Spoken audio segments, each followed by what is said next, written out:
for governor or for Senate, mm-hmm. and then just decided not to. But he's been trying to run for office for 30 years. He was involved with the Clinton Whitewater. He was on the Kenneth Starr Whitewater team. Oh my God! I just saw Christina's guy though. I just saw an email from Ken Starr to Jeffrey Epstein saying, "I'm thinking about you." Like the gayest, most weirdest email you've ever heard. I honestly think that the Ken Starr guys and Richard Porter are in some weird section. Are we recording right now? I think Ken Starr is dead, by the way. I'm starting up my live stream right now, yeah. No. Are we right now or not? Now we are, yeah. Okay, now I'm not going to say what I was going to say. And we can talk about this in person later. But I have my suspicions. Nobody, by the way, you don't have to worry about somebody going back and looking at my YouTube. Nobody cares. I think the Kirkland Ellis, who I would say is probably the number one or number two law firms in America, would care. Mm-hmm.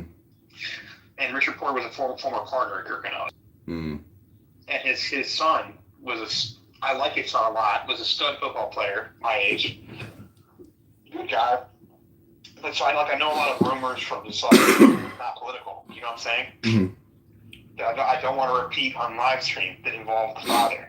And Chris, I think basically what I think is like your live stream viewers right now is remember how Richard was watching you? Yeah. Remember that? Yeah. I'm like, yeah, that's what I suspected. I suspect that he likes to watch.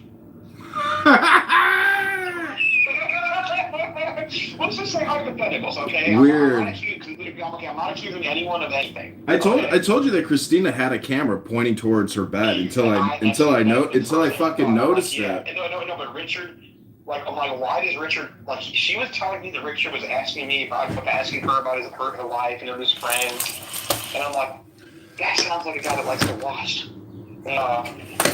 The rumor, this is just a rumor. It was never, I want to be very clear, this is not 100% true. But you want to just add anecdotal, because this wasn't a political rumor. This was high school kid rumor, you know? Mm-hmm. I didn't know what anyone was, but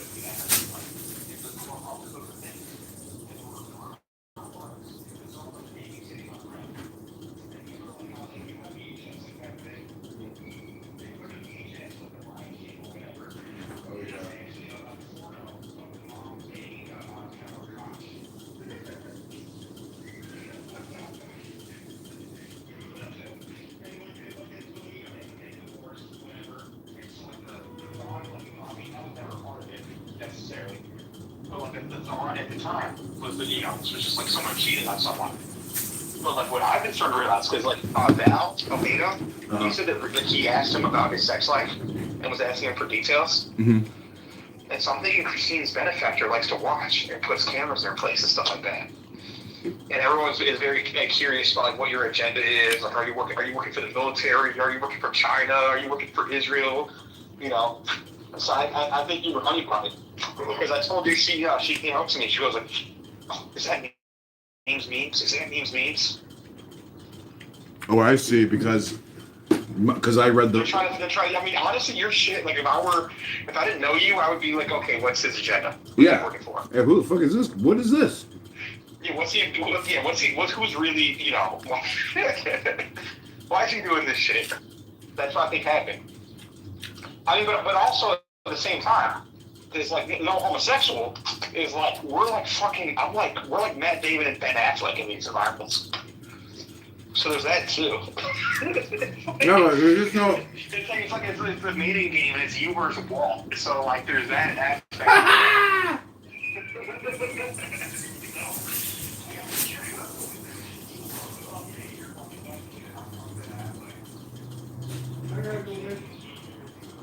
I gotta go make some white bread and put some white sauce on it.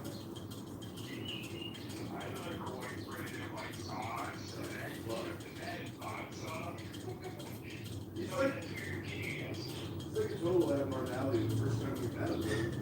He did eat with us and nobody else would even talk to us. Like everyone, including your dad.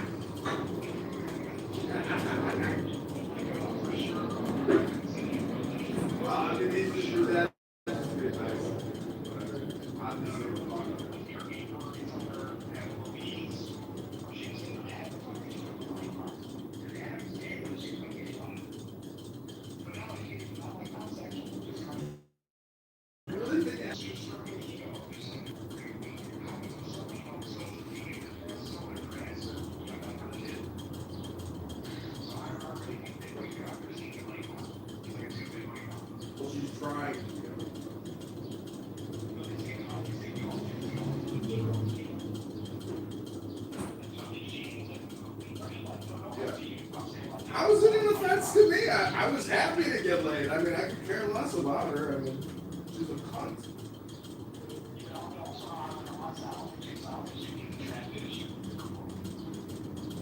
100%. She's an older woman.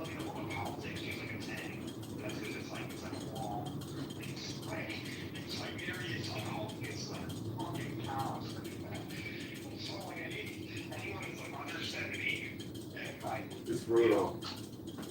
And it's like a full head of hair and a woman. This is like a guy. You have a full head of hair. And it's real. You're a guy. And all your teeth. So wait, is Darren Bailey isn't going to be there, right? Maybe. Because I thought of a good one today. I was like, oh, Darren Bailey and the Pope have something in common. They both cover up for pedophiles. But, hey, Fran! You want to speak? Like, so, I'll basically have to either work and train. And so that's why I want to leave after rush hour. Just Uber to my house and I'll drive. Okay. I'm downtown right now. How much for that? 25 bucks, don't tip them. Okay. Then, shit, let me, I'm going to charge my, how about I charge my phone for 20 minutes and Uber over your house? Yeah, take your time, no rush. And then, whatever. But, I mean, this will be fun. And then, so yeah, Ken Henderson's a good guy, and so we'll have some allies there. So I don't think we'll get kicked out. I don't think we should try to charge, cause too much of a ruckus. I was on eBay and Amazon, and I was looking up like breaking news T-shirts. So if we go to events, like we can wear T-shirts that say we're the fucking news, you know. You'd be separated, right from the get-go. No, I need so I have I'm gonna get $1,500 tax refund. Like, I don't know I'm not gonna tell you my financial situation. I'm not like, I'm in a corner where I have savings, which is awesome. I'm not loaded, but I have savings. And so like, I am considering investing in like a media company. It'd be interesting to do it, like, actually, like, if we could get into the Brandon Johnson pressers, but even then, it's like... We could. Like, I'm already, I've been making moves with the Democrats and the Republicans, and, like, all this negative shit I get in with Republicans only gives me more Democrats street cred. And you know what? I texted my friend today. Brandon Johnson was, Brandon Johnson's not that bad. He's pretty bad. Like, he's a communist. I'm not. He's stealing. He's a thief. I heard him today. He said he's like, the $1.3 billion bond investment is an investment in her. That's theft. He's borrowing that. The city's $200 billion. No, my big beef with him. This is his actual philosophy. Is he thinks the only answer to everything is to steal money. But that's gangster. That's not the end of the world. Like, at least there's like, that's better than someone that like doesn't believe in anything besides like getting a name tag and guaranteed dinners. Like, he believes in something. Bro, he's a murderer. He's a thief. He's the worst of everything. He's a criminal. Oh, okay. Well, anyways, I'm running for mayor to liberate the city, and he's trying to disenfranchise. I'm just saying that he gets a worse rep than what it is. That's all I'm saying. Oh, Max, I just recorded him. I just recorded him for 30 minutes. He wants to take over the Greyhound bus station so he can get as many women here as possible to abort as many babies as possible. The guy's a child sacrificer. No, he's anti. Like, I told him God bless, and like he was like melting. Like, yeah, there's some deep-seated issues, but like, that's because he's mental. He's mental. He sits there talking about how guns are a mental health crisis. He's mental. I'm telling you, the guy is one step away from crashing out, and like he already crashes out. Save this all for the lab. I'm gonna charge my phone for 20 minutes, and I'm got it. The end man was Okay, so soon. Bye.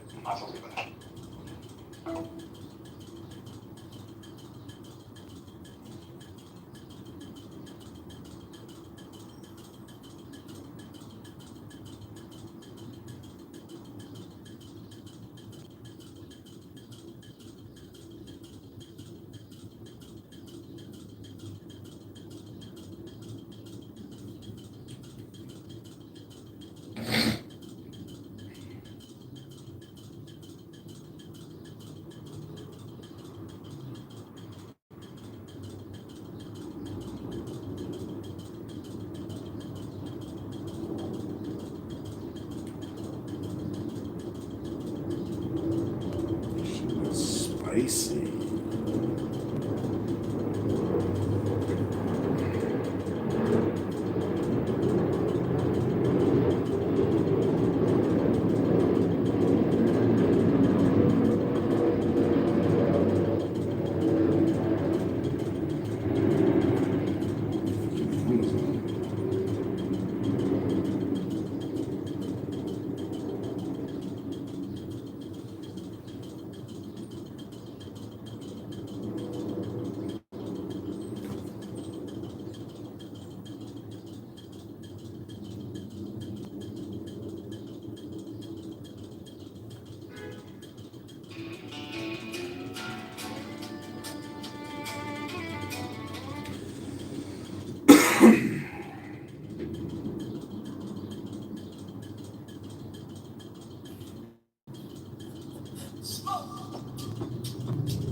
Girl, you drive me crazy. Driving me crazy. Your body amazing.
Chicago Mayor Brandon Johnson is a fraud and a criminal who lies. Christians and socialism for black slaves. Free buses for abortions from out of state. Allows teens to take over streets and cause chaos. Borrows 1.3 billion to give out to his crony non-profits. The FBI needs to arrest Mayor Brandon Johnson and his CTU mafia propaganda. Affordability is a scam. Brandon Johnson is the tax. Brandon is the scam.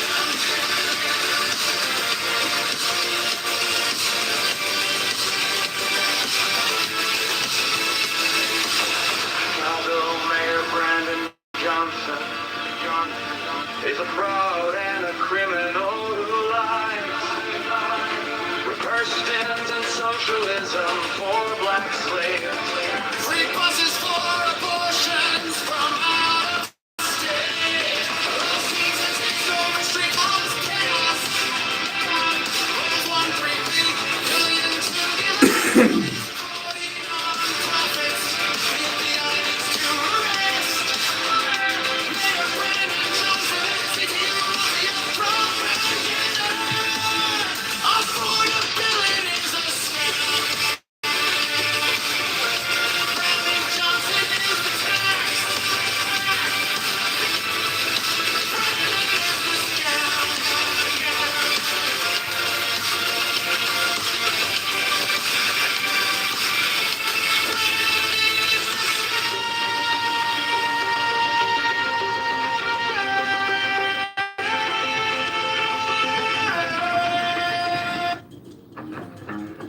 Chicago Mayor Brandon Johnson is a fraud and a criminal who lies. Republicans and socialism for black slaves. Free buses for abortions from out of state. Allows teens to take over streets and cause chaos. Borrows 1.3 billion to give out to his crony non-profits. The FBI needs to arrest Mayor Brandon Johnson and his CTU mafia propaganda. Affordability is a scam. Brandon Johnson is the tax. Brandon is a scam.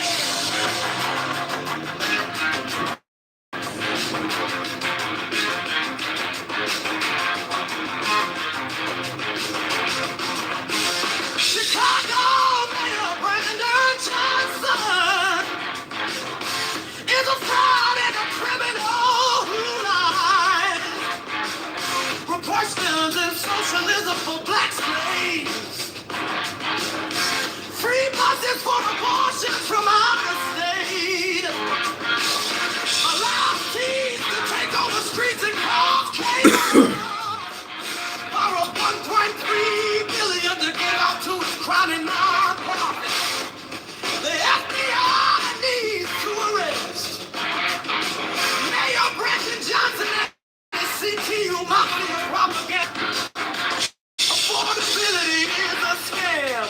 Brandon Johnson is the tax.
is a fraud.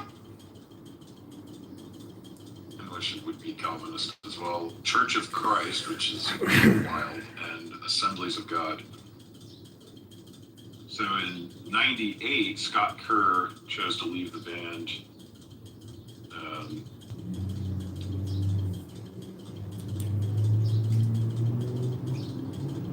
And then became an aethetard. Let's see. Well, that's cool. My car is done. It's awesome. All right, yeah. Check out 500 Frenzy, man. I will. Also check out Michael Not Fluid. Let me see if I can find out. Rebel Redeem 316 also. Never heard of that one. Rebel Redeem 316. You ain't heard of that? No, never. Well, if you like rock or metal and Christ, you're gonna love it. Let's see.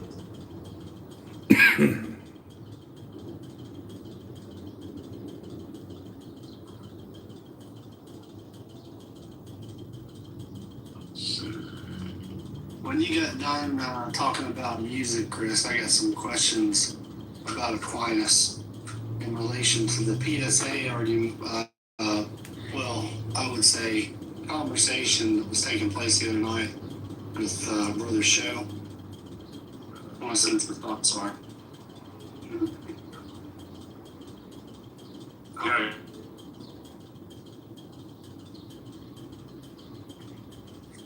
Alexa. Hi. Abby's Sea World, a place of magical adventures. I'm going in with Andrew. It's for seniors who want to get back their youth. Rico. Rest right after first Real world. worlds. Okay, I'm just inviting random people to this room. They're all. Did you fucking invite Andrew in this room? Tell him no. He won't come, it's okay. No, I have no energy to fucking host it. When you come, all his fucking We say no one talk here except we just walk talking us. Not to be the same self again.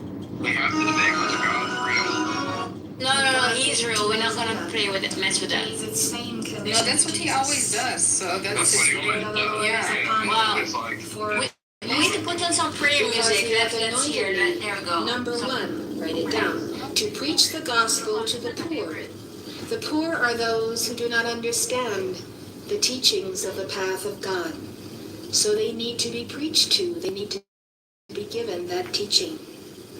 This is number 2. He hath sent me to heal the brokenhearted. Healing the brokenhearted is something you will hear more about from our experts in psychology who will be lecturing here. How to heal those who suffer and who mourn. How to heal those who simply cannot pick up the pieces of their lives and move on because they have been through such sorrow or such brutalizing or such torment. 3, to preach deliverance to the captives. Captives of what? Those who are enslaved in their bodies, but those who are enslaved in their minds also, enslaved by ignorance. 4, recovering of sight to the blind. The blind who cannot see God, the blind that cannot see the error of their own ways. They are blind because they have not been taught to set at liberty them that are bruised, burdened, bowed down, mistreated. 6, to preach the accepting year of the Lord, the coming of the Lord Jesus Christ.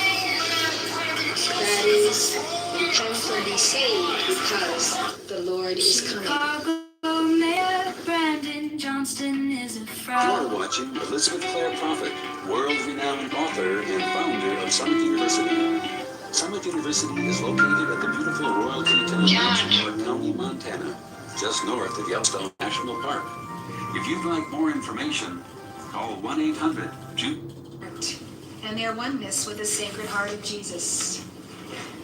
Now I want to tell you about one of my favorite saints and yours, Saint Stephen. He was a man full of faith and of the Holy Spirit who did great wonders and miracles among the people. The book of Acts says that the Jews who debated him were not able to resist the wisdom and the Holy Spirit by which he spake.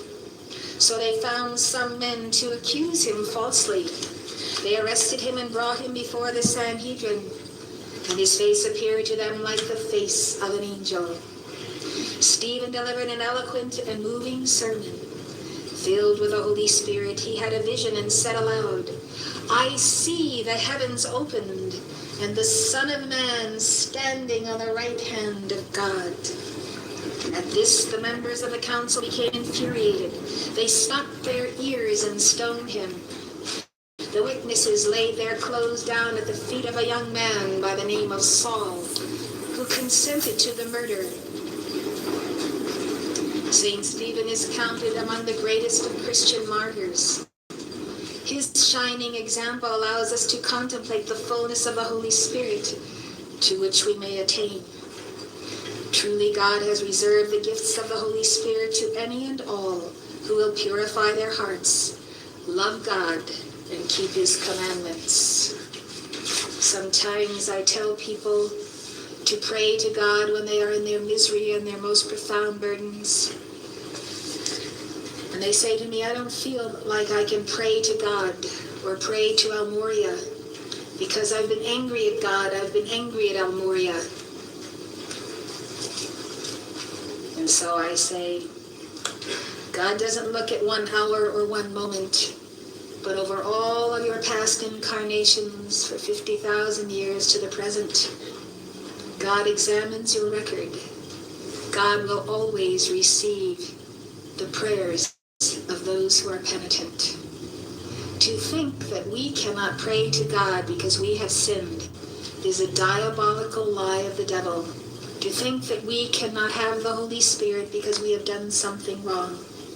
Earth is a schoolroom. We make mistakes. We have to get up one more time.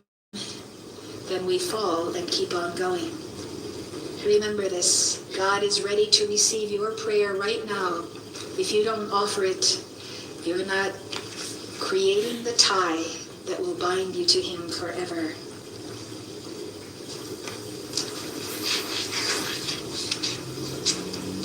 Saul set on destroying the Christian church, arresting men and women and sent them to prison until he too was touched by the Holy Spirit. Imagine this one who became the greatest apostle of Christ, consenting and not preventing the stoning of this Saint Stephen.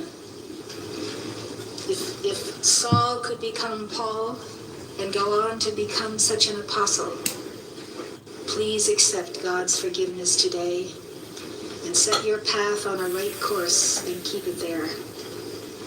While Saul was walking on the road to Damascus, a light from heaven suddenly shone all around him.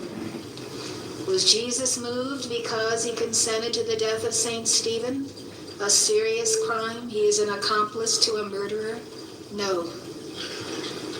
As long as you have life and breath in this world, you have opportunity to receive the fullness of God's grace. This was my hair 6 months ago, and this is my hair now. I'm so happy I caught this flash sale and stocked up on Zepta for the next 6 months. I've never seen a company do something so insane. For some reason, Zepta is giving away 4 bottles of their highest rated hair growth serum for free to everyone. Not kidding, ladies. With every order of 2, you get 4 bottles for absolutely free. This is the best opportunity to get that thick, confident, celebrity-level body of hair you've always imagined on a budget. In just 2 weeks, it made my hair grow like crazy. Can you believe these insane before and afters? It makes your baby hair sprout like untamed weeds. Smells amazing, all natural, has a 90-day money-back guarantee. Free shipping, works for everyone. And yeah, going viral and selling out every month, check. Finally, I They can't sell these clothes. Changed my life. 60 seconds a day, and you won't even know what hair loss means anymore. You just spray it on, massage it in, then bam, fuller, thicker hair in less than a month. And I love this next part. The results are permanent. You get to keep every new shiny strand of hair, even when you stop using the serum. I tried everything, and nothing was working. Finally, a product actually works and doesn't leave my hair greasy at all. You can use it on wet hair too. It works its hair growing magic and leaves your hair looking and smelling fresh. This is the biggest bundle discount they've ever offered, but valid only for the first 500 orders. But hurry! This hair transplant in a bottle is going viral on social media and is selling like crazy. Stocks are literally flying off the shelves. So I click on that button below and hope this 24-hour deal didn't run out or they haven't sold out again. When I found out they had sold out 3 times last month, I rushed to get their biggest bundle. Click the shop now button below to take advantage of this crazy limited deal.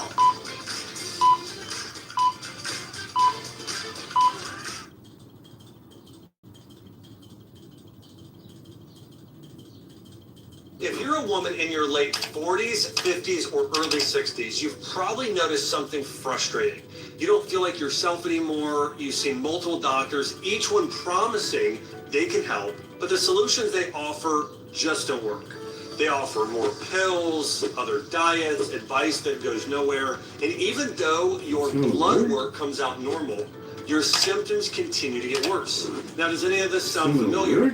Maybe you're dealing with crushing fatigue that leaves you exhausted even after a full night's sleep, or constant brain fog, or maybe even forgetting names or misplacing your keys and struggling to find the right words. Maybe ongoing gut issues, could be bloating or discomfort or irregular bowel movements. And this is something that you've noticed that diet's not fixing. Also, weight gain. You can't seem to lose the weight no matter how hard you try, or irritability with your moods. Maybe strained relationships, low motivation, feeling overwhelmed or anxious, little desire for intimacy, spicy. or maybe not feeling fully attractive or youthful like you Spicy, were. Barb. You know, yet doctors insist all of your tests are fine. They say, hey, it's just part of aging, or worse, it's all in your head.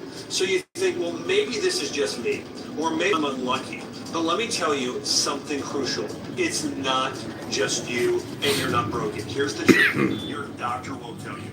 You're Ready to receive the fullness of God's grace.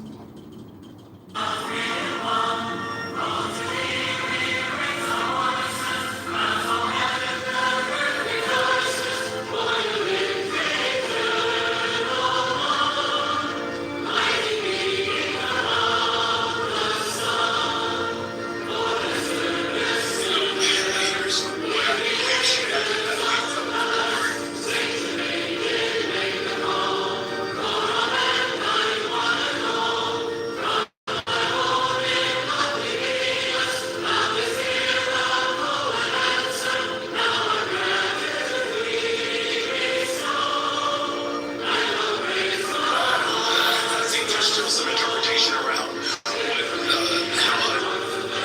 we'll continue to those concerns.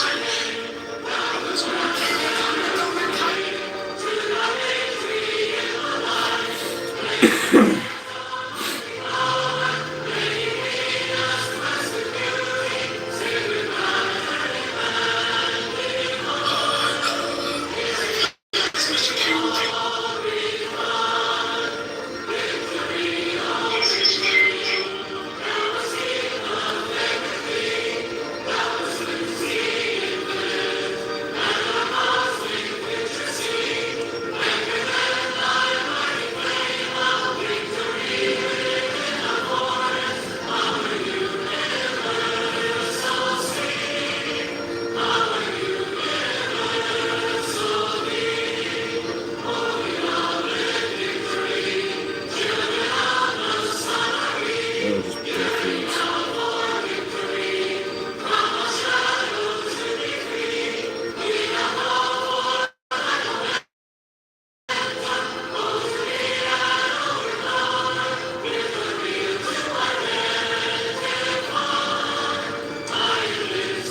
It's just death threats by anti-Semite Jew haters.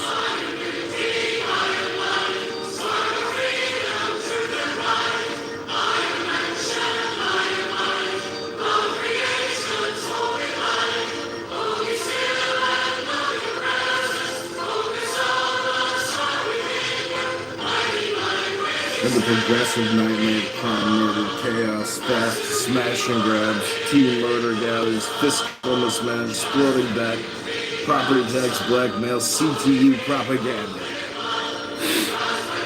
In Chicago for Chicagoans.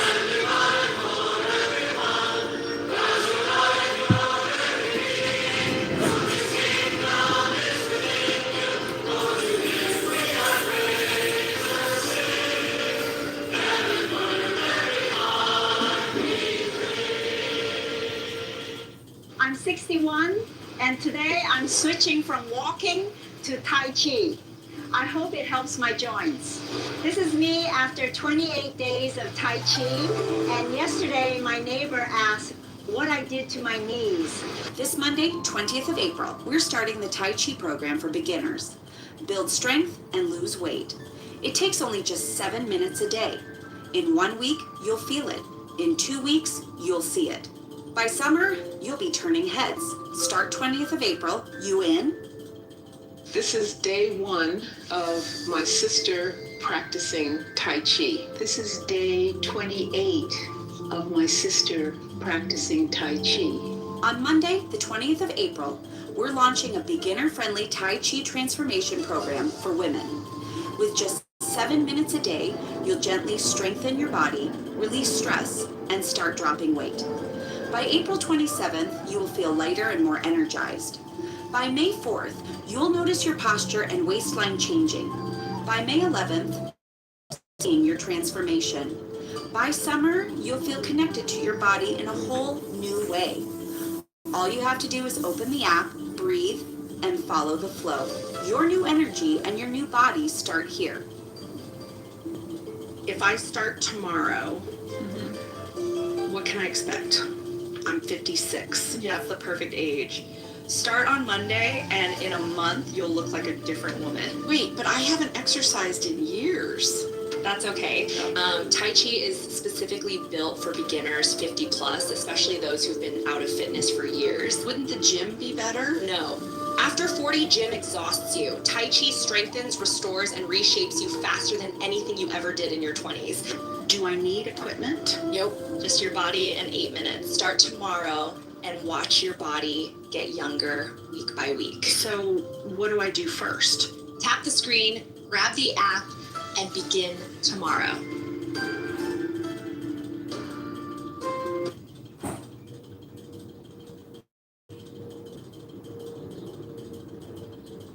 Can you guess if one of these foods makes arthritis pain worse? Is it these tomatoes?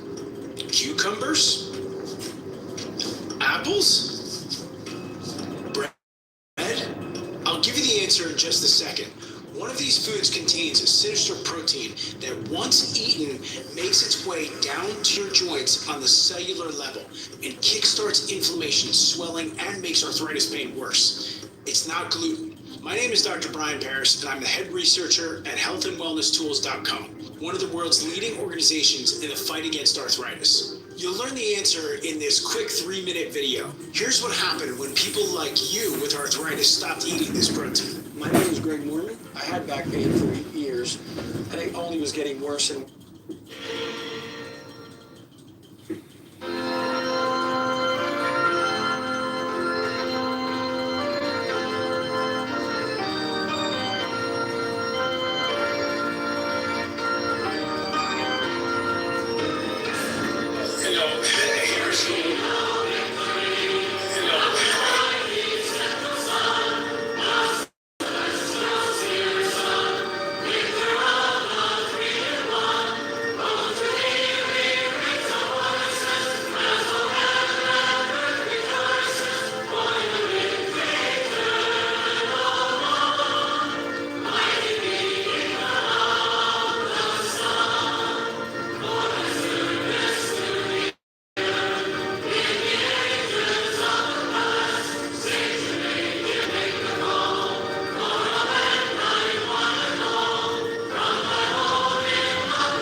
Another black.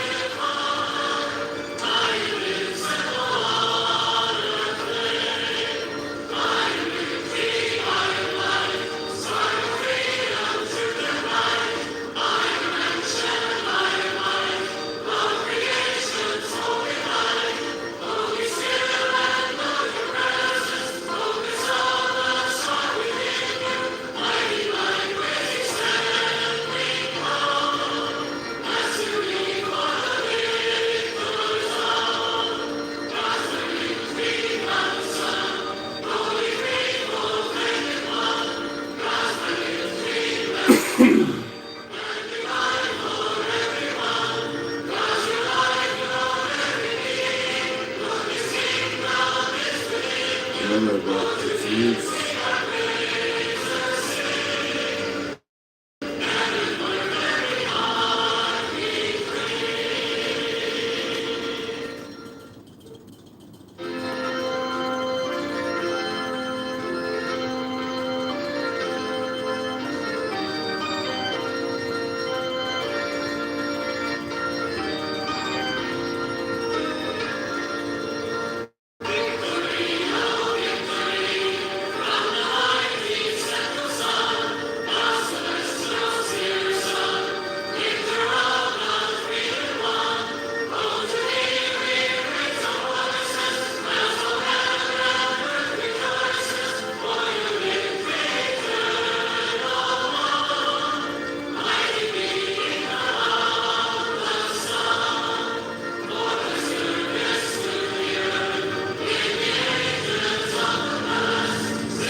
Forget the Greyhound bus stand that doesn't have enough babies and shit. Don't forget the DES shots to target the poor.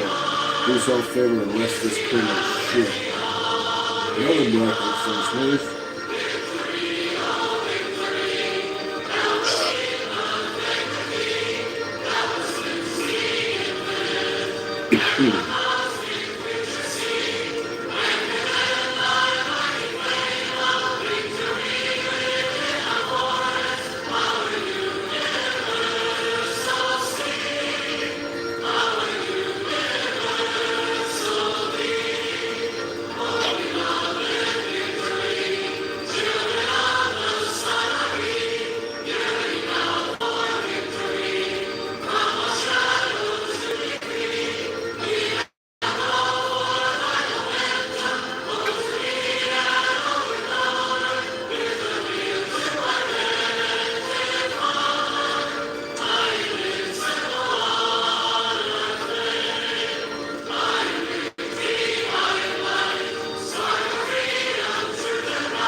Kitover.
Why is filing your taxes with Free Tax USA different?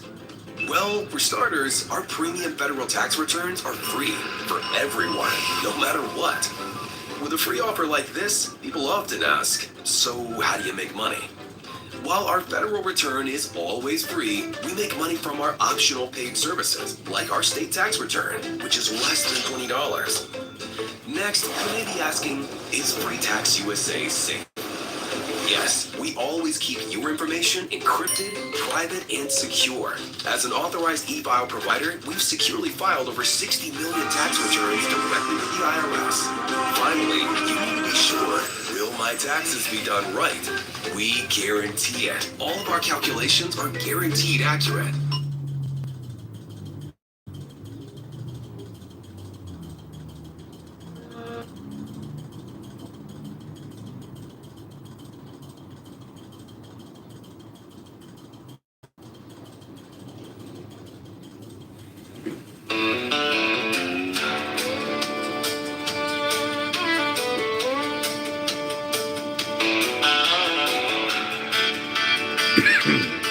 Let's do more money. Take the deepest breath of the day. Hold for 10 seconds. 10, not 11, 10, not 9. Hold for 10 seconds. You'll never believe what I just found. Take the deepest breath of the day. Hold for 10 seconds. 10, not 11, 10, not 9. Hold for 10 seconds. Let it go.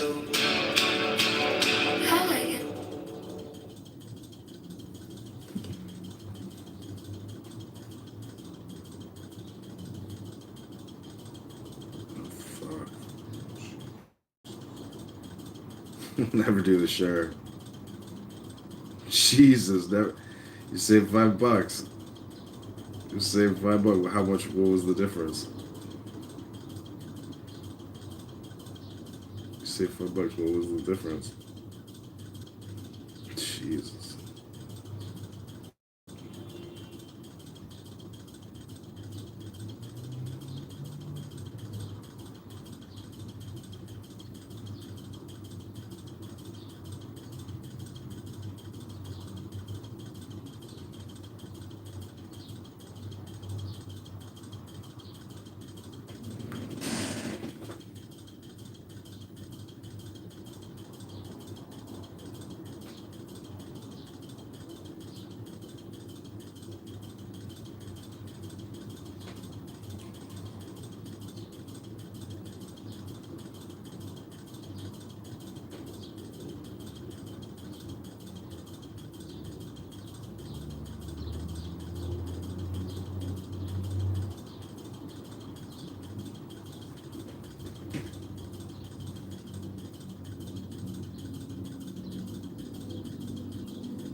Had to sway slow. Your hair caught a little sun.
What's he saying? He's heading away, which either means the Germans have gone or he wants us to go. I don't know.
Are you driving?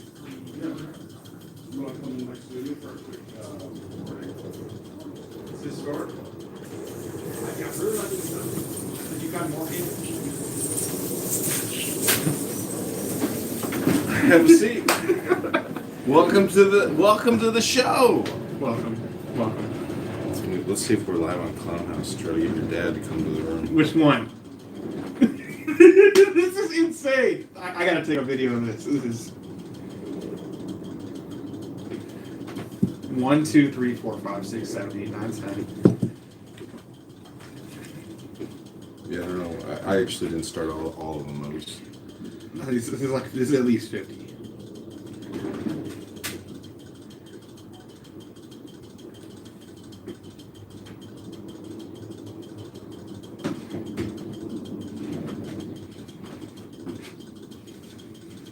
This is the Node. Welcome to our live stream Node. Shall we redo it? I missed that. I'm gonna do one more fan out. We're gonna do one more. This is insane.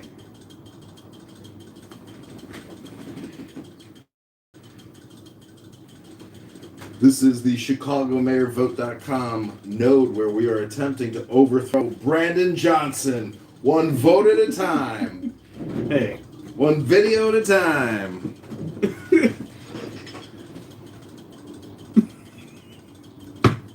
Zero, zero, zero, zero. So what you do is zero. See if you click here and then see that little create highlight. That creates a 50-second highlight of the past 50 seconds. Nice. So if we have a conversation, what you do is you just, after something interesting has been said, then you just clip it. You would clip that side, I'd clip this side or whatever, but people view the clips. So anyways, we can go, but if you want to talk about something, we can talk about something, or we can just, leave. I mean, it's historic, so we should talk about something. So we are headed to Moretti's to go to the Chicago GOP election for committee people and other people. Max, tell us about the event tonight. So this is, I think it happens once every 2 years, correct, this event? It's an election for the Cook County GOP chair. And it's historic, but it's crazy because they do such a bad job at their job. We've probably had like 20 chairs in the last 20 years. So it happens pretty often. It's almost like parliamentary style. But tonight's the night. And it's always at Moretti's for whatever reason. They love pizza places. What can they say? They love pizza party buses. They do. They love cheese pizza. And so they always have it at Moretti's Pizza or some sort of pizza place. And there's two choices. I'm actually kind of happy. There's Thornton Township's Ken Henderson is running, who I'm actually excited about. A good guy. I don't think he's going to win. I told him that because I have no faith. Because the only people who can vote are township committee persons, and they don't have the best track record. And so it's Ken Henderson versus like T.J. Brown, or like someone of that ilk. And what about Aaron Del Mar, the lieutenant governor candidate? I called them Harconians in my article, if you saw that. Is it the Harconians are going to make a play. They're going to go after the Atreides. The Harconians are going to make a play for the office. There it is, Dune, right there. Yeah, exactly. No, see exactly, the Harconians. You know the Harconians just like are excess everything. Excess food, excess sex, drugs, all the bad things. They just do it to the most. Yeah. They drink the blood of children. Yeah, that's what I compare the Cook County GOP to. And so the Harconians are making a play to take it over, and they've been in control for quite some time. Because the last person that was in control was the former lieutenant governor, Aaron Del Mar. He's the current chair. He's a Harconian. And before him was Sean Morrison, who's a Harconian. And before that was Tim Schneider, who, in retrospect, I kind of miss him. It's kind of like the Chicago mayor. But let's, are we going? Do you think that, how would Donald Trump respond to Darren Bailey? How would Donald Trump, Elon Musk and Donald Trump, Donald Trump should be like Darren Bailey, what the F? Darren Bailey would not be a political figure if it wasn't for Donald Trump. And do you see what what BS he said? Where he's like, I didn't like what Donald Trump said. Totally inappropriate. I'm glad that he took it down. Quite frankly, we need an apology. And did you see how he compared himself to King David? Him and Aaron Del Mar are King David, and They were the what's it called? The sword and the staff. So he's allowed to compare himself to King David. No apology. And do you know he sells like psalms, Darren Bailey?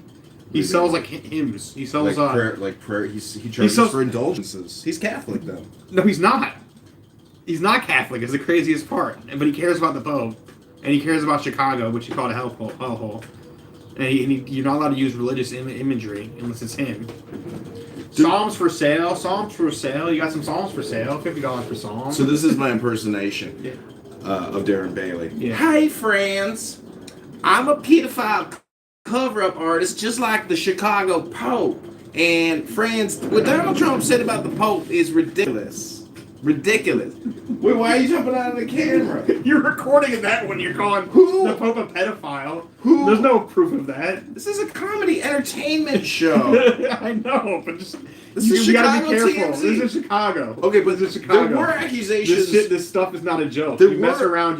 There were accusations against Darren Bailey that he covered up. I know. For a pedophile. No, you said the Chicago Pope. He's the Pope from Chicago.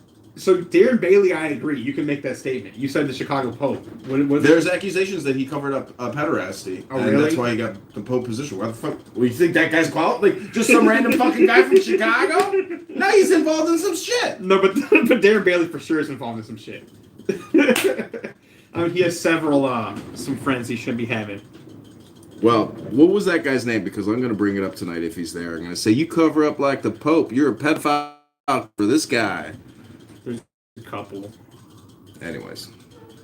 All right, well, thanks for coming on my podcast. Kyle Shipman is who you're thinking of. Kyle Shipman. That's what I think you're thinking of. But there's also Raven or Graven. There's like another... It's like, there are so many fucking... like, so many effing dirt involved with the campaign that are just... that should...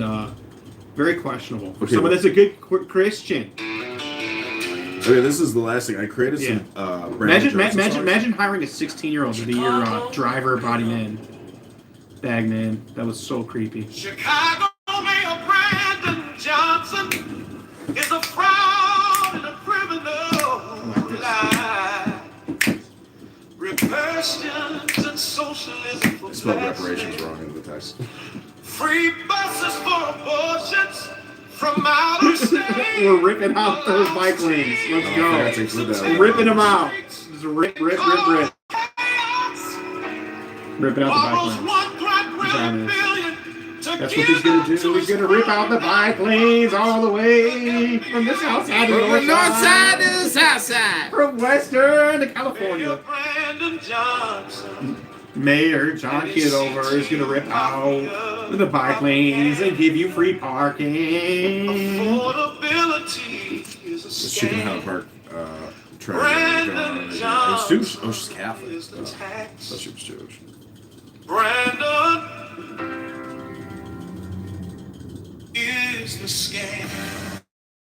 Brandon is the scam. I like that. Yeah, good chorus. We got to go. Okay, well, I'm Gotta go. You can just leave him running. Yeah, leave him running. That's a crazy setup. I'll just let it clip this real run. Never like to have dead air time. Jesus doesn't turn of the cheek, and how Jesus gets it, and how Jesus contradicts himself. And Home was right, trying to illustrate that if Jesus is being honest and calling someone out, right? This isn't like a curse word or anything like that. He actually believes that these people are acting that way. He isn't cursing them or saying anything ill to them or saying something that he doesn't believe. So it isn't like an insult. He's actually just calling them out on their wicked ways. And he was trying to argue that Jesus was contradicting his own. You're not breaking my brother. Yeah, I'm just waiting for you to finish your lies, and then I'm gonna just go ahead and shut you down. No, I'm not lying. Yeah, you are. This is exactly what happened. You was trying to say that Jesus contradicts himself because he himself doesn't even practice turning the other cheek. Let me give you an example. He called a group of people a den of vipers, right? And then thanks to Jehovah's was here. He pointed it out. No, he was repeating what someone else was saying. But anyways, that's beside the point. The point is this, though. In there, right? Mike was trying to say that, look, He wasn't cursing anyone out. He wasn't calling anyone out. You know, he wasn't saying anything ill about their name or anything like that. It's something he didn't believe. He was actually telling how you feel about the individual, right? And he was like, no, that's not true, blah, blah, blah, this, and blah, blah, blah, this. And then it got into like, hey, there were some people within this group of Pharisees who believed that Jesus was the Messiah. Then he was like, who? That's when he's like, who are the authorities? And you said Nicodemus. And you threw that out there, and now the conversation went about, oh, were there some Pharisees who believed that Jesus was the Messiah? And that's where you turned the conversation? Because you do that little sneaky thing. And no disrespect, the same thing what Samoa does. You try to pretend that people can't track the conversation. You're listening to what you're saying, you dishonest and talking, you can keep. All right, so are you done with your lines yet, or should I wait some more? Call on live. Just call on the live when you're ready. Great. All right, so I'm not even going to really bother with any of that silly shit that you stated. So what you're failing to understand is that what you're doing is exactly what you're claiming. So now the conversation had from that statement to Nathan, you are the glue. Oh my God, there we go. Go right ahead, Dewey. Go get it up. It was a joke. Calm down. There's a rubber ear. Calm down. Why you joke when Nathan is talking? Because I was doing something with my hands, actually. You calm down. Keep going. You're the one that's distracting the conversation now, not me. That's really funny. Oh, now I'm going to focus on Mike, and now Mike distracted us. All right, keep going, Lion. You stop crying. Just let me know when you're done. I'm assuming you're done. Peep. All right. I expect that. So, because that's what you niggas do. So, John 3 says this, Nathan. Said there was a man of the Pharisees, meaning he's of this Pharisaic group, named Nicodemus, a ruler. So that means he's probably not illiterate. I'm pretty sure he can read. It says a ruler of the Jews. The same came to Jesus by night because he didn't want to come by day. There's a good reason for that. And said unto him, Rabbi. So he's calling Jesus Rabbi. We, the Pharisees, meaning not just himself, Nathan, we, read along with me if you can read. John 3 verses 1, to start there. We know that thou art a teacher come from God. We Pharisees know that you're a teacher that comes from God. Does he need to be in the room? Or is it already confirmed because they all been talking themselves? That they all came to this, a lot of them came to this conclusion that he's the guy that had came from God. Let's read it real slow because I know you suffer from ADD. It's a man of the Pharisees named Nicodemus, a ruler of the Jews. The same came to Jesus by night and said unto him, Rabbi, we know that thou art a teacher come from God. For no man can do thy miracles that thou doest, except God be with him. Except be with him. Nicodemus didn't have to be in a room. He didn't have to be in John 11, 48 and down. Because a lot of them, as I keep saying, already believed, but they had their own motives. Some wanted him dead. Some wanted him to just basically shut up, go away, please. Because he was taking their political power away, and their money, and their status away, by simply preaching opposite, opposing them. Some just outright hated him. And then some secretly really believed, but they had a neutral position. They quietly, they knew that he was really who he was, but they didn't want to disrespect their gang, their group that they're a part of. It's kind of like what you do, Nathan. You pretend to be a part of the heterosexual group, but at night you secretly go and hang out in the in the tranny corners of society. Wait, you bearing false witness now? I thought that was the sin. Who was that? Samoa? Who was that? Who said that? Must be another nigga that's trying to get some attention. Go ahead, bro. All right, thank you. So, the problem with what you're stating is this. The conversation, which by the way was not made by me, was answered by me. When someone asks me a question, it's not my fault that they've decided to take the conversation to another part, another issue of that they're dealing with. That has nothing to do with me.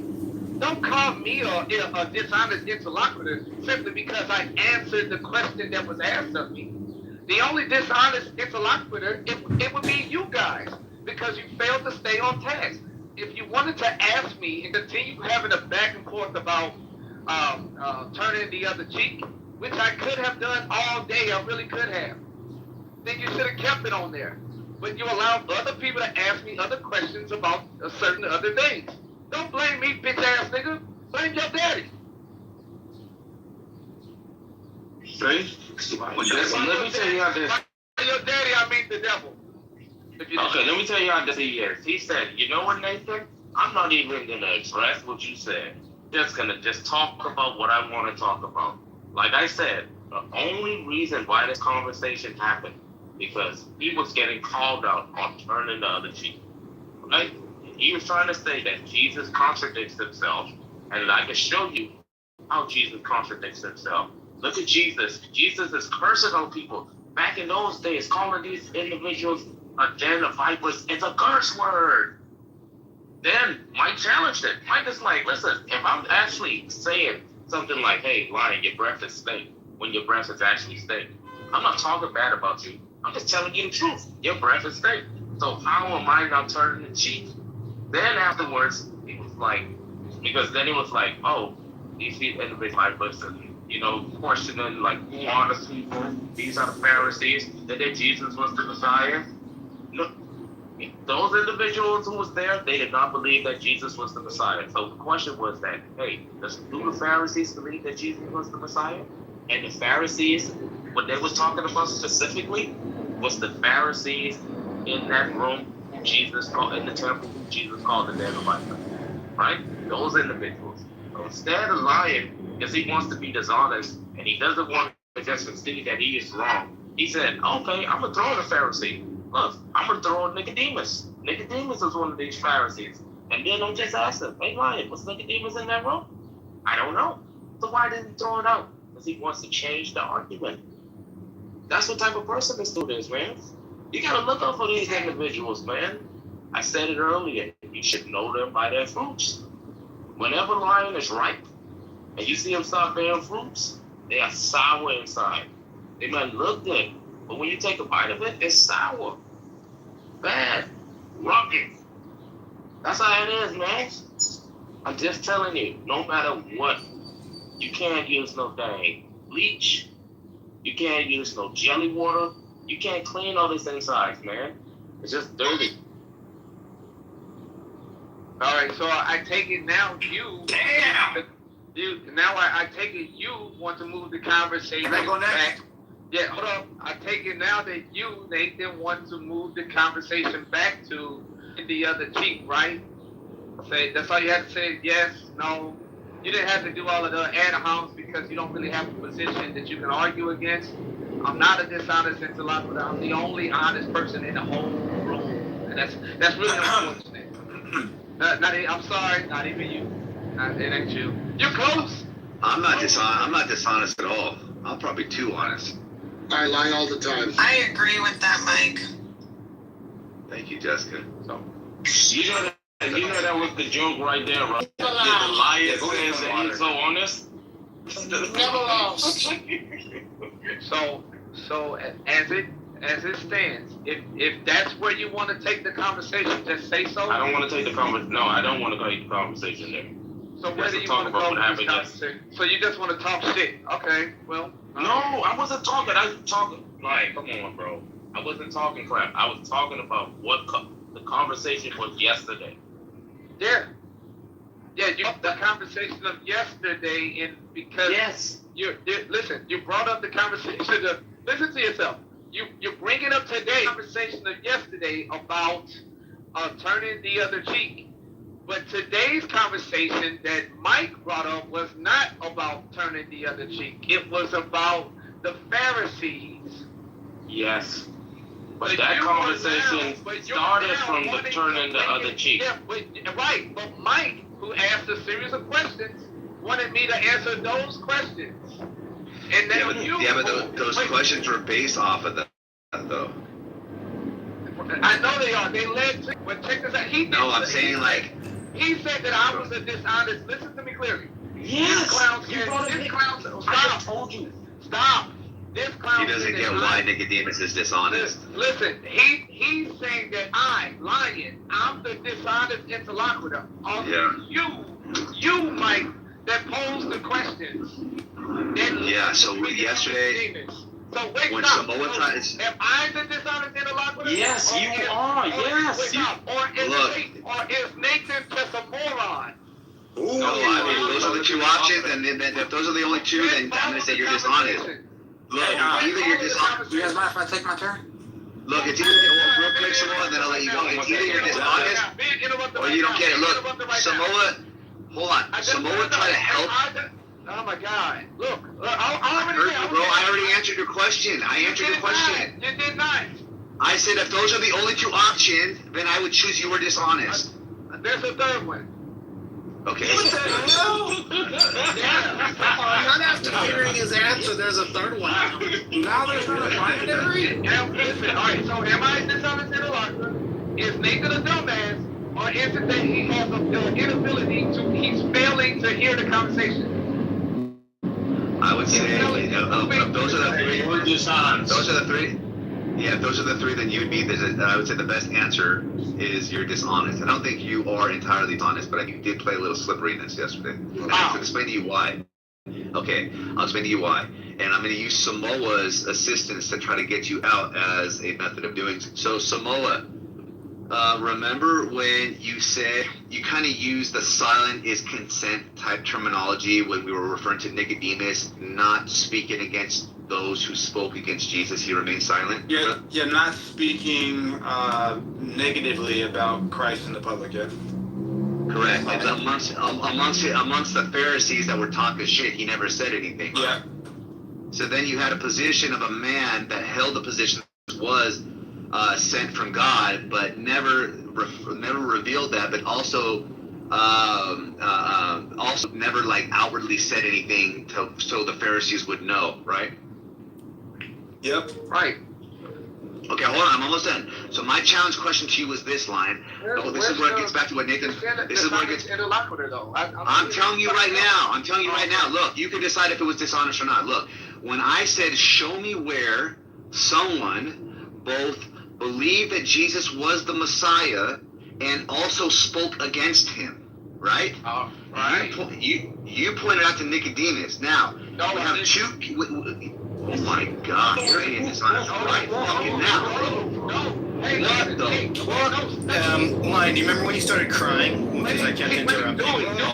All those many. Let me just finish this and then I'll go on mute. Look, let me finish and I'll go on mute and you can say whatever you want. Look.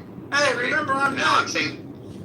Oh, sorry. And then Samoa will go and then whatever. Am I allowed to answer him? I'm supposed to sit here and continue to take Samoa can decide that. Let me just finish. That's what happens in these conversations, Lion. Wait, I'm going to a bad reception. Hold on. Okay, so look. Now watch. Two criteria needs to be fulfilled for this prophecy to take place. One, the person has to believe he's the Messiah. Two, the person has to be demonstrated to have shown that he outwardly spoke against Jesus as the Messiah. That's what I asked you to demonstrate. Now, you yesterday, right? You referenced Nicodemus in response to that question, okay? And that's why Samoa is saying, hey, look, bro, Nicodemus basically didn't say anything. Okay, anyways, I'm done. Go ahead, Samoa, you can say what you...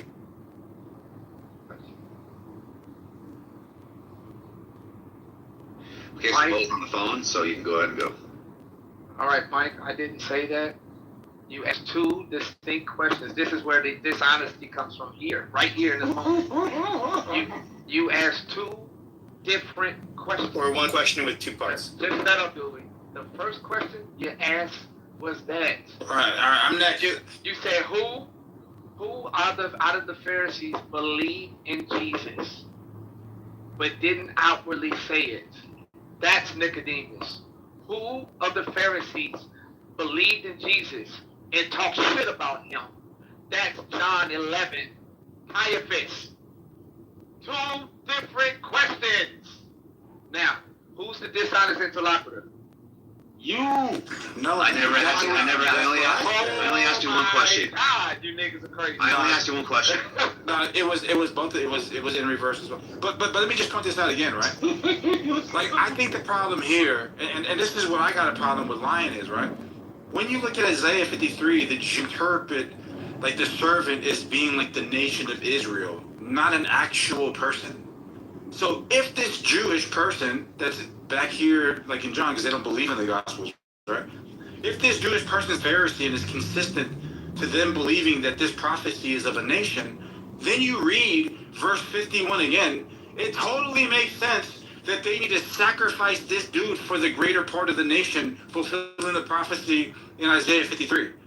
But because Lion is not applying that interpretation to the Jews of the old, we're confused. Because it seems like a whole bunch of freaking Pharisees are like, nigga, we know you the guy, and we know the Most High is going to strike us, but we're going to do it anyways.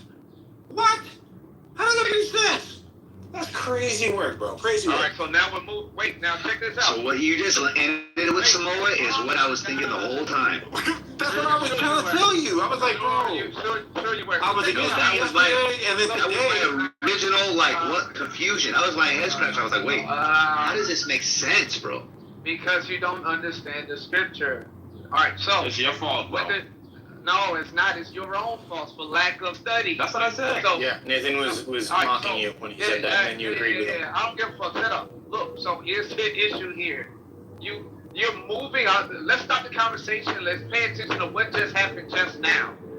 So you stated I was a dishonest interlocutor, and the reason was because of your statement when you asked about who was the one that believed and didn't do so. And you went immediately to Nicodemus in John 3, right? And said that that's all I said. That's the dishonesty. I don't want to call you dishonest, Mike. I wanna think that maybe you forgot some pieces of the conversation, and the one you mainly held on to or locked on to was this part right here. But you obviously failed to remember that I also I attempted 9 times, and I even read John 11 to the entire room in that moment to explain to you that there was a whole group of Pharisees that either believed and didn't believe, and they also wanted his ass dead. And at the end of that, today, I had King, one of your buddies, your Nigerian brother from another mother, read the exact same scripture. Then after that, one of your other buddies, the pervert, Jacobus, mentioned the exact same scripture. Talking about that there were Pharisees that did these things. The problem is, I got a bitch nigga named Nathan and other clown ass niggas that just don't like lying. That's all this is. And I said, hey, Samoa.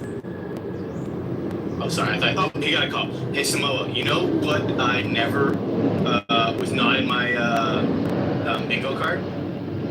That we would. Who was that, bro?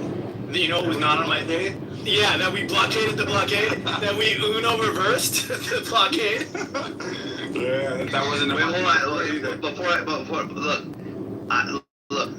The thing is that the whole point of me asking that question was, and this is where it comes through where Nathan is explaining the origin of the point, was because my argument is, look, if your motivation to speak against someone is to not harm, but to describe, you're not insulting them, right?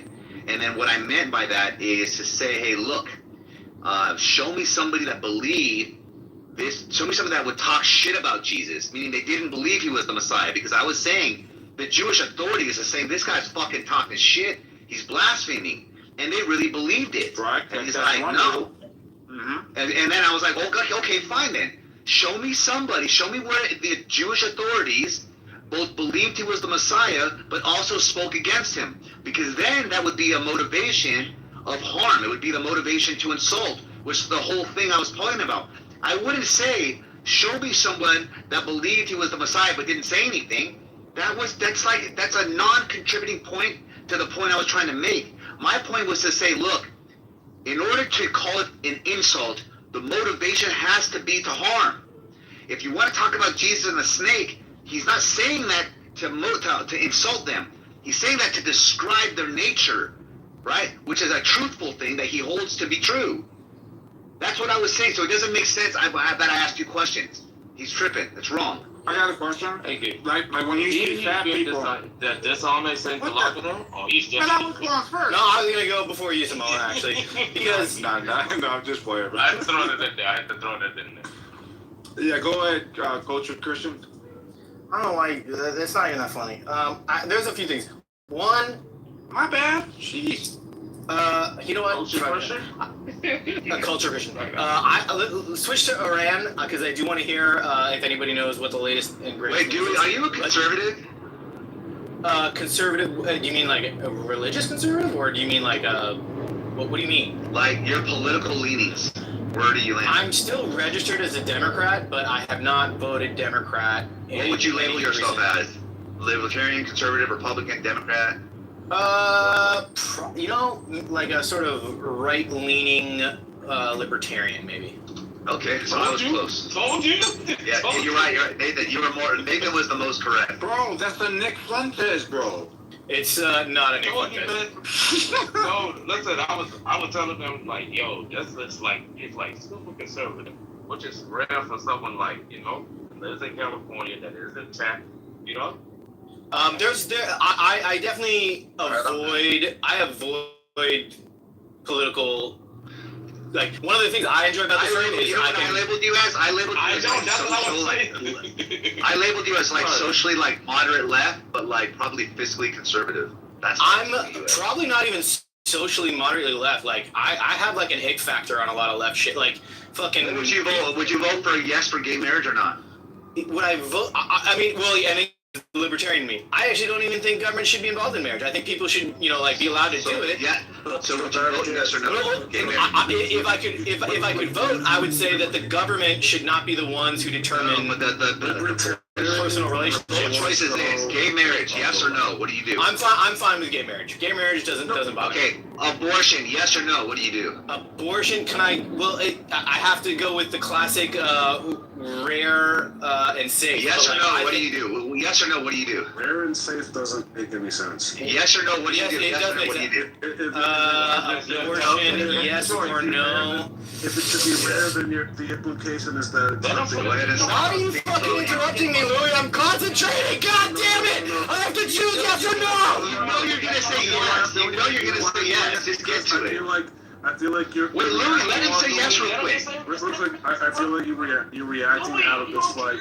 What you care about, bro? Because I don't like yes or no on this. Like to me, I know you don't, and you can say everything you want afterwards. To like, just yes or no, abortion, yes or no. Let you guys yap about fucking. Ultimately, if I have to say yes or no, I will say yes. But I also think it should be highly regulated. Okay, that's fine. That's why I'm saying you're probably socially like moderate left, and I think that I definitely. Wait, you're saying.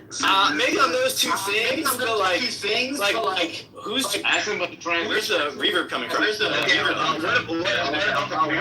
Somebody's echoing.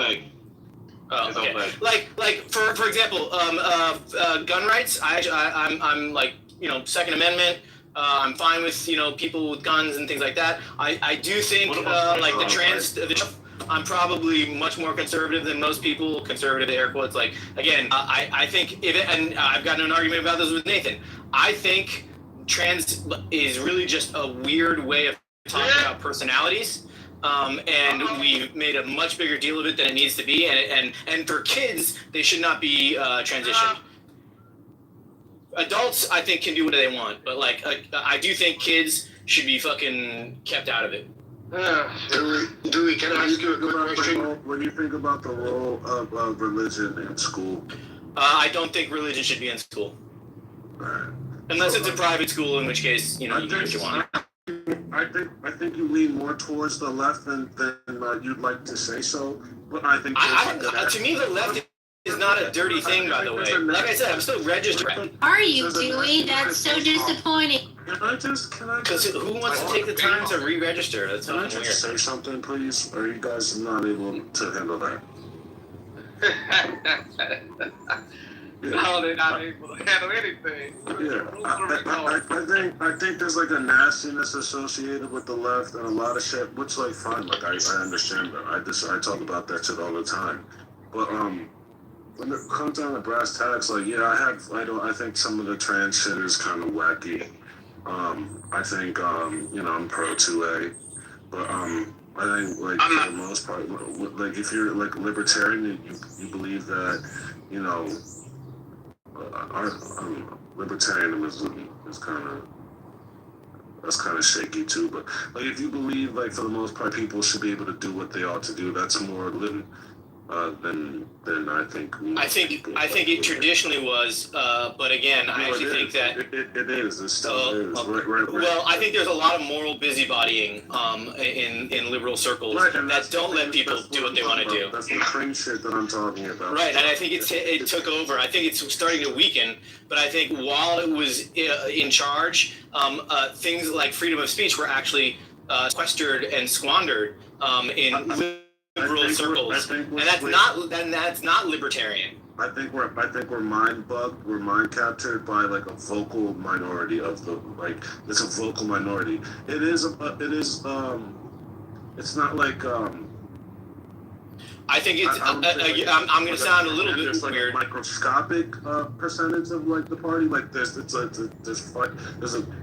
fair bit of it happening in the party. Like the fucking social like grandstanding and all that stuff. I would say both parties have a problem, and on the left, it's what a lot of people call progressives, and the progressives are louder and are dragging people in their direction. And on the right, there is, I think, an ultra-nationalist movement that is dragging people in the wrong direction. So I think both sides, you can point to small minorities who are off-putting, and I think for and the most vocal factions of the and yeah, sure, and the most vocal, and probably the most vocal because in an attention economy, what they say is often the most outrageous and therefore the easiest to sort of click around and share and blah blah blah. But and so not to sound like so petty about it, but well, I'd say this: I do not regret my last 3 presidential votes at all. I'd say that. I'm not saying that's an issue, but that's a different conversation. Sure, but Louis, it sounds like you find most of my positions to be reasonable. Yeah, but I don't think they comport with your votes. I don't think they. I think it's counterintuitive how you voted and your ideals. You're allowed to think that, but I don't. Also, I am a staunch captain in that sense, in terms if we're talking fiscally stuff. Staunch is so I got it right. You're like center left. I think I might be center right. I mean, again, abortion. Center right, bro. Abortion is a super tricky one because I think it is. I think That's why you're left. But again, I'm like 1990s left on abortion. I think it's anything after I don't remember 7 or 8 weeks or whatever it is. That's why you're What you're saying right now is there's a new left or just like you would say there's a new right. The idea we just talked about it. We like kind of conceded that it was like a vocal minority, right? Like not all like people like who were Democrats. The 1990s Democrats are gone. They're like fucking Nancy Pelosi is the last remnant, and she's gonna pull over any second. Little lefty. What happened? If he took a political test, do it. You know what? You know what, Mike? I will do it, and I'll tell you Do that one honestly where what it's it like a comes down. grid, like purple, green, whatever. Yeah, like up and down, left and right. Yeah, Yeah, do that one. I'm curious to see. I'll do it. Modern American political parties are arbitrary titles that don't fit into the names that they once held. I agree. Right. Well, that's Liberalism is dead. Yeah, but they get close. It's still like, you know. Not really. Yeah, they do. You might. Sykes, right. Oh, thank you, sir. No, Here's what I want to say real quick, and this has nothing to do with Dewey. Dewey just reminded me, right? Anytime I've heard this question asked, "Hey, do you consider yourself a Democrat or a Republican?" No one ever answers it. They always say, "Oh, well, I'm center this, I'm center that." If there was a war, who would you side with? Who would you shoot at? You have to pick. None of this like I'm fucking refined, so I can't pick. Who are you gonna shoot at? That's what I want to know. I think it's. And you know what it would be for me? I'd probably be a spy. I think people's reluctance to just say like, yeah, I'm probably a Democrat. I know. I'm glad you appreciate it, but like where I live. That reluctance to like just like full out just like claim one side, and then we have a bunch of these centrists that aren't really fucking centrists at all, but that like want to be centrist and they want to like wear the like fucking mask of centrism, but they like lean one way. But it's hard. It's nastier to say I'm a Democrat because you have to take all that stuff that comes, all the negative. You have to like agree with tranny stuff that people might be like, oh, that's weird. You have to just like. To say that I'm on this party, like people just like cast like aspersions about you, and they like say, oh, they feel like they understand your whole political identity based on just like claiming that, and it's not that deep. Like for the most part, like you either agree, especially like now, like the candidates have been so polarizing. It's either you're on this side or you're on that side. Voted for Donald Trump 3 times. I mean. You're gonna then associate that person with all these negative things. You're gonna do the exact same thing you just said you don't like. What do you mean? How? You just said you don't like it because then you have to like defend all these weird tranny things and blah blah blah. But then you said, but if you vote, I won't finish that. I won't finish. I don't know if you caught the last one. I said I think it's kind of weird because a lot of the things you've said You don't like that shit, huh? really match with like voting Trump 3 times. Right, and why? Because now what do I have to defend as a result of that? What do you think of me now? What associations am I now tied to because of that? For you, because you voted for Trump. If you believe. Wait. I want to hear him answer.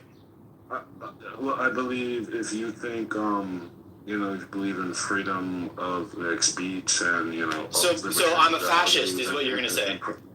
No, dog.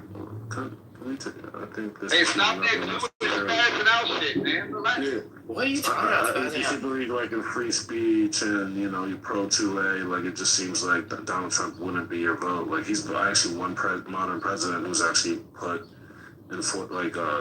rollbacks on gun control. He's like enforced gun control with those bump stocks.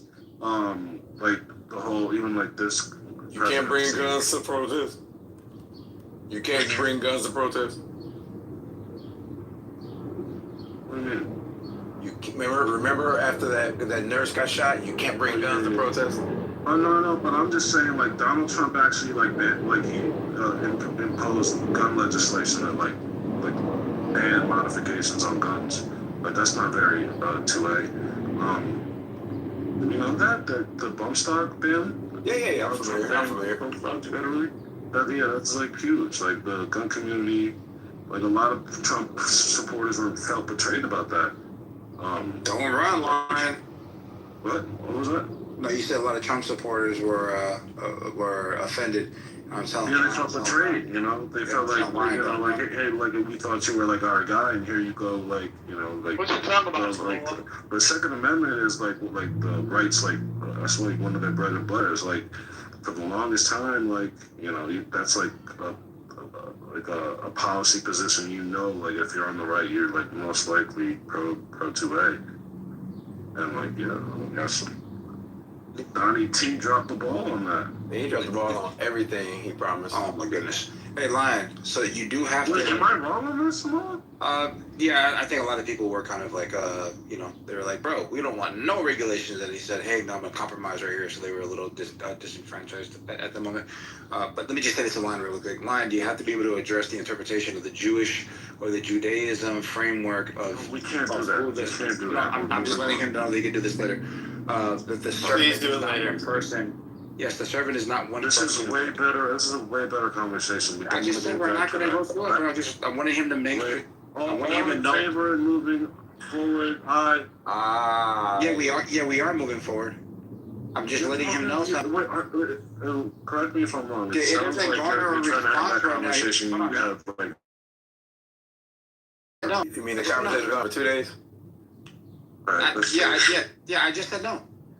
He asked me what. I'm just addressing. We could remedy this this ain't later. gonna be quick. This ain't gonna be quick. You know it's Wait, so this is the conversation that you Hey, were just having about hold on, man. and stuff? No. Just so let's see how long this actually takes to see how right Finley is, right? So later on, Lion, if you can address how the Jews, I guess, interpret who the servant is in Isaiah 53. They believe it's the nation of Israel, and you say it's this. I just said in the what the. Hey, bro, if I'm talking to him something totally different than Psych and Nathan, then we're not talking about the same thing, right, bro? Yeah, I'm trying Hey, Simone, having just a conversation about politics. Oh my gosh, that's good. Simone, Yeah, look, yeah, we'll talk about it later, bro. we don't even have to do that. Just hit me in a whatever it is, like a special or back room or some shit like that. I'll just tell you really simple. We can read over it together, so you won't look foolish anymore. We can do that right now.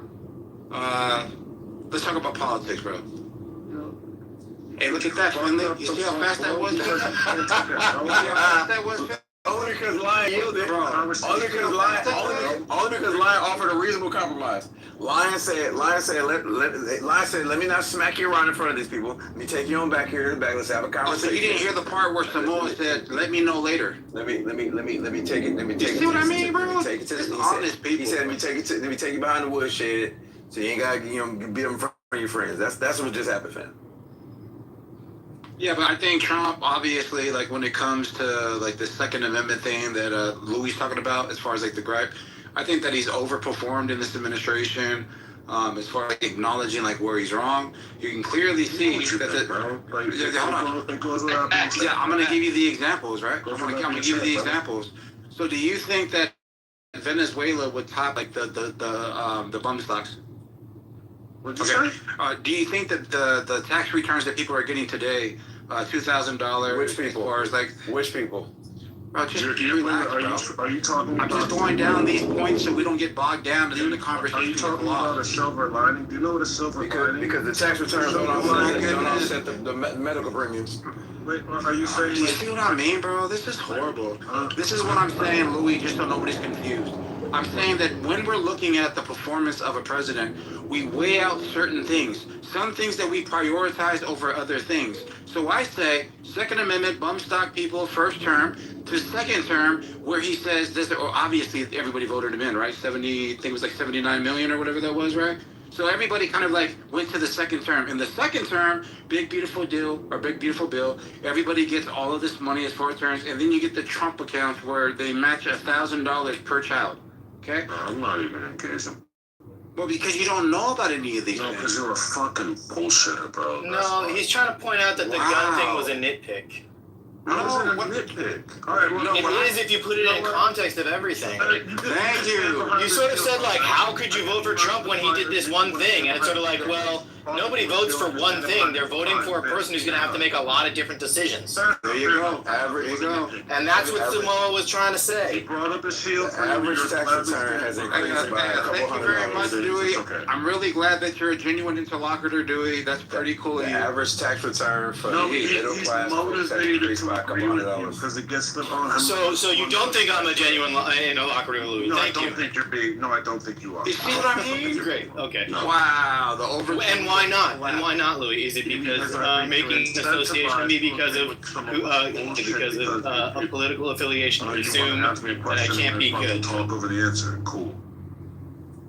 Well, you did respond to him when he asked you about your why because you made your vote. Well, let me say this: when he did ask you, because he was going to answer his opinions on why you're a Trump voter, you went right to fascism. No, that wasn't. No, because he interrupted the question or the point that I was trying to make, and because he said I don't like when people associate me with Democrat. He did it first. Yeah, sure, bro. Go ahead. And I'm the interlocutor. Got it. You absolutely are. Yes, that is. Here was because I'll tell you. Here was the conversation. We were talking about how there's problems on one side and from the other, and then you started saying how you don't like being associated with some of the weirder parts on one side, and how then you have to try and defend certain things that you don't actually. I started saying, yes, same can be. And then your response was, no, I just don't think you like the policies. And then you started talking about policies. That's not the same conversation. You understand? Yeah, the conversation I was saying. That was literally the flow of the conversation. Yeah.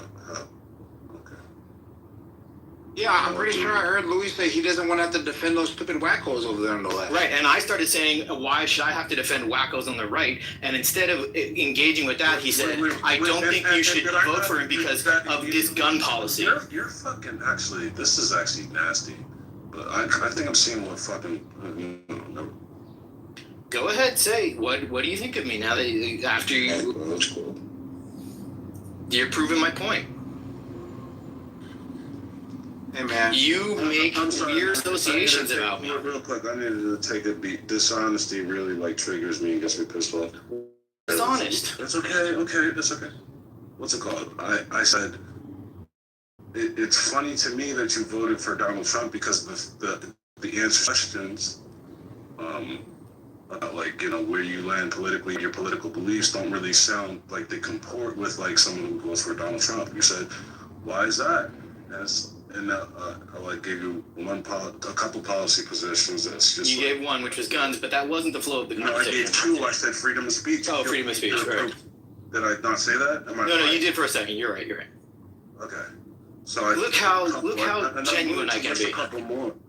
I'm willing to list a couple more, but I just named a couple, and I just kind of went into just one. I didn't even get to free speech yet, but. And then Samoa came in to fucking talk about the rabbi shit. Right, then we got distracted. He cut me right in the middle of my fucking submission trying to talk about it. He said, doing this rabbi shit. I'm like, yo, dog, can we not do that? And you're like, oh no, I'm not gonna do it. And then you fucking lied and just lying about, bro, the fucking. And then I went right back to your point. I addressed your bum stocks on how people. It killed the steam of the conversation, and I was making a point, right? And you think I interrupted you? And you made this stupid convoluted point that made if you're pro 2A, then you are against bump stocks, bump stock ban. That's just that's not true at all. What the hell? Yeah, that's most bump 2A. Once you start getting into gun modification regulation, then there's that's a slippery slope, right? That's why the 2A community is really weary of that. That's why the 2A community was really weary of that decision, right? But it's why do you think they reelected him? Stand behind this shield. That's just a nitpick. Fine, whatever. Okay, can we move to? No, I'm not saying that. He used that. I wouldn't use that wording. What I'm saying is that something justified the vote to move into Trump's, category as far as it being of the second term, where something outweighed that, right? Because overwhelmingly, the guy was voted for. So then I started pointing out policies that people could find some more value than that. Basically, all Samoa is saying is nobody, including myself, or not nobody, very few people, I think, are single issue voters. Or at least I'm not a single. That's fine. I don't know. I voted for this nigga to blow up Iran. What the hell? That's my only damn issue. I actually do think that the Abraham Accords from the first term was one of the reasons why I was like, oh shit, everything got kind of turned over in a positive way.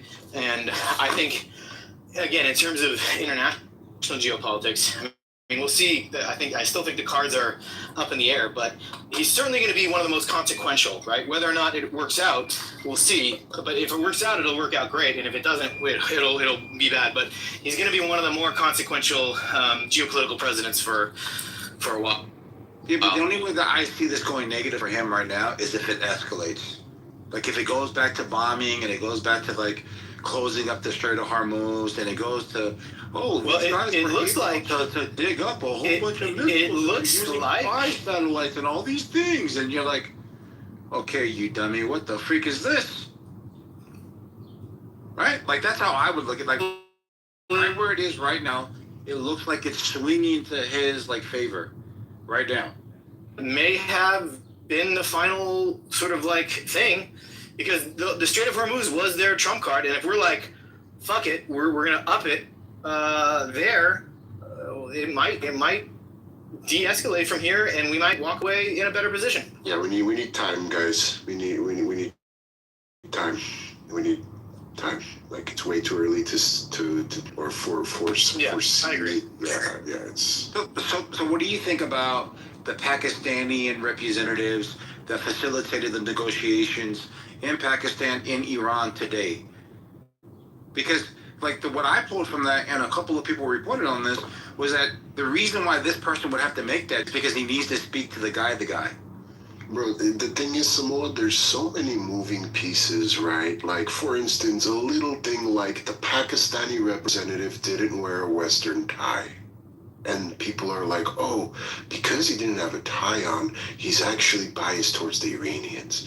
And then there's bigger pieces, right? Like,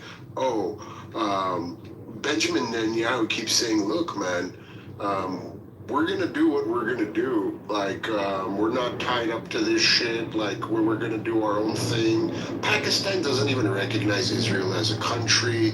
Like, I for all extensive purposes, the ceasefire talk is a joke to me. I look at this as both sides are using this as an opportunity to assess their damage, redeploy more troops, resupply their men, and stuff like that, bro. We stuck our dick into a fucking tar pit, and we're trying to clean it off real quick, and it's not gonna work, bro. So you're saying right now that when you look at the Iranian, if you believe like what the economic strife is that they're in at this very moment, as far as not being able to pay soldiers and all these types of things, I think they said in the last 3 days they lost like $1.6 billion in revenue, right? You're thinking that they could sustain that type of that type of environment while allowing 90 million people going through this like civil unrest to just calm them down? Yes. Especially if Russia and China supply help, which they are in different ways.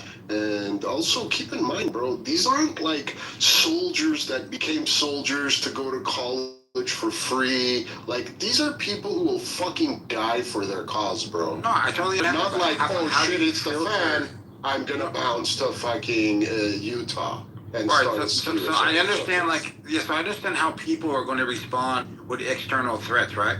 But what happens when there's an internal one? Look, keep in mind, Samoa, you're the same person who said the regime killed 30 to 40,000 illegal protesting. Okay, okay, you've never said that? No! So okay.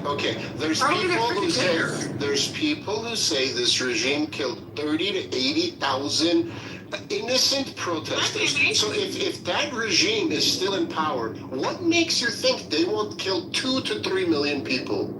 Or like 20 million people? So there's a difference between people responding when they feel like, hey, I can't get my favorite cereal, than another where massive amounts of, like let's say the number you're using, where 3 million people are moving because their lights aren't on, or that they don't have air, or there's no food on the actual shelf. So there's a difference between the temperature of when they had it and when they don't have it. That's something that the clock obviously is like placing on the Iranians to address the internal and the external potential threats. They got to factor that in. Look at what happened with 2020 here. We were obviously like overwhelmed when people were like burning a whole bunch of shit down, and the law enforcement was like, let me just move out of the way. And I'm saying that, hey, they might have killed whatever number you said. I think they said 3,000. I think a whole bunch of people like to add shit, so they said 80,000. Our president said 42,000. I mean, he's got the intel. Why would he lie? Why would he lie? Hold on. The point I'm making is it really doesn't matter what the number is because the environment isn't the same for you to be able to compare them. If you were to say, hey, this is the exact same environment that was there, and they had paychecks and they had...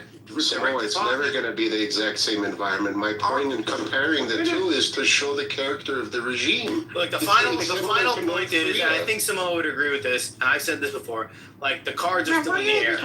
The cards are still in the air. Nobody knows what the fuck is, like I said, when are you saying that the Iranian IRGC or whoever the hell these people are not behind their head or like rolling their eyes behind their head to look at their own citizens that are going to have like this civil unrest pretty soon? I'm sure they are, but I think that like for them this is an existential like yes. So if it is existential of the IRGC. Right, and I'm talking about the people with all the weapons. Yes. Yes, those guys. Okay. Yes.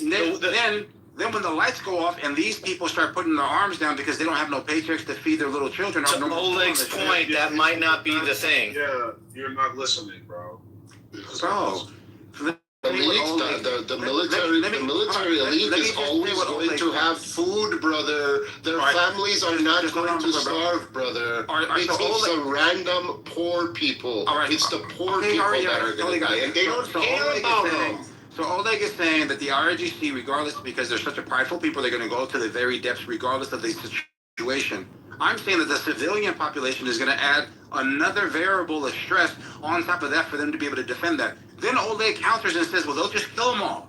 And then I'm saying, oh, shit, they're just going to kill 7 to 9 to 15 people when these are their actual family members. Now, you can kill 30 to 50,000 people and just wipe them away. You got a population of 93 million. But if you're saying that now the military, or like they're not having any type of dissent in the military, or they're starting to fracture, that just doesn't factor into like what actually happens when you have no light or no food. The whole thing changes. Look, bro, I asked you to do a hypothetical in your mind. I said, given the fact that you, and then you said, I didn't say it. Okay, given the fact that the President of the United States said this regime killed 42,000 innocent people, I said, a lot of humanitarian groups give that number. If that's true, if they were unarmed and just standing there and saying, please give us freedom, and they're like, Brad, what makes you think they won't kill 400,000 people? What makes you think they won't allow 4 million people to start? It's just a hypothetical that I said to show you that either the regime is not as extreme and retarded as people are portraying them to be, in which case you're going to be right, or B, they're actually batshit crazy, even more crazy than the North Koreans, and they'd rather have their country go in flames than surrender. That's what I'm saying. Or C, the civil unrest wasn't to the temperature of retreating.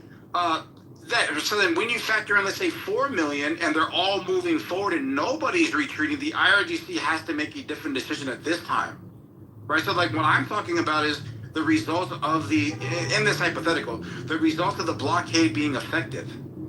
If the blockade is carrying over every single month $13 billion, and then they're hemorrhaging, their banking system's all broken down, no more food exports or imports. Is it 13 or 1.3? You said 1.3 earlier. Yeah, that was in the last 3 days. 13 billion a month is the estimation. Okay, thank you. Right. All right. So and anyways, the point I'm making is that hey, they might have been able to do this when things were good. How is the civil or the civilians? And I'm not talking about like the IRGC. They can only respond to what they respond to. How do the civilians respond when you turn the temperature from 70 to 110? How do they respond? Are they going to retreat and run away when one person gets shot? Well, that's the benefit of having a Second Amendment, bro. In Iran, the random villagers have fucking muskets from 1934, bro. So if you think they could mount an actual reasonable opposition to the IRGC, you have no idea what you're talking about, brother. Yeah, that's not what I said. This isn't Black Lives Matter protesting in Seattle with American police letting them burn the city that's down. not what I said, though. Like, what I said is just the overwhelming the population with civil unrest as far as something that they can contain, while they're trying to battle 6 other fires that are on the external parameters of their actual country. So there's a lot of turmoil that they're going to have internally. All I'm saying is you can be prideful and all that, and you're addressing the Americans and the Israelis that are outside of your border. But then if you have to look over your shoulder, now you're actually being attacked from both sides. When you use the example of when they were okay and they had all the ballistic missiles and all the confidence in the world, you can see why people were willing to retreat, because they were like, bro, cost analysis here, risk reward, this isn't worth it, I'm out of here. But when you have nothing, that calculation clearly is different. And that's the only point I'm making. I hear you, bro. I'm not saying you're wrong. That's why I said time will tell. I'm just saying, don't be surprised if they let 2 million people starve. Like, that's literally not a big deal for a lot of people, brother.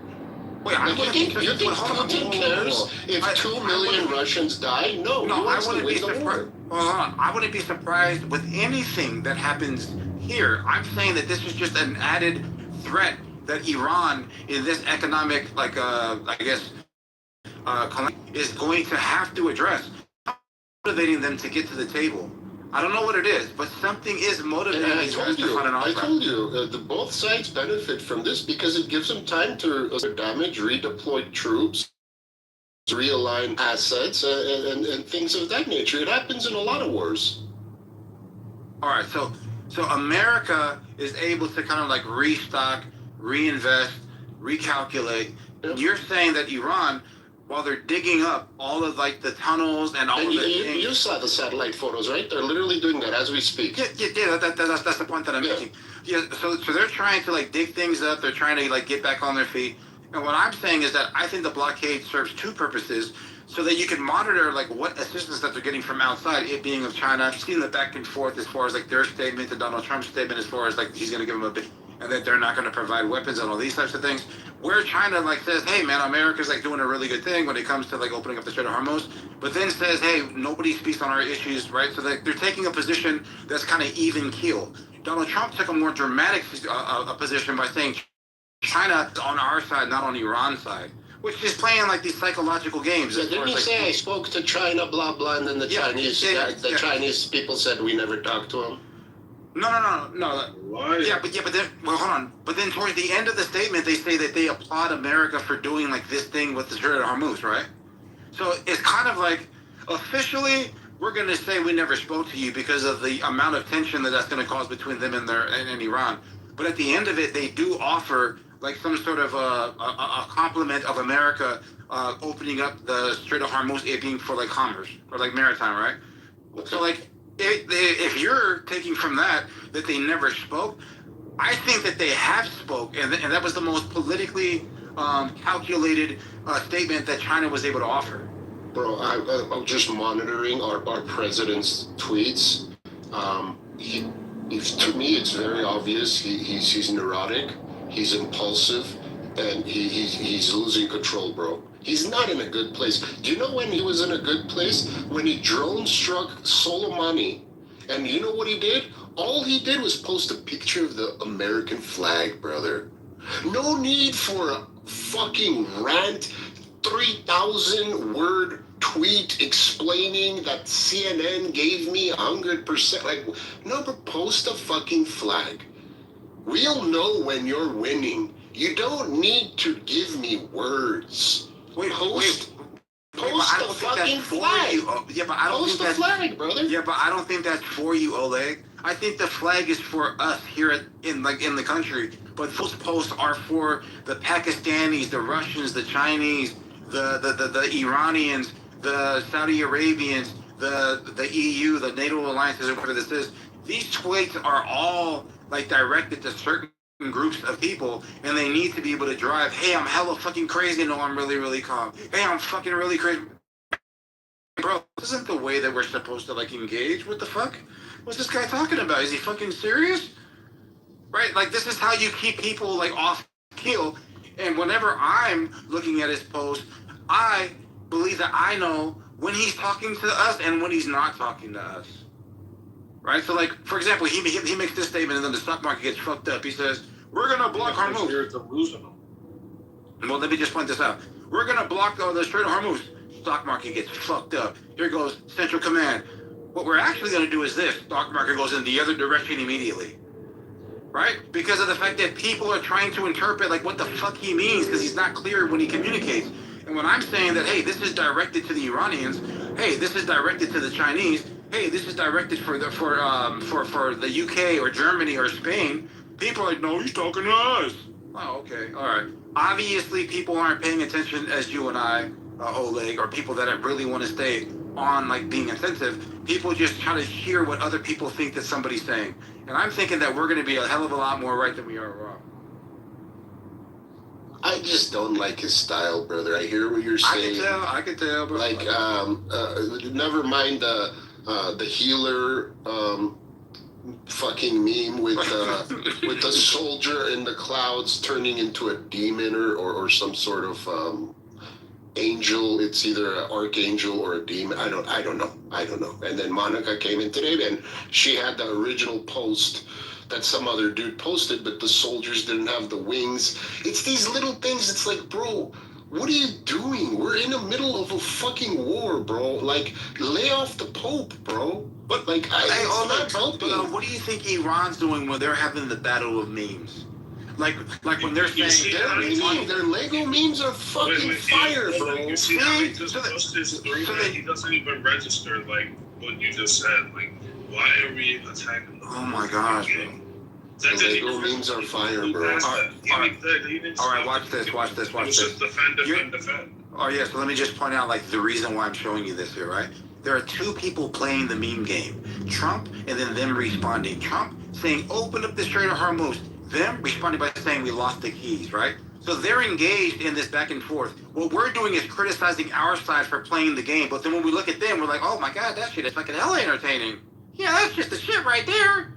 But they're both playing the game. Why are we only criticizing our side? Because we have this expectation of efficacy on how we believe that a president should be conducting himself? That shit is crazy. We should be making way better memes. We should be making better memes, better videos, better everything. Now you want him to up his meme game? Absolutely.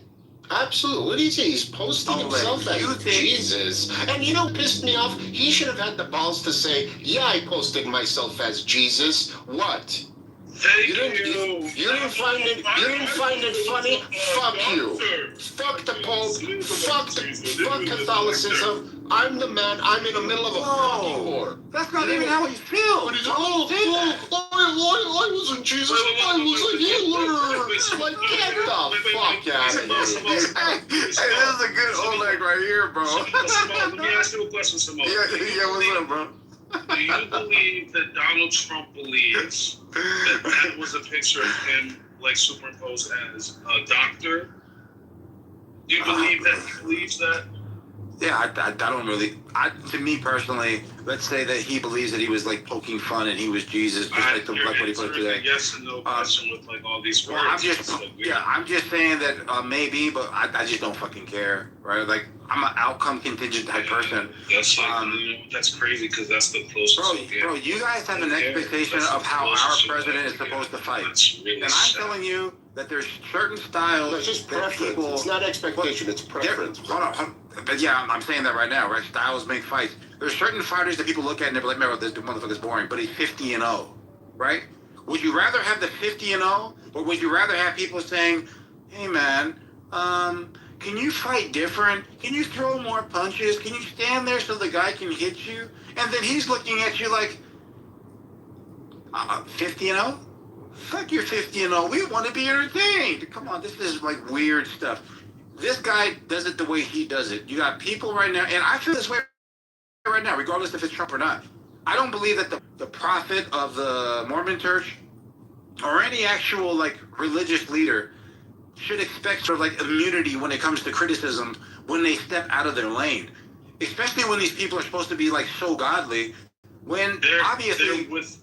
They're directly within their lane when he's talking about world peace. And No. Absolutely. All right, so, like, before he's the Pope, He's criticizing actual policy of the United States of America. He's criticizing the war. He's criticizing hold on, immigration, warmongering. No, hold on. So, like, before he became the Pope, it's immigration. No, you'd like to say immigration. No, it's the main way in which ICE and the Department of Homeland Security was conducting operations. Let's be real. Let's be honest. That sounds like immigration. You can't do that. You can't do that. Yeah, that sounds like immigration. Yes. Oh my gosh, bro. What the fuck is this? Department of Homeland Security was conducting their immigration. What's up with you? Pope, before he was the Pope, criticized the immigration. So, what's the problem? All right, cool. So, like, now he's the Pope, okay? So, as the Pope, what you need to do is, like, think about how everybody's kind of looking at you for the spiritual guidance and, like, where you are infallible and where you are fallible. If he steps out of the... even the criticisms of VHS, how does that fall outside of his, like something that he can talk about? Hurting humanity. That's what the Pope fucking does. Fuck. All right, never mind, bro. Yeah, never mind. What are you saying? I think a lot of Catholics will tell you, with their history, that Jesus is not a pacifist. That in certain circumstances, the sword, and not a metaphoric one that cuts up metaphoric apples, is actually to be used. And when he comes out and like, I guess this open border policy, or this closed border policy, right, saying it's unhumane or whatever this is, right? Like, what he's actually doing is, like, superseding the authority of the United States of America, where there's supposed to be, like, this separation of religion and state. So then, as an American in the state domain, I'm going to say, but the freak out, bro.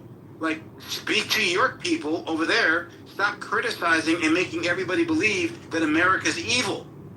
Like, is that a hard request to make? And if you make that request, all of a sudden you're being blasphemous to the guy? You're like, come on, what the hell is this, bro? You can't speak your mind in America more? You can't be like, I'm not even a Catholic, but I still gotta be quiet? What type of stuff is that? I thought this was We're in Nazi Germany? Yeah, I thought this was America. Are we in North Korea? Louis? We can't speak what we want to speak about? Because somebody has the cloak of emininity, or emininity, everybody knows who the hell he is. Immunity? So he's beyond reproach? Pope Francis was critical of Trump's border wall. See? Trump's new announcement that he just did. Pope Leo the 14th, he criticized the what is it again? Stuff in Venezuela. Bro, Trump made this statement. Do you believe it, Louis? Trump said that they purposely got this American guy to be the Pope so that he can influence Trump's policy. That's stupid. Sounds right to me. Sounds right that the strongest... I'm obviously joking, bro. Come on, man. It's not obvious, actually. It's just not obvious. Yeah, you're kind of retarded. What is it again? Yeah, the guy that his fucking name is Matt. Get your own inside joke, dude. You're retarded. So Trump announced that there's going to be a tax cut. Right? Uh-huh. And the tax cut is that we're going to have to... Okay. So let me just... Man, let me look this up before I get this fake news. Yes. Read directly what it is, all right? It's, So basically, the gist of it, from what I'm understanding, right, and for, like, the most part, not like some special person works in a special field, and, it's going to be that you're not going to have to pay the tax on the income, but it's not going to be deducted from your taxable income at the end of the year. So they're not going to take it away now, they're just going to take it away at the end of the year. It's basically what it is, and it's being called a tax cut. It's saying, they're removing the pay-G tax withholding. That does not reduce the taxable income. It only delays at the end of each financial year. The tax effect is 0. This is not a tax cut. I don't get why Trump is calling this a tax cut. So here's also what's happening simultaneously. The AR market bubble is popping, right? It is happening. Anthropics is announcing that it's going to be based on usage. People don't understand that when you get ChatGPT, when you get Claude, you're actually getting Claude and all this stuff they're losing money on it, right? They're losing money, especially like for the power users, they're losing money on it, right? The war with Iran has kind of sped this up. Now Trump's an tax cut, which really is, we're not going to take money at the end of the week out of your check, but you got to do that. Like it still doesn't take away from the total income. Yeah, I don't know. This just seems that he's trying to do anything, a very populist move for the midterms, bro. This is bad, bro. This is bad. The economy's gonna tank, guys. The economy's gonna tank. I actually thought they could have something good. What? What? She just made the announcement. You know what? I'll tell you I'm this. gonna go back to watching the market. You can only say this. All this news. Nathan keeps on doing the meta. I'm gonna go to like a non-meta room. I was gonna say it was news technically, but it was real disappointing.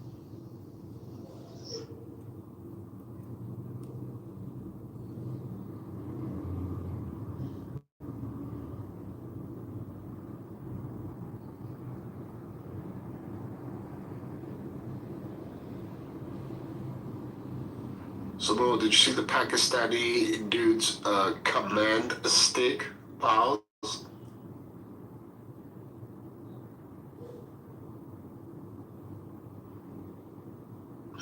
Like, does the Armenian army have a silly little, you know how Pakistan and India go high stepping at each other? No, we don't do any of that nonsense. The Greeks have they wear the little skirts with the boots and do the sidestep and shit. Yeah.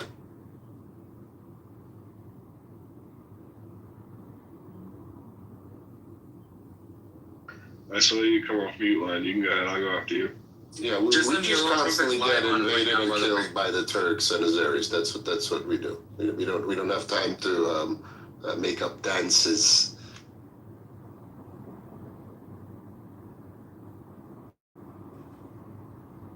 Wait, so do you like the Kurds steal the guns? You want the Kurds to have the guns, though, right? Oh, me? Yeah.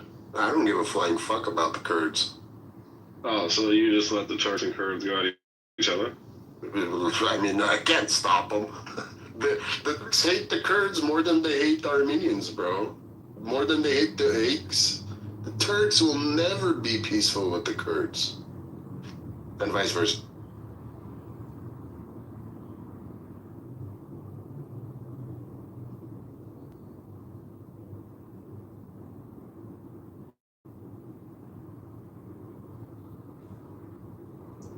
Hello?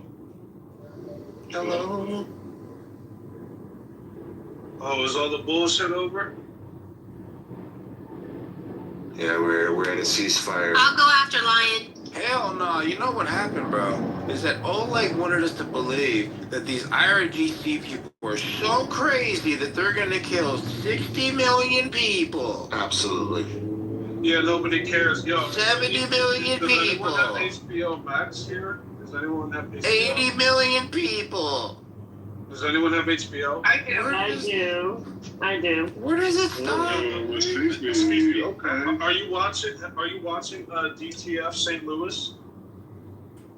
Let me put it on. What is DTF St. Louis? Oh. You gotta watch it. What's it called? Patrick Bateman's in. Jason Bateman or Patrick Bateman? No, you're right. Oh, I was gonna say because I don't know who Patrick Bateman is, but if it's you're right. Patrick Bateman, fuck you, and you knew that I fucked up, and you tried to embarrass me, and I'm embarrassed. Fuck you, Tim. Fuck you, and the Patriots are gay. Fuck you. But yes, it is. It is Jason Bateman. No, yeah, Donald just feel bad. I agree with you. But it's a kind of murder mystery kind of movie. Carry On? It's a show. I don't know what that is.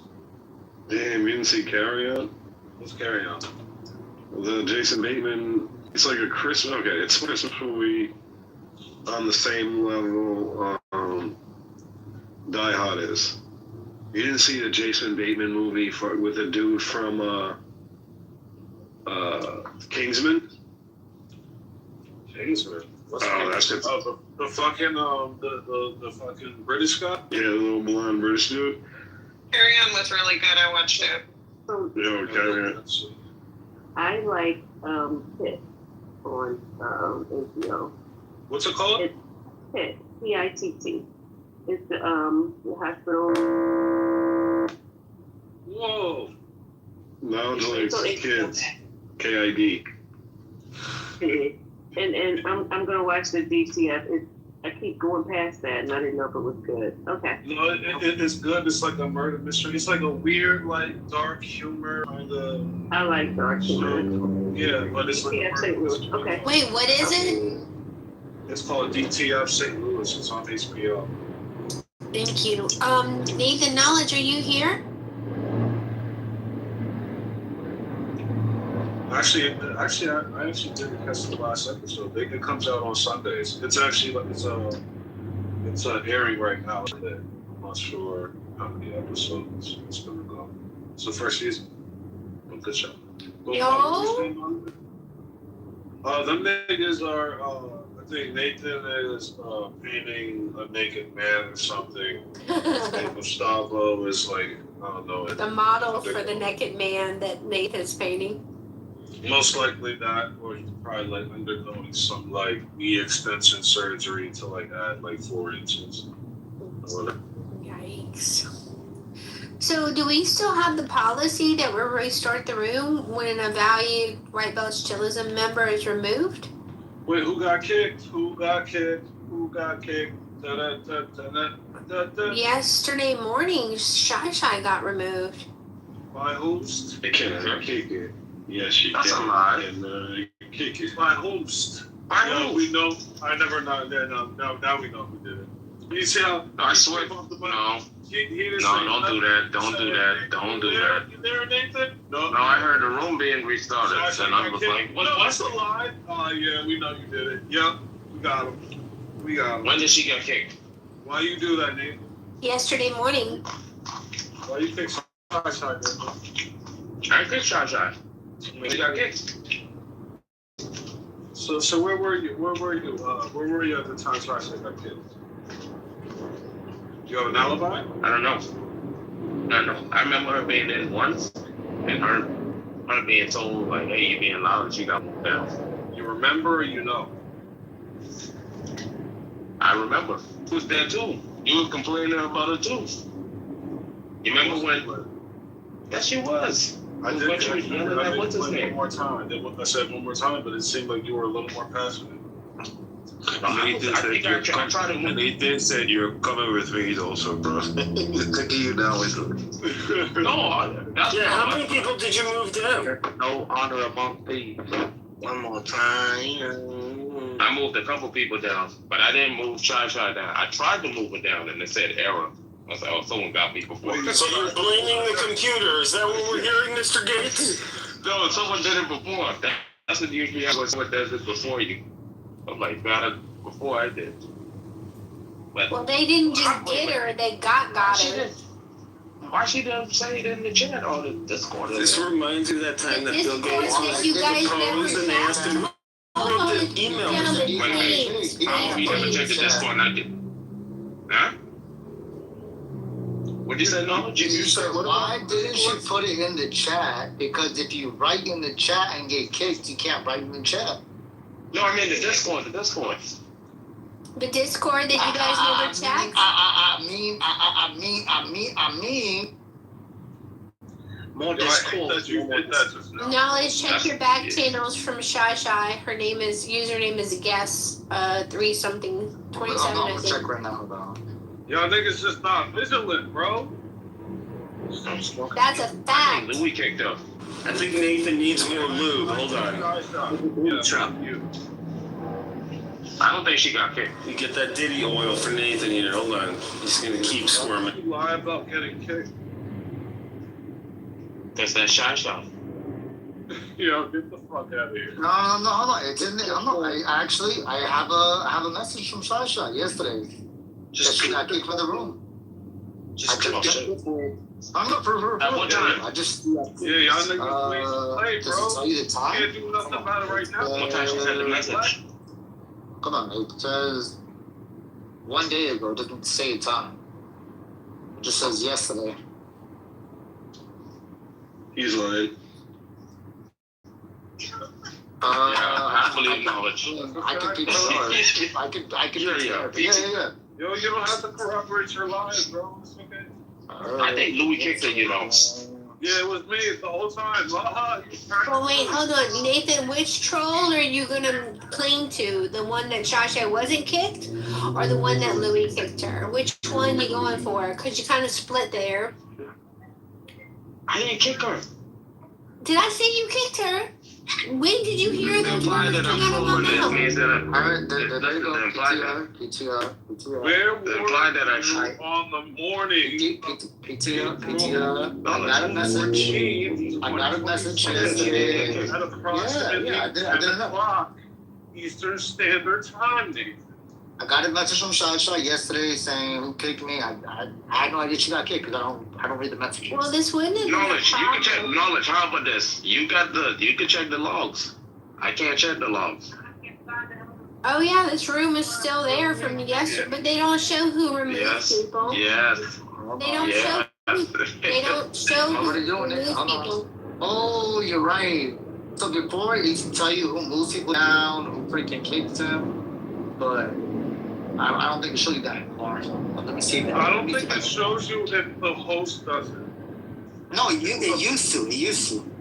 Yeah, but if the host, like if someone who's not the host takes somebody down that doesn't shop, so. Who's not the host, right? I was the host. Nathan, so move me show if I kick them down. Move me down, Nathan, and see if it registers on the No. I would never do that. Louis, you want to do it? You can move me down. I'll come right back up. Okay, only because you say you come back up. So, forgive me, Monica. Yo, it really hurt that nigga. Yo, look at that. You heard his voice? I did. It was. Forgive me.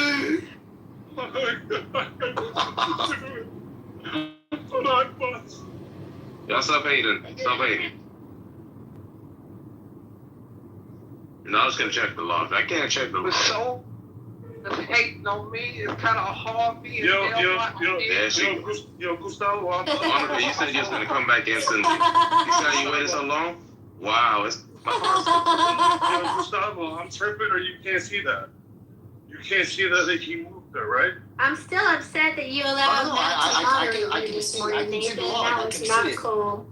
Does it say that Nathan moved Monica down? Yeah, I can see it. I'm telling you. I can see the log.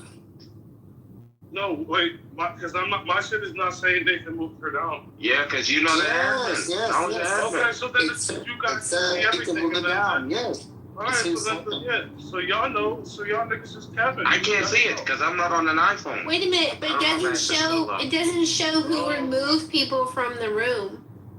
And it doesn't show who muted people either. It only shows who moved who down. So if I move myself down, it would show in the history that I moved myself down. So the people who are crying, who moved me, and they move themselves down, they get to be called out. So Gustavo, do you know who kicked Shasha? Because it was show for you, no? Look. Hold on. I went back like 20-something hours. Let me go more back. Let me find out. Hold on.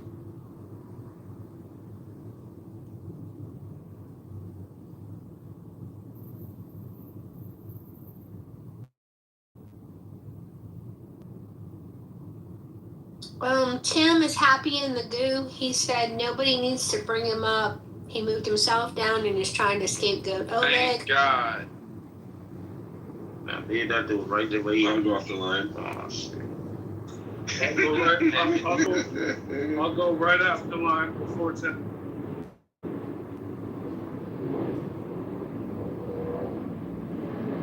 I'll tell you something. I'm happy that feature.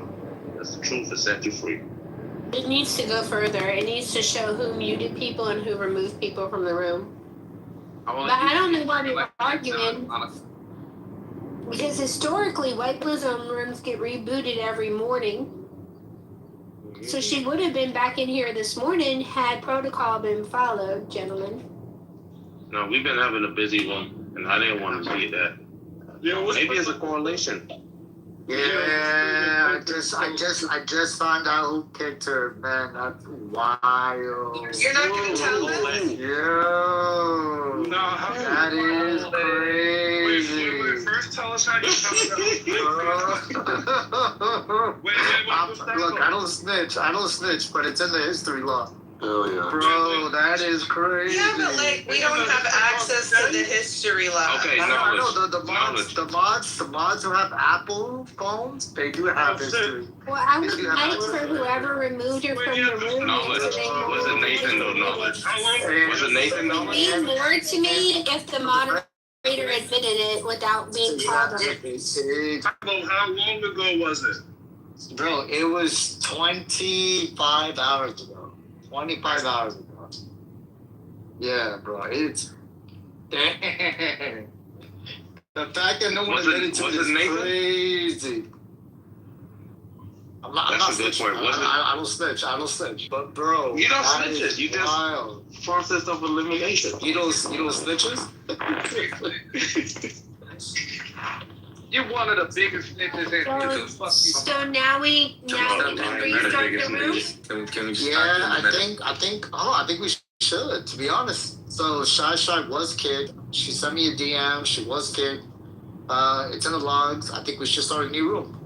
25 hours ago, that was like around 8 o'clock yesterday. No. It tells me 24. It tells me 24 plus hours, meaning it could have been anything past. It could have been anything past 24 hours. It could have been 8 in the morning yesterday. It could have been 9 in the morning. It just tells me 24 plus hours. Who kicked her? That's what we're trying to figure out right now. It's They know exactly in the who log. kicked her. Yeah, it's in the log. Why is it that I'm always They in won't this room? tell us. Nathan is always doing meta. Like, man. Can we just talk about the topic? I like meta. About the topic. Meta's my favorite. Yo, Samoa, you should have been in the morning, yo. Incan was fiending from some he was fiending from crashing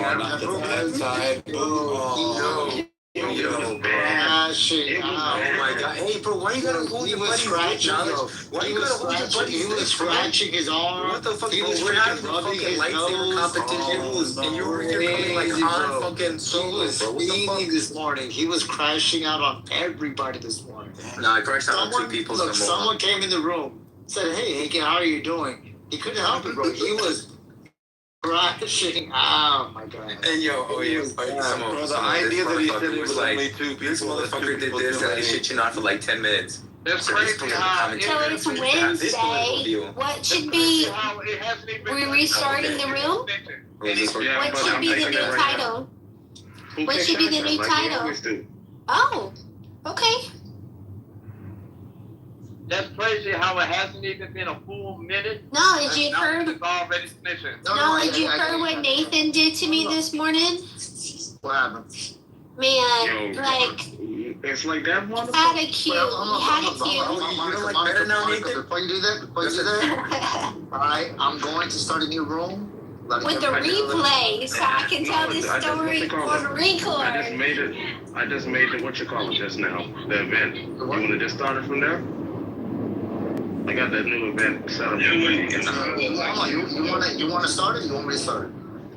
I'll start it right now. I just set up the event. I'll start it right now. Get started, bro. Stop being gay. Yo, Gustavo, who did it?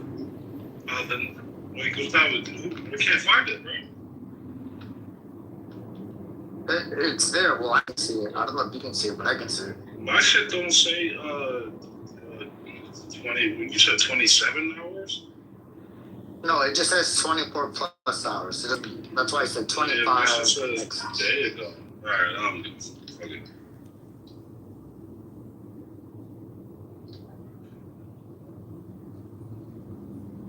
I know who kicked her. Who? She was. Nah, it was me. It was me. No, it was Seawolf. She-Wolf doesn't not admit when she does things, though. She's always been pretty straightforward. When she throws rocks, she shows her hands. Now that bitch Ninja Oleg, I don't know. He always looks a real shiesty too. Damn. Wait, can you guys hear me? Yeah, I can hear you. Yeah. Yeah, I can see it was Red Rum. Red Rum? What the fuck? Oh, fucking redrum did it again. No problem. I mean, it is murder spelled backwards. I would get along so well with Red Rum and IRL, bro. I can already tell, bro. Bro, it's the best when he slaps, bro. Yes, yes, yes, yes. Yo, Inky, can I tell Oleg what you sent me today? Yes, yes, bro. Oleg, he sent me a reel that Nicole Pashinyan posted. Yeah, in the car, right? Yeah, listening to fucking... Oh, this is embarrassing. The Future song, I forgot the name of the song, the one that samples that Selma track. Molly Perkins. And it gets said to and me it's like that part with like chase a bitch or something about bitches. It's like, bro, you're the head of state, you son of a bitch. Fucking straight to the dungeon. Inkin sent it to me like, this is what I imagine Red Rum is like. Bro. I told him, Inkin, if you tell him that, he'll kill you. He'll kill you. He'll fucking dox you and then appear in front of your house, bro. It's the biggest disrespect to Armenians to be compared to that guy. Some people love him. He's like 50. You know who loves him? Jehovah's Witnesses love him. What? Yeah, I'm not even making that up. Yo, I am convinced that Samoa is Mormon. I'm convinced of it. He's non-denominational. Samoa is a Yugoslavian AI released onto the world in the 80s. Okay, you guys have no idea what you're dealing with. Be careful. Yo, like, you have a rough day at work or a good day at work? I can't tell. You're all aggressive this bro. I'm pretty stressed out at work. The next fucking 3 months will be intense. But it's good settling some cases, but I have a lot of motions to write, fucking a lot of depositions, a lot of mediations, but it's good. Just hectic. I filed 25 cases in 1 month, bro. I should have spaced them. I should have spaced them out a little bit more, but so I'm getting shafted with work, but it's good. All right, gentlemen and ladies, there is a new room. Yes, sir. The link is in the chat. If y'all want to mod me up, I will put it on the Jumbotron and I'll shut this baby down. Oh, yeah. All right, there we go. All right, guys. It is unusual. 3 hours when like the room gets chiller. Go ahead. No, you gotta get. No, you gotta get here early. Inkin, the stage is open for new rooms. It's like a fresh pace. It's like the Zimbabwe. What is the thing that cleans the ice? Zamboni. Thank you, Hagar. I've almost forgiven you. I've almost forgiven you from the betrayal of last month. We close. We're almost good again. I'll keep working on it. That hurt. That cut. Like, you don't know. All the slings and arrows that the haters lob at me in here are nothing. Like, my hide is tough. But the people that I admire and respect, the people whose opinion I value, when y'all guys come for me, I'm like, it's a paper cut with lemon juice. It burns. It's so painful. You do know that, like, I didn't mean it as an insult, right? I'm thinking you calling me an edible mother. Not edible. Edible is different from devouring. Devouring mother is the same. No. All right, My mother is a devouring mother, and I control buddy, not control freak, but like they just don't know how to express the immense love that they have, so they're constantly fearful of losing their child to something else, right? Like to a wife, or in my case, my fiance. So I have a very devouring mother. That's difficult. It is. It is. But they're getting better. They're falling in love with each other. Oh, that's good. No, it's not. No, it's not. Because now we have 2 women that are. Now they're gonna gang up on you. Oh Exactly. no. I have a devouring mother and a devouring fiance. So no, hey God. But they love you. Yeah, they do. Yeah, they do. All right, head over there. Let's go over there. I'll be right behind you. All right, guys, closing the room.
have the cross like that's what I'm shot.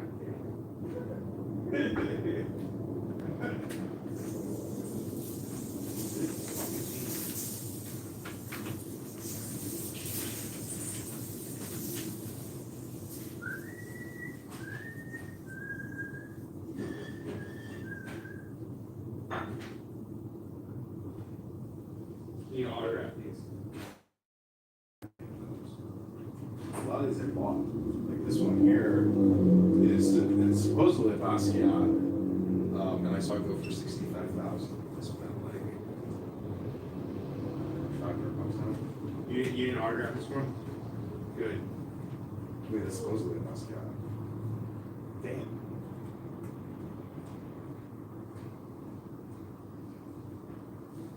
That it really was fucking money laundering. He even spelled it Flash. I mean, wasn't he just like a burned out hair, like, you know? Yeah, he was a heavy kid.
Everything is orange. Like orange chicken, orange juice and beer. I got a problem with orange chicken on it. What? I don't know, it's not use a broccoli now.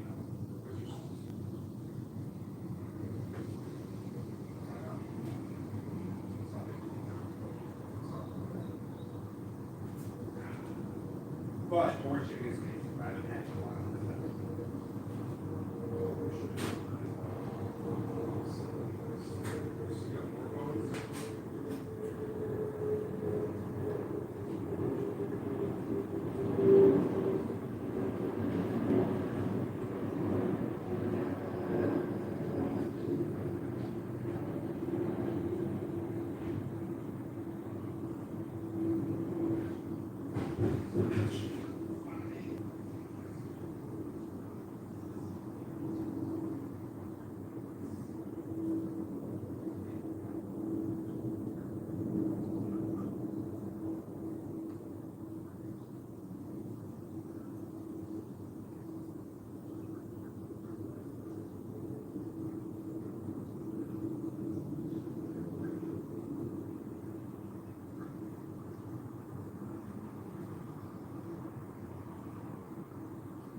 Sam Cohen's brother. Remember Sam Cohen, the guy that ran? Yeah. His brother was like a star football player, and I just ran into them. And they were going to this party at this girl Emily Clark's house. No, seriously. Yeah, they're going to Emily Clark's house, or Tasha Jones. Oh no, Christy Patterson's house. And I went there, and it was like every fucking hot chick in the school. It was like the coolest party ever. And I was having the time of my life, and I was like, all these girls that I never talked to were not talking to me, whatever. And it was just like that. I'm the fucking man. And I just wipe out so hard. And I like to the point where like I probably broke some shit. But like everyone thought I died because there's blood everywhere. And I apparently I just get up and I'm just like, all right, what's going on? And then like slap my blade hand on the thing. And I looked like Avatar here. His friend got knocked out of the car one time. Yeah.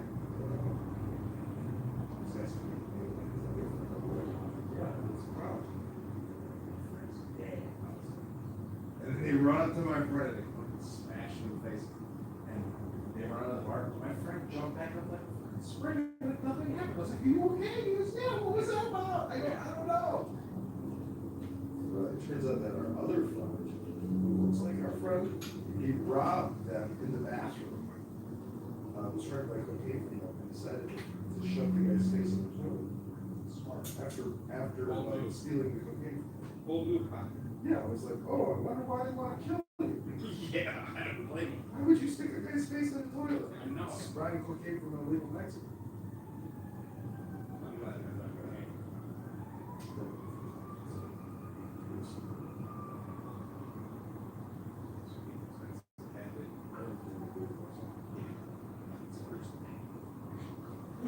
I can't believe it didn't figure out that we get on. Did you rent an apartment? Why can't you just live at your dad's place? No, I do. And my rabbi has a place for me, but it's so awkward. Well, your dad's place is sweet. It's not there. You can't make bitches. You can't make a bitch. You can bring her over for a coffee, can't you? What? Bring her over for a coffee and fuck her at her I'm place. not the coffee stall. Anyways, I'm just saying, if your dad's got a dope place, what's the problem? That's all it's important for me to live my life out there. I'm not just, not women. I meant like kosher. Like, I really need to get to God's country. West Rogers Park. Do you like how much harder it is to get like kosher food and that kind of shit? It's like actually annoying.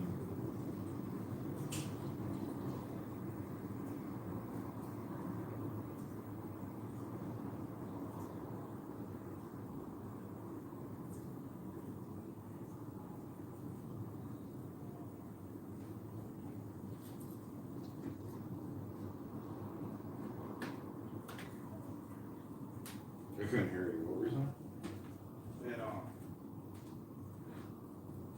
What was this? You can't be kosher at your dad's house? Well, it's like I really need to watch Rogers Park because like I really want to live in a Jewish area. It's like hard to actually be kosher and go to synagogue and all that. There should be some other priorities in your life, like your well-being. Because that is. Yeah, I know, but like, it's also a question of money, isn't it? What? It's a question of money too, isn't it? What do you mean? It's a question of money. No, I'm doing good. No. I don't know what I'm saying. No, I actually have money in the bank. And I just got a $1,400 back today.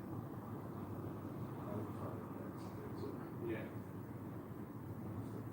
But I still haven't even sold my wedding ring yet. You want to know secret wedding taxes? What? In Kansas City, they do not let you photograph the area with all like tax returns on it. Yeah. Because if you saw how they actually handle the tax return, you would realize mailing in a paper tax return guarantees no honor. Because all they do is take a check for whatever's in the envelope, they just fucking file it, it goes into a huge filing system, and then they ship it off into a warehouse. Okay, so on paper next time, what you're saying? Paper's way. But this time I filed digital. I did digital. If you cheat on your taxes, do the paper. Because there's no, it's not digital. That's a pretty good to know. I don't, to my knowledge. I mean, we all do in different directions. Like, I gave a bunch, I only added like one of the charity donations. I gave some more, I didn't give a shit. totally fucked around on the schedule. See what time. Saving myself a bunch of money. I didn't want to fuck around too much, so.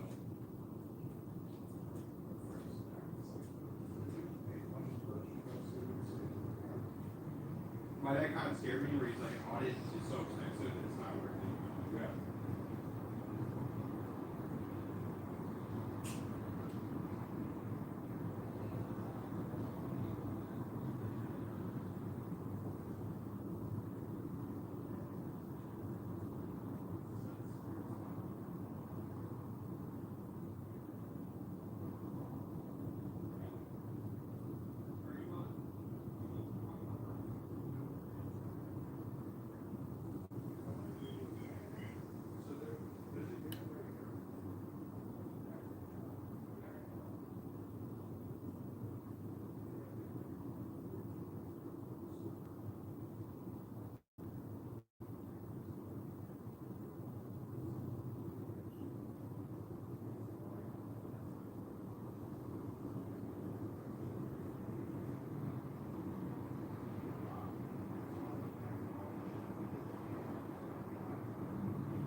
Are you on Hinge? What? Are you on Hinge? Yeah. Let me see your Hinge account. Alright, good. You should see mine.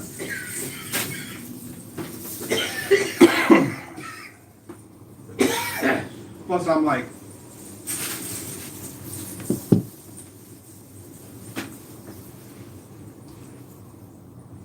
Target to prostitutes? I'm confused. Yeah, what about it?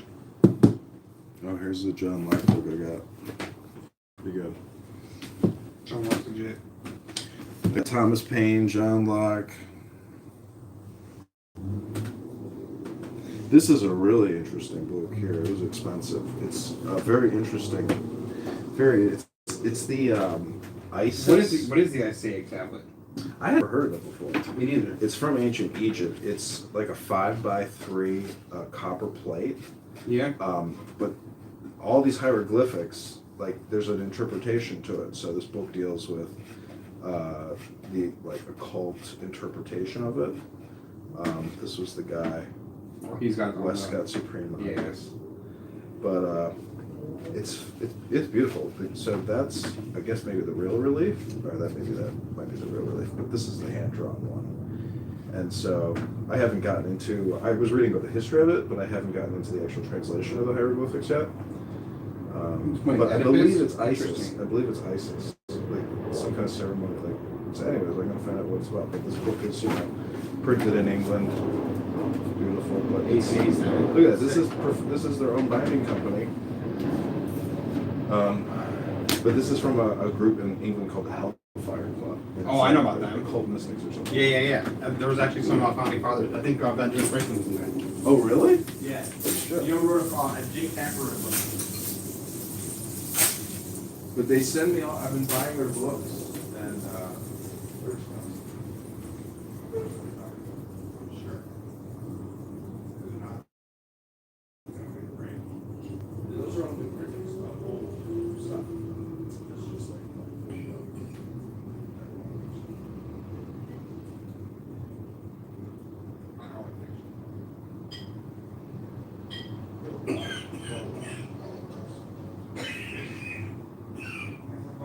I would watch like Elmore Leonard, Blue Memoir.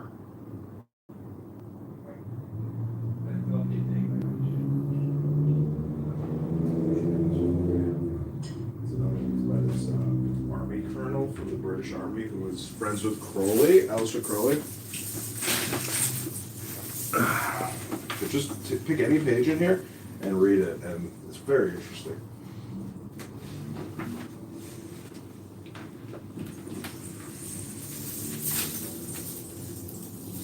We still want the Zohar.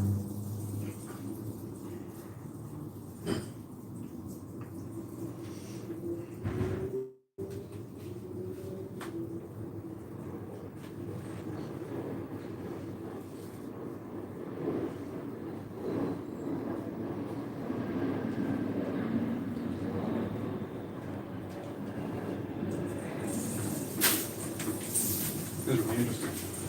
Yeah, because Judaism, you know, like There was no Torah until Moses, and so Judaism was all world until Sinai.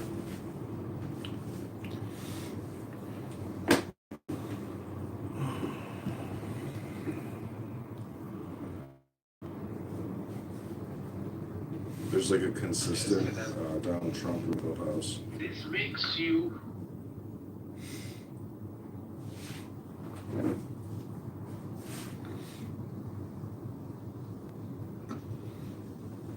Campbell's versus Trump. No, the other. Agnes is the.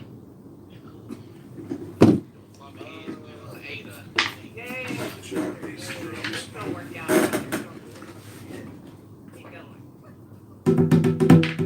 Agnes versus Trump.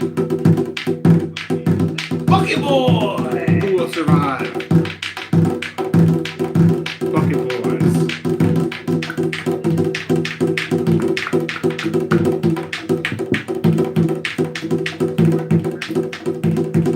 I've seen about buying one of these. So it's kind of like, there's masculine ones, right? No. I tried to get a masculine one. They all come out feminine. Yeah, what the fuck? And none of them are practical. Where's like the badass, like, I want the mega. You know what a fan is? It's actually like a magical instrument, like a wand. Yeah, exactly. Because it's also an illusion, because you're not actually changing the temperature. Well, you know what happens? No, but what it is also a breathing device. Because when you're fanning yourself, you go and you start taking deep breaths. So it's like a magical instrument to take deep breaths out. Did you know that, Debbie? I mean, nobody can talk to you yet. Yeah, no. I was just kidding. I see your dad pop on. I was like, I'll have like a Trump remote, and your dad will come in, but he won't raise his hand or anything. He'll just leave. I'm just. Quote, 90s edition part 1. Number 1.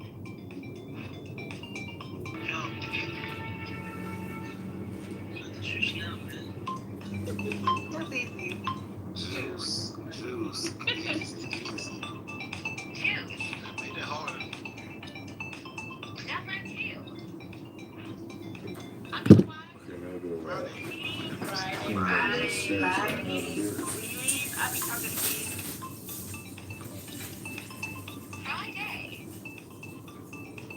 Number 3. He's a good man, Savannah. Waiting back now. With a tail. Number 4. You want to go somewhere, you want to meet somebody. Sister Act 2. Sister Act 2.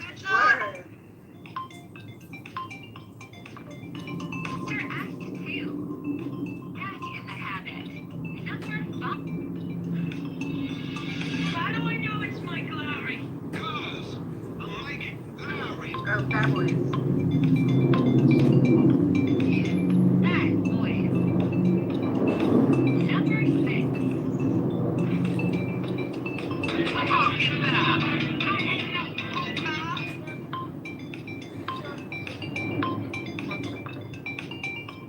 Crooklyn. Number 7. Can I ask you a question? How much money you make working? Is that rush hour? The Players Club. Oh, shit, yeah. Number 8. Guys, wait, listen.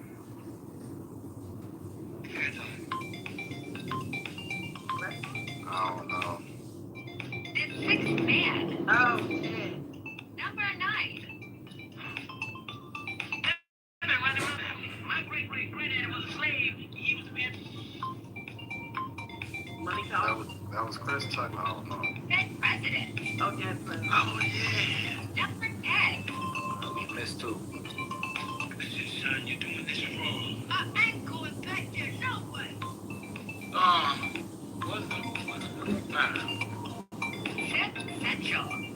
South Central, yeah. Number 11. Right. No. Every time we get high, you start looking like sugar bear. Oh, not very safe. Set it off. Number 12.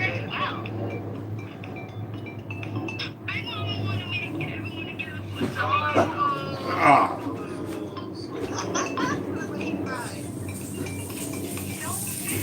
Alice out of the man. Can you guess the movie by the quote?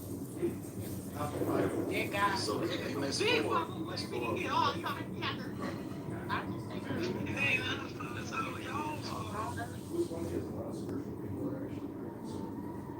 Nigga burned down the whole kitchen. Exactly. But you know, I'm not going to think of it. Okay. Thank you. Sorry. Oh, I did. Of course not, dude. You gotta switch those feet. Can you finish Not the good fun. I lyrics? just fucked them up the last couple These days. albums are the edition card one. Number 1.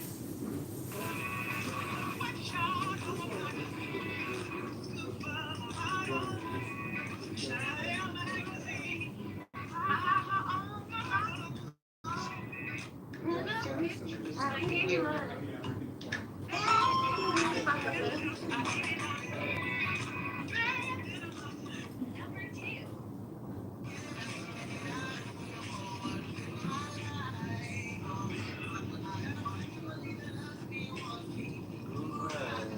But instead I get won't let me out.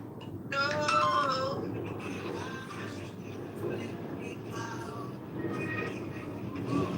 Number 3.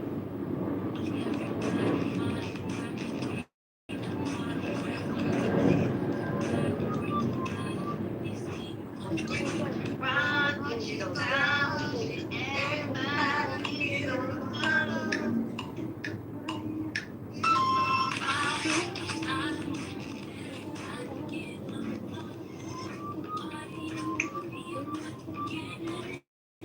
Number 4.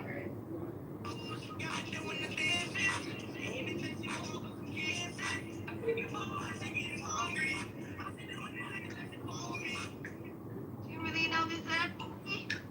All I do is serve.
Saudi Arabia has been pushing the U.S. to drop Trump's blockade because they were afraid.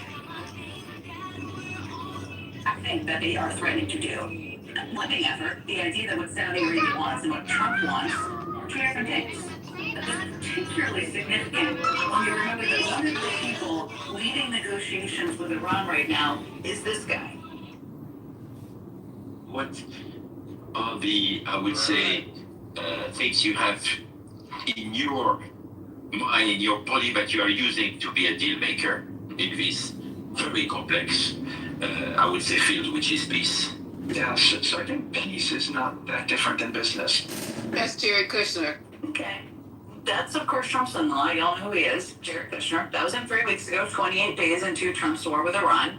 And the event he was speaking at was a Saudi investment conference in Miami, Florida. It was hosted by none other than Saudi Crown Prince Mohammed bin Salman. And even though Kushner is currently one of Trump's top negotiators with Iran, he was introduced at this Saudi investment event as a private citizen, as the founder and chief executive of his investment firm, Affinity Partners. You know, the investment firm of Kushner's that got a cool $2 billion from the Saudis after Trump's first term. That one.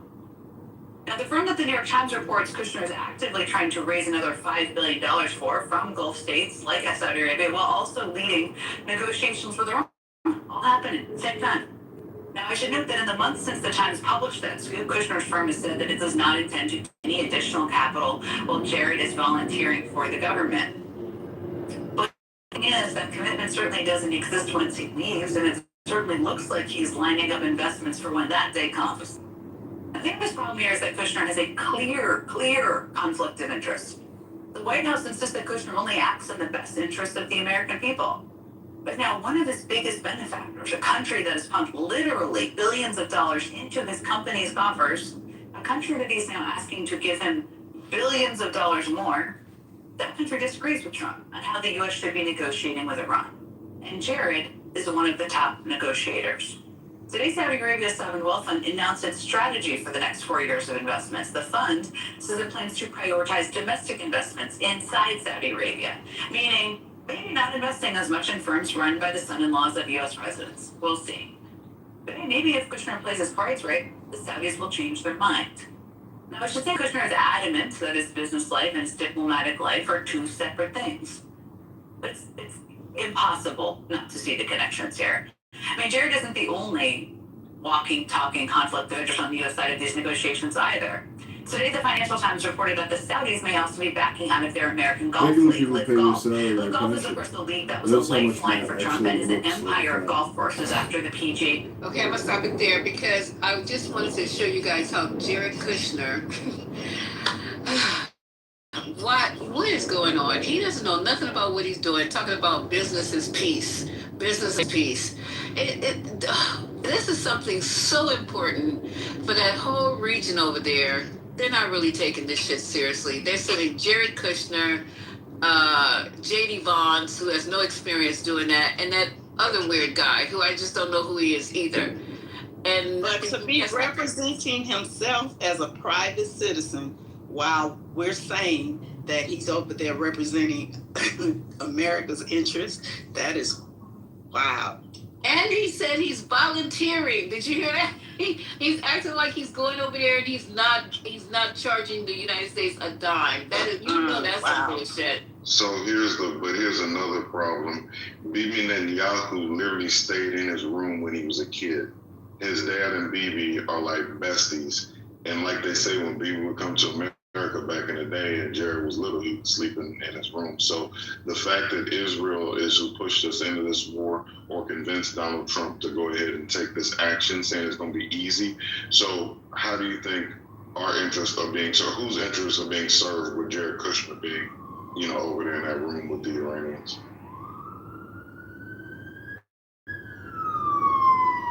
So Bibi and Kushner's daddy were pajama parties? When they were younger, when they would come to America, Jared Kushner, his room, they would give his room up, and Bibi would sleep in his room when Bibi would come to America.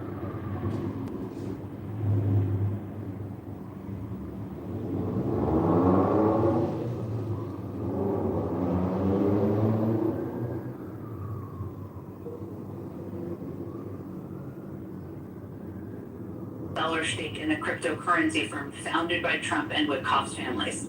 Months later, a fund backed by the country made a $2 billion deal using a Trump and Witkoff family digital coins. Now, the White House has said that Witkoff does not participate in any official matters that could impact his financial interests. But could we get that map of the trade routes Iran is threatening to blockade up there on the screen again?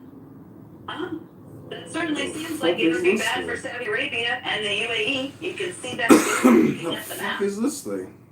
Good thing they have really good relationships with the key negotiators in charge. Okay, so this is interesting, y'all. Shred all your crimes. So, Shred all your crimes. Interest. A fund backed by Abu Dhabi would be making a $2 billion business deal using the Trump's firm's digital coins. What is he not?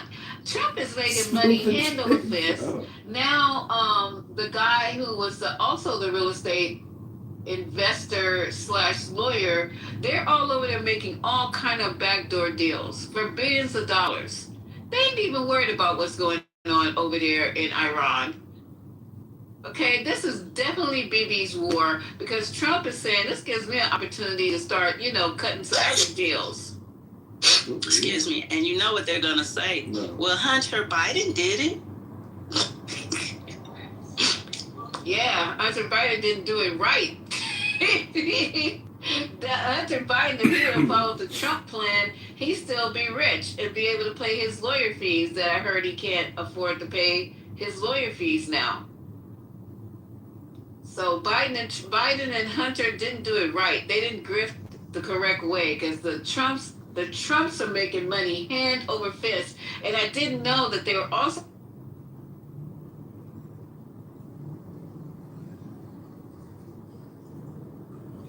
He went in the Matrix, Lisa. business, the Saudis were, huh?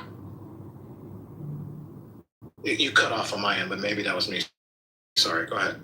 No, that's all I had to say on that. This.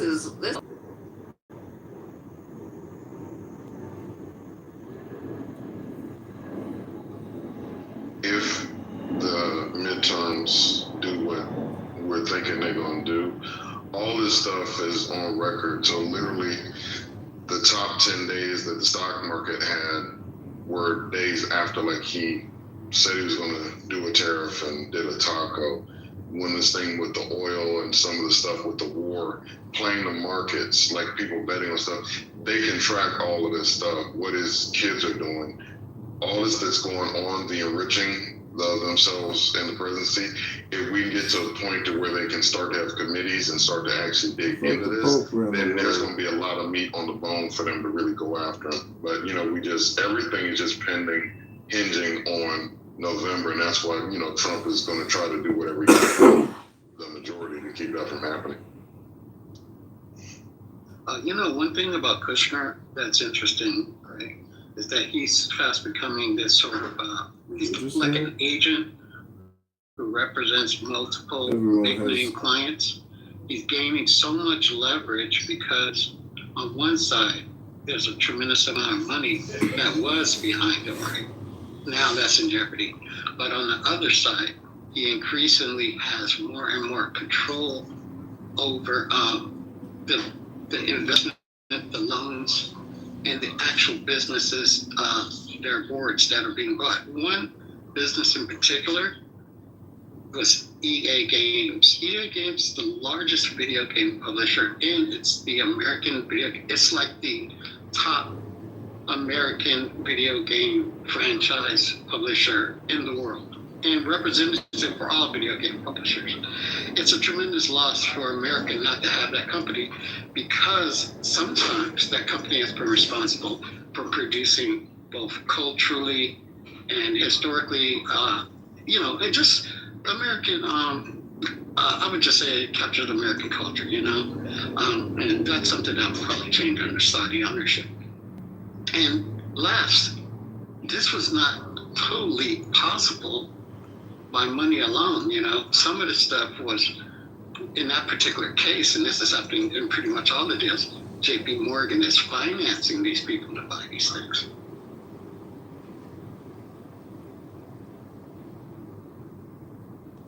Thank you for that, Ola. That part I didn't even know. But we have something really interesting. I guess Trump is crying now to the Iranians. That is what Lawrence is going to be talking about right now. I'm sorry the clips are coming back to back, but I kind of like ran into, you guys are here. What's in the 420, y'all? It's time for Lawrence O'Donnell. We're going to try to also do some of the conspiracy theories that I wanted to do last night when it came to Michael Jackson. So if you guys are sensitive, you can leave early before class is over. And we can't stay open till 3 o'clock in the morning this time because I was literally falling asleep at work. That has never happened to me, ever. I was drinking coffee, lattes, Red Bulls. Yeah, like, what is wrong with you? That's the second Red Bull. You shouldn't drink those. It gives you kidney stones. I was like, it's either that or I'm gonna be flat on my face. So we're gonna put in as much work as we can possibly do, and then kind of close up before 3 o'clock in the morning. I gotta get a little bit of sleep, and then everybody in the house is sick. Are you guys getting summer colds, allergies, anything out there? No, not really. No? No, I won't be surprised because it's been 80 the last 2 days and it's going to drop back down to 30. So I'm expecting to see a lot of people sick. Yeah, it's 80. It was 60, I think, the day before. Now today, I'm assuming it was 60. Now today it's 80 something. I don't know what it's going to look like tomorrow. But the kiddos are all sick. And I feel like, I'm just tired. I'm worn down. So we're going to... I got yellow fever. Are you just lying? It's Donald Trump. It's the evil of Donald Trump. He's making everyone sick with his behavior. Oh, you got it. You got it. Fall for this shit. Why do I always fall for this shit? Because you gullible.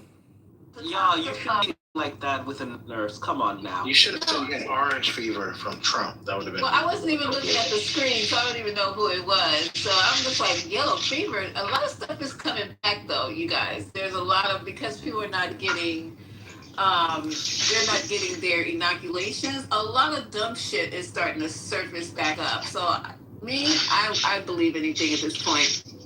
So, shout out to RFK. Shout out to RFK. And then, did you see the clip of Donald Trump saying that Diet Coke cures cancer or stops cancer or something like that? We got half of it right. What did he say? He does kill grass, right? He said it. That was Dr. Oz, right? He said that he was talking he said it was Donald Trump who said it.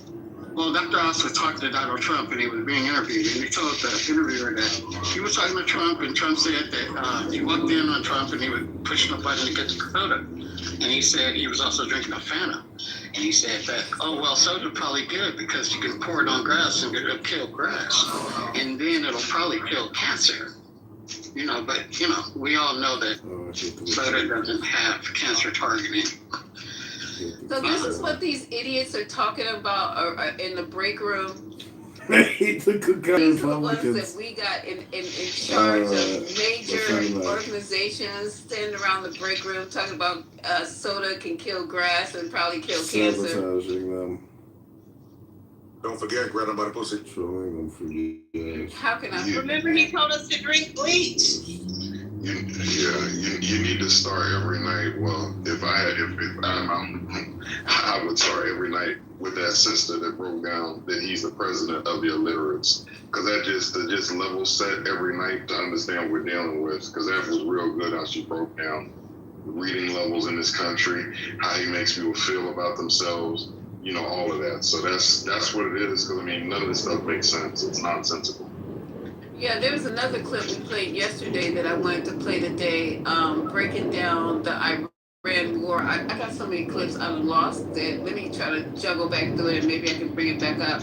But I think we were listening to Lawrence O'Donnell at that point. I don't know. So anyway, let's click this off so we can get through it. And we can close up a little bit early. Thanks, Jen. Thanks, Lawrence. Thank you. Donald Trump knows he is losing. Donald Trump knows that the Democrats are going to win the congressional elections this year, and Donald Trump knows that that means a Democratic-controlled House of Representatives will very likely be forced by Donald Trump's own conduct to impeach him for a third time and to put him on trial in the United States Senate, where the Democrats could be in majority control of the Senate next year for many reasons, including that today, Democratic leader of the Senate, Chuck Schumer, once again forced a vote on Donald Trump's war, and every Republican running for re-election this year chose to vote for Donald Trump's war, including Susan Collins of Maine, who could be digging her own political grave with that vote and handing over her Republican Senate seat to the Democrats in November. And Donald Trump knows this is happening. Donald Trump knows the Democratic chairman of congressional investigative committees next year and their highly skilled staff will work 7 days a week investigating Donald Trump's massive corruption, investigating Donald Trump's corrupt personal enrichment, using his position as president to enrich himself and his family. Donald Trump knows that those congressional investigative staff members will be working 7 days a week investigating corruption at every level of the Trump government, in every department and every cabinet secretary, including the fired cabinet secretaries. And Donald Trump just watched the voting population of Hungary rise up against the corruption of a prime minister, corruption that Donald Trump did everything in his power to try to continue. Donald Trump tried to corrupt the voters of Hungary by publicly offering them cash from the American government if they would just vote for the prime minister who it turns out they hated. Donald Trump is so afraid of becoming the next Viktor Orban, the next target of the kind of top-to-bottom corruption investigation Hungary's new prime minister is promising. Donald Trump fears losing the congressional elections so badly that he has turned to psychiatrists for help, as he publicly admitted today in a highly edited, favorably edited, no doubt, but still incapable of suppressing the madness, highly edited interview released by the Fox propaganda channel. When somebody gets elected president, that party always loses the midterms. I don't know why. I don't know, and nobody can explain it. I asked people that are deep into the psychological world, I said, why is it that a voter votes for the opposite party? It's even when you have a good president. I asked people that are deep into the psychological world. With his 80th birthday approaching, Donald Trump can no longer come close to forming a normal sentence in a lifetime of listening to people speak English. You have never once heard someone say, I asked people that are deep into the psychological world. Psychology professionals include a range from psychologists to psychiatrists, social psychologists, and others. And social psychologists have actually done some very interesting work over the years about how voters make their choices. But I think we can just dismiss it as another Trump lie with the awkward Trump phrasing of a seemingly crumbling brain. Because if Donald Trump did ever talk to people that are deep into the psychological world, he is just statistically likely to be talking to someone who thinks Donald Trump has very serious mental problems, as described in the book, The Dangerous Case of Donald Trump, which was featured on this program. In the first year of Donald Trump's first presidency, the book started off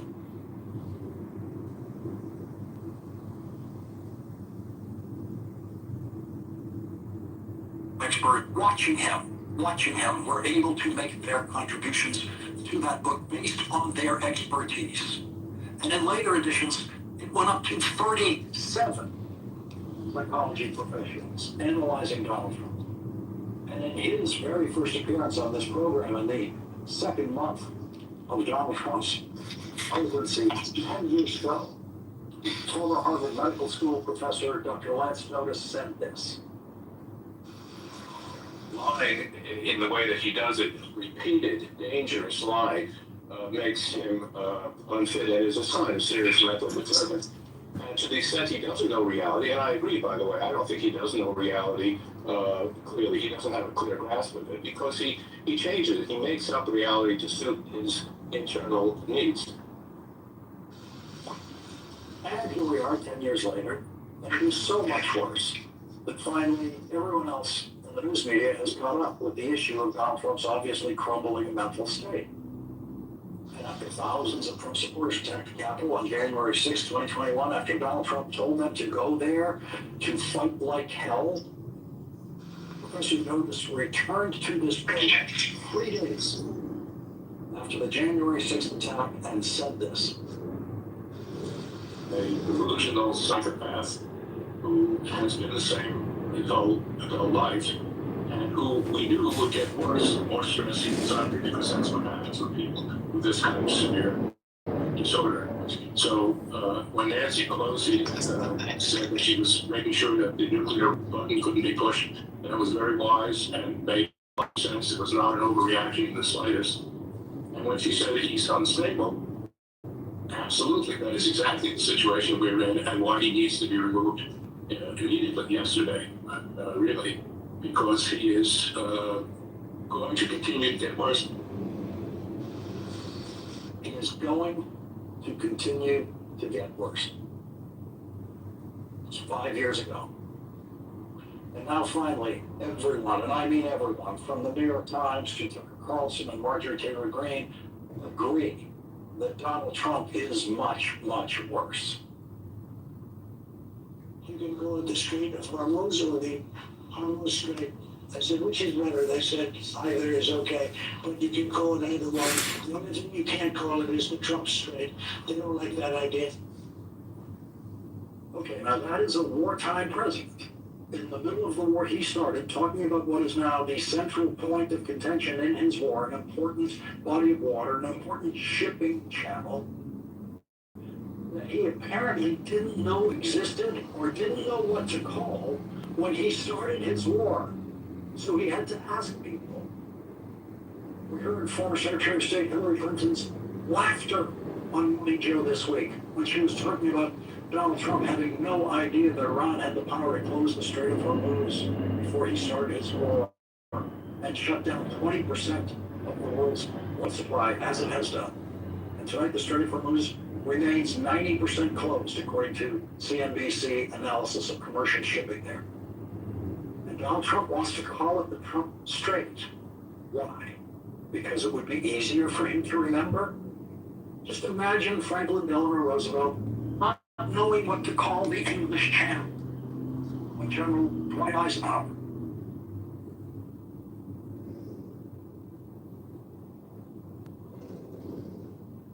turned a history of warfare. The D-Day invasion in World War II, the turning point of that war. After that successful, imagine President Roosevelt saying he wanted to call the English Channel the Roosevelt Channel. There would have been no smiles anywhere in the world. There would have been no defense, even of some kind of perverse, deeply sick joke. And if he said that, President Roosevelt would not have had a chance in his 1944 re-election campaign, which was quietly underway before and after the D-Day invasion.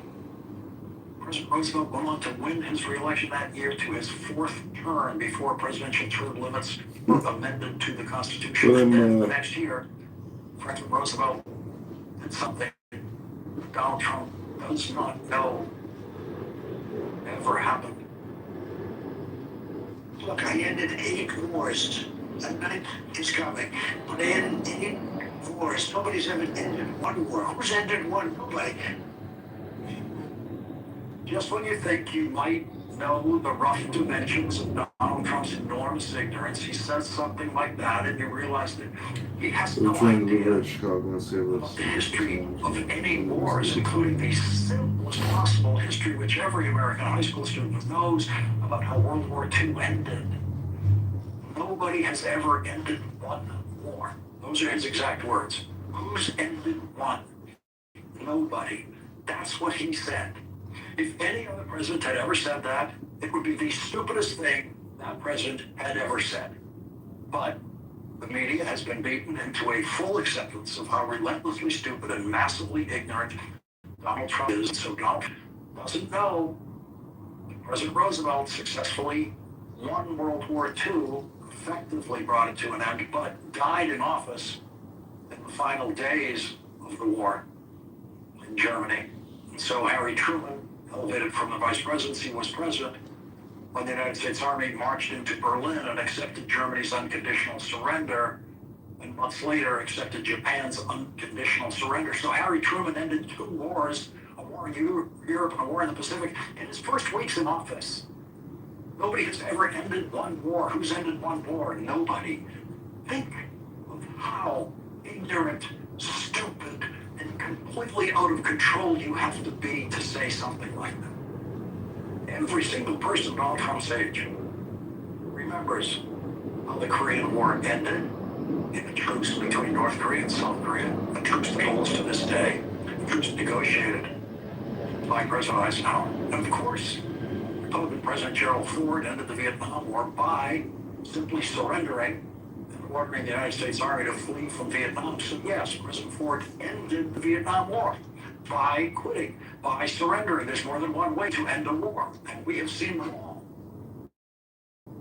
Hogan and George H.W. war against Iraq's invasion of Kuwait in 1990. The U.S. military drove Saddam Hussein's Iraqi army out of Kuwait. And then when the mission accomplished was planned, President George H.W. Bush ended that first Iraq war. Donald Trump was an American citizen for every one of those wars since World War II, but you'd never know it. And what's hard to tell now is when Donald Trump said, nobody has ever ended one war. Was that the stupidity speaking, or was that the insanity speaking? The problem for a president is it doesn't make any difference. Stupidity is as dangerous as insanity. Have you been negotiating a lot all day? I mean, is that why your voice is... I've been screaming at Iranians all day, yes. A little bit of laryngitis because of my skin. I've been screaming at Iranians. So we may have the title of the next flaunting Amazon documentary about life in the Trump White House this month, about Donald Trump instead of Melania Trump. Screaming at Iranians, coming up on Amazon. He seems to be lying about 2 things there. First of all, that's just his voice. That's the way he sounds on a good day now. I mean, asking why your voice sounds so weird and awful does seem like a well-targeted question for Donald Trump, who seems to choose a vocal style that he thinks sounds tough guy, I guess. It was not the vocal style he chose in the 1980s or the 1990s, when he could be downright soft-spoken in interviews. Donald Trump's voice is a performance choice, just like his hair is a performance choice and always has been. And they are both very weird choices. And the voice is an unbearable choice for most people to listen to. The other thing that Donald Trump is no doubt lying about is screaming at Iranians. I've been screaming at Iranians all day. No, he hasn't. First of all, he doesn't do anything all day, except maybe look at social media and watch TV. And it is more than likely that Donald Trump did not speak to a single Iranian today, or that day when that was taped before they ended it. But if we were to take him at his lying or demented word that he was screaming at Iranians all day, it means he was losing all day in his screaming negotiations with Iranians, which have achieved absolutely nothing as of this hour tonight, with the Strait of Hormuz still 90% closed. Donald Trump is the first wartime president in history who doesn't know what to call his war. I had to go to a war. I had to go and fight into a military operation. Some people would call it a war, some people call it a military operation. Historians could engage in protracted debates about how much deception was involved in President Lyndon Johnson's massive escalation of the American involvement in the Vietnam War. So too, with George W. Bush's Iraq War, did the president lie us into war? Is a question that has been asked both about the Vietnam War and the Iraq War, but no president has ever made it so instantaneously easy to prove beyond a reasonable doubt that he is lying about the reason for his war. So I didn't do that. Right now, you would have Iran with a nuclear weapon. That is a provable lie. That is a scientific.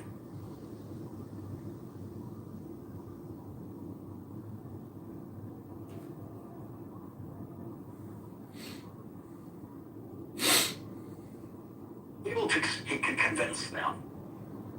We want with poorly educated. I love the poorly educated.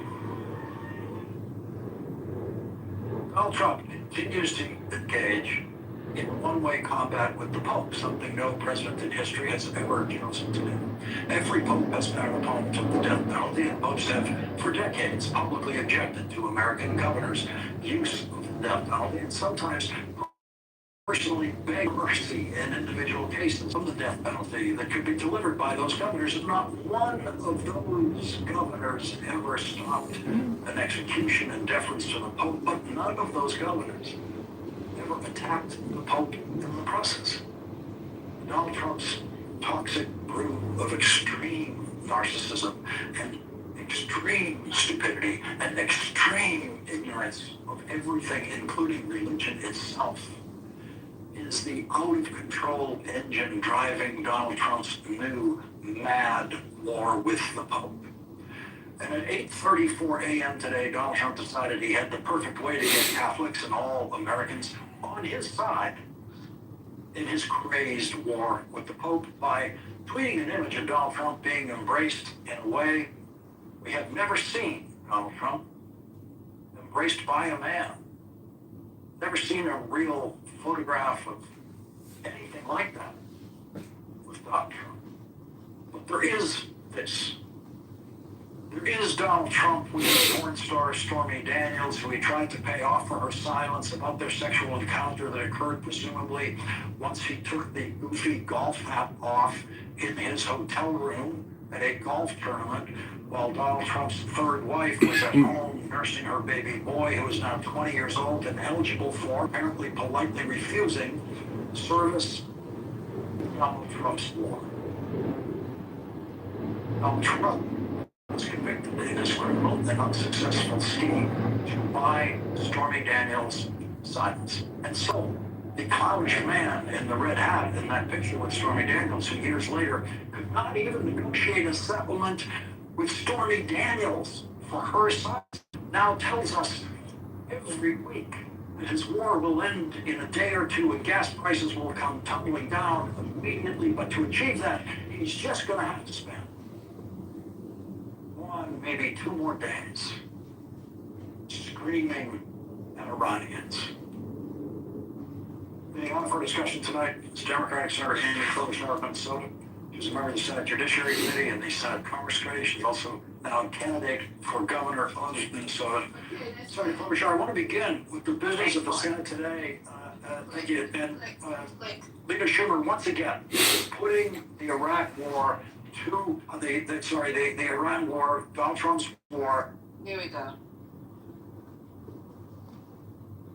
Now it's very interesting. I don't know what is screaming at Iranians. He's not even talking to them.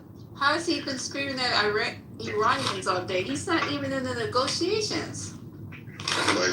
Like we've talked, or like Lawrence said, it's lies. So I like how Lawrence's style, where he digs into everything he says and then gives you what the reality of it is. So we just need to stop repeating the lies. That what what he said about that is he said literally no need, and we know he lies. So we're just moving on from that one because there's no way he was doing it. So yesterday, Fox News made fun of your boy Lawrence O'Donnell So they say he is rooting for Iran. They call him a traitor, basically. They call Lawrence O'Donnell a traitor? Yeah, they say he's him, and then also they was talking about Thomas L. Friedman, who made a statement that basically he wants to see Iran go down, but he doesn't want Trump to do it. So they was playing clips of Democrats, and then they were making fun of all of them. Did you guys already play the part where Lawrence O'Donnell showed the quote from the Parliament, and they said that Trump was a dangerous and corrupt gangster? That was last night's episode. I think Lisa might have played that last night. Oh, she played it. What's that last night or left? Yeah, that was last night. Yeah, I wasn't sure. I just saw it today. So. Oh no, you good.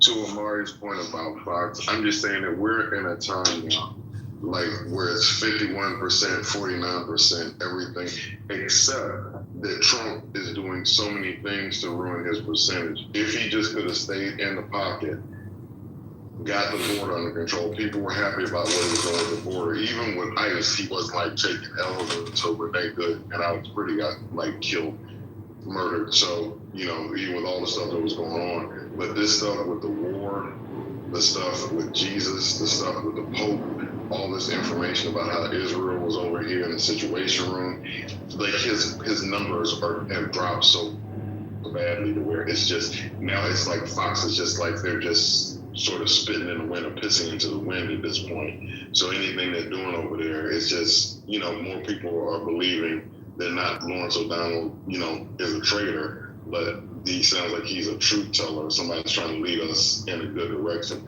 Fox is flailing right now. They have to be flailing just because Trump's numbers are flailing.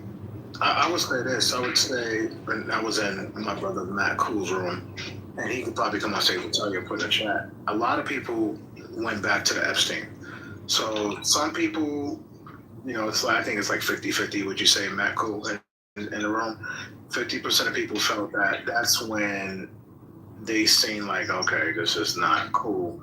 So that would be early late, like Q3 of last year, well before all this other shit going down.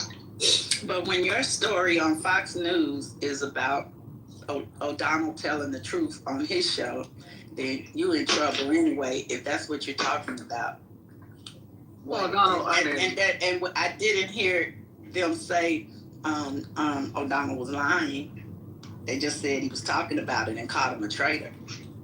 Well, it sounds like they're not rooting for it. So I don't know. Do you know who Harold Ford Jr. is? I do. Yeah.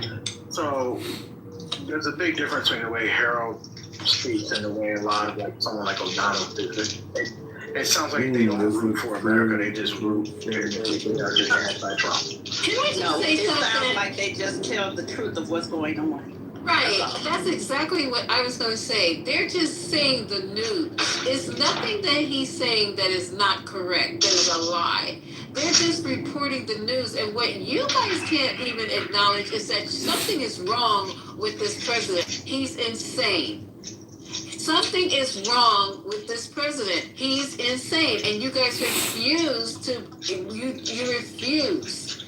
And Harold Ford was also accused of sexual harassment. He was thrown out of his office as well. Thank you. That's before you were paying. That was before you went to politics. I didn't just start. But Deborah, does that make him, okay, he did that, but does that make him not a truth teller on the side of how he approaches the Democrats? I mean, for the most part, he's still a Democrat. I'm saying nobody cares about how, nobody cares about the difference between how Harold Ford depicts things versus Lawrence O'Donnell. That's all I'm saying.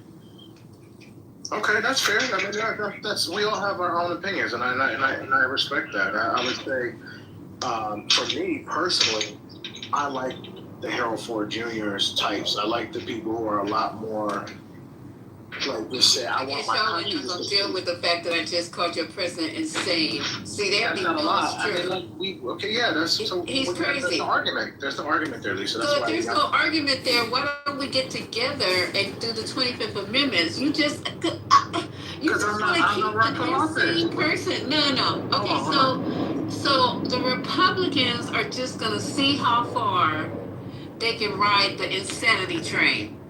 Let's contact either Bill. What exactly makes him insane? Are you projecting? So hold on real quick. What exactly makes him insane? Sir, go look at his tablet shit. You don't even have the top 10. The top 10. I know. This guy. It sounds to me like she keeps projecting her own mental instability on Donald Trump as if he's a catch-all evergreen for everybody's complaint. He's a man. He's your president, baby.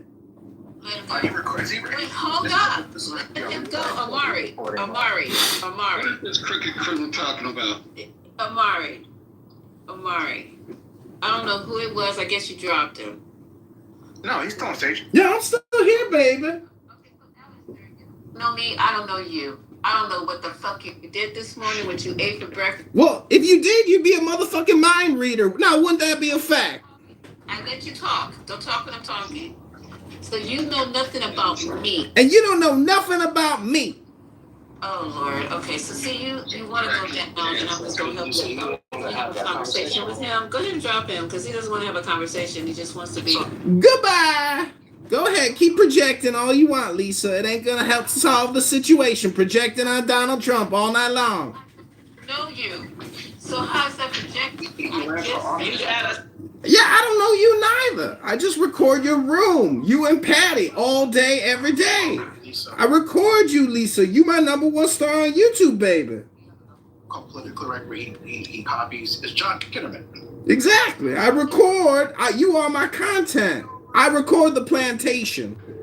Okay, I got you. Well, what was the plantation? See, this is a lot of time. Y'all know Kitover voice by now? Come on. You got the moderation locked down, Lisa, just so you know. We can't do anything. I didn't know. I've never met him, and now that I know what he sounds like, then whatever. Oh, he doesn't sound like that. That's a fake voice. It's like Point. It's like he puts that voice on that. He ran for office.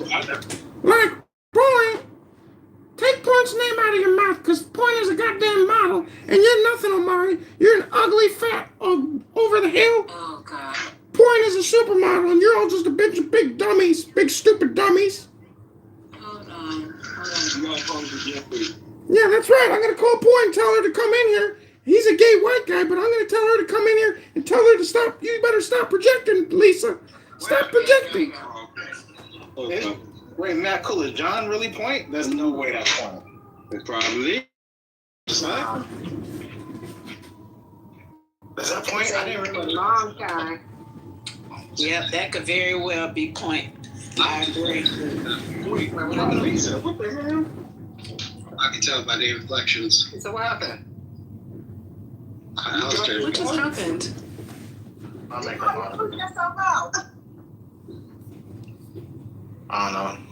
So back to what we were talking about. I mean, I don't know these characters like you guys do. So, but what I'm saying, Omari, it doesn't matter if O'Donnell says it, and I think it's starting to hit home, because why would a whole nother news station, like Debbie said, be talking about another anchor the way he delivers his broadcast? That is just digging and scraping the bottom. Trump is insane. Just plain and simple. And you said, oh, well. It's like, it's not an oh, well. It seems like to me the Republicans don't want to. You can have J.D. Vance. What's the problem? We're going to end up in a situation, because he set up today and says, oh, my voice is like this because I've been hollering at Iranians all day. He's not even in the negotiations. No one is even talking to him. He's just a big fat liar. All he does is sit up and lie and mock people, mock the Pope. Who in their right mind starts a feud with the Pope? It's nothing the Pope can say to me that want me to clap back. Lisa, he had over 20,000 lives in his first 35,000. See, there you go. As many as the Iranians killed their. Oh, here you go. I'm going to line that up. So I think with the Fox News thing, I think they're not really trying to like so much align strongly with Trump, but they're trying to use dual messaging, right? So they're like not argue against Trump, but they're trying to say they're just trying to stay aligned with the audience, right? No matter what happens, midterms or even after. Well, Megan Kelly talked about it, saying you have to. You have to, vote, not vote, but you have to cheerlead the president. So if it's a Republican president, you have no choice. Even if you disagree, it's part of the program. Especially the later, only people that don't really have to do that are someone like Brett Baer. What I'm trying to say though is like the framing is going to slide, right? When they lose, it's going to slide to the localities, right? To where they're strong. So, they're working on that right now. You have Youngkin back in the news. You have Youngkin out there going after Stamberger. You see her ratings going down. So we'll see. We'll see. Let the Democrats take control like they did in 2018. Get some bills passed. Try to impeach Trump for the third time.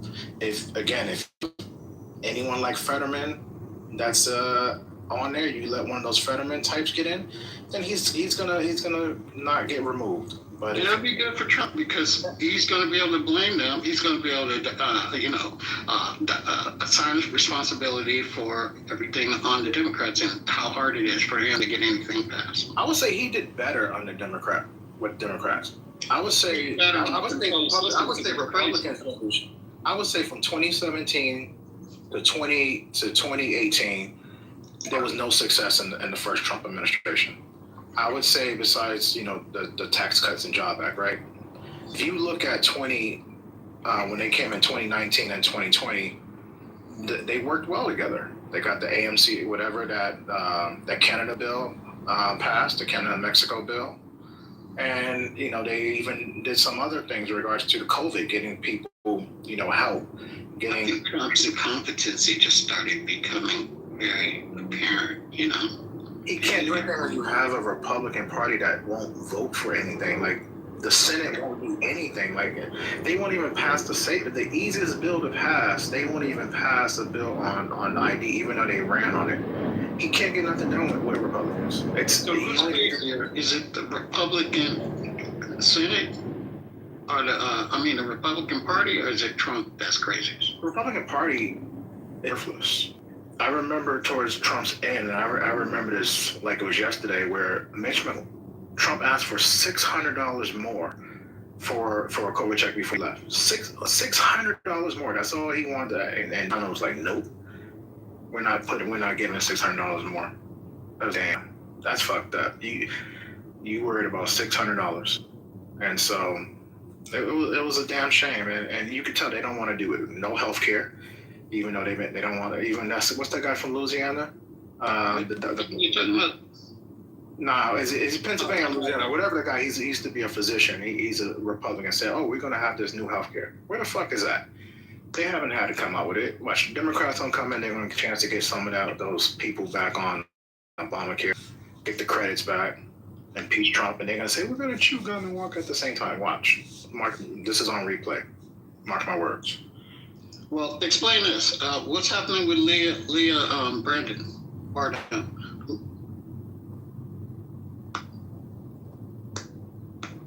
I'm not familiar with. You said Leah Brandon? Leah Bardon. Or Barden. The person that left. So Leah Bardon, they left the Trump administration.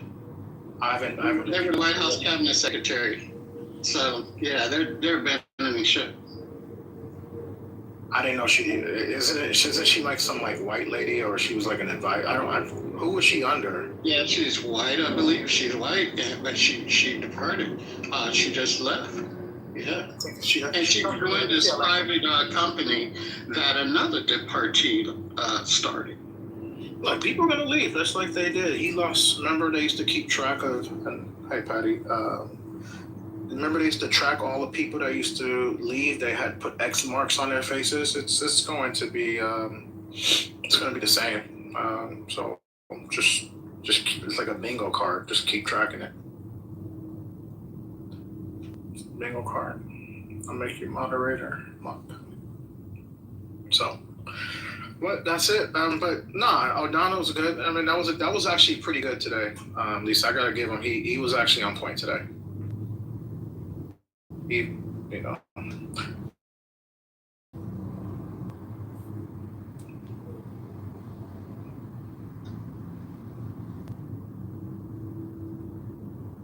Lisa might be talking on mute.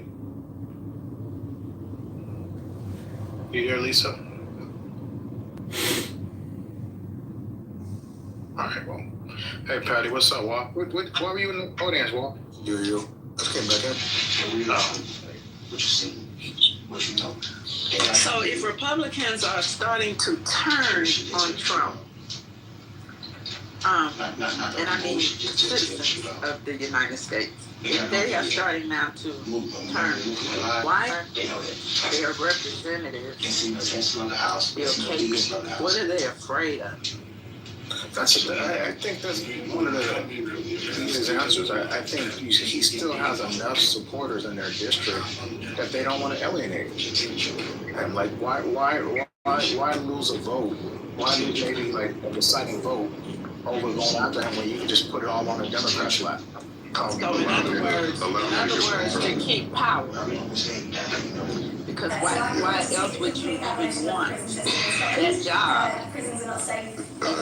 if you can't do your job? If you're too afraid to do your job.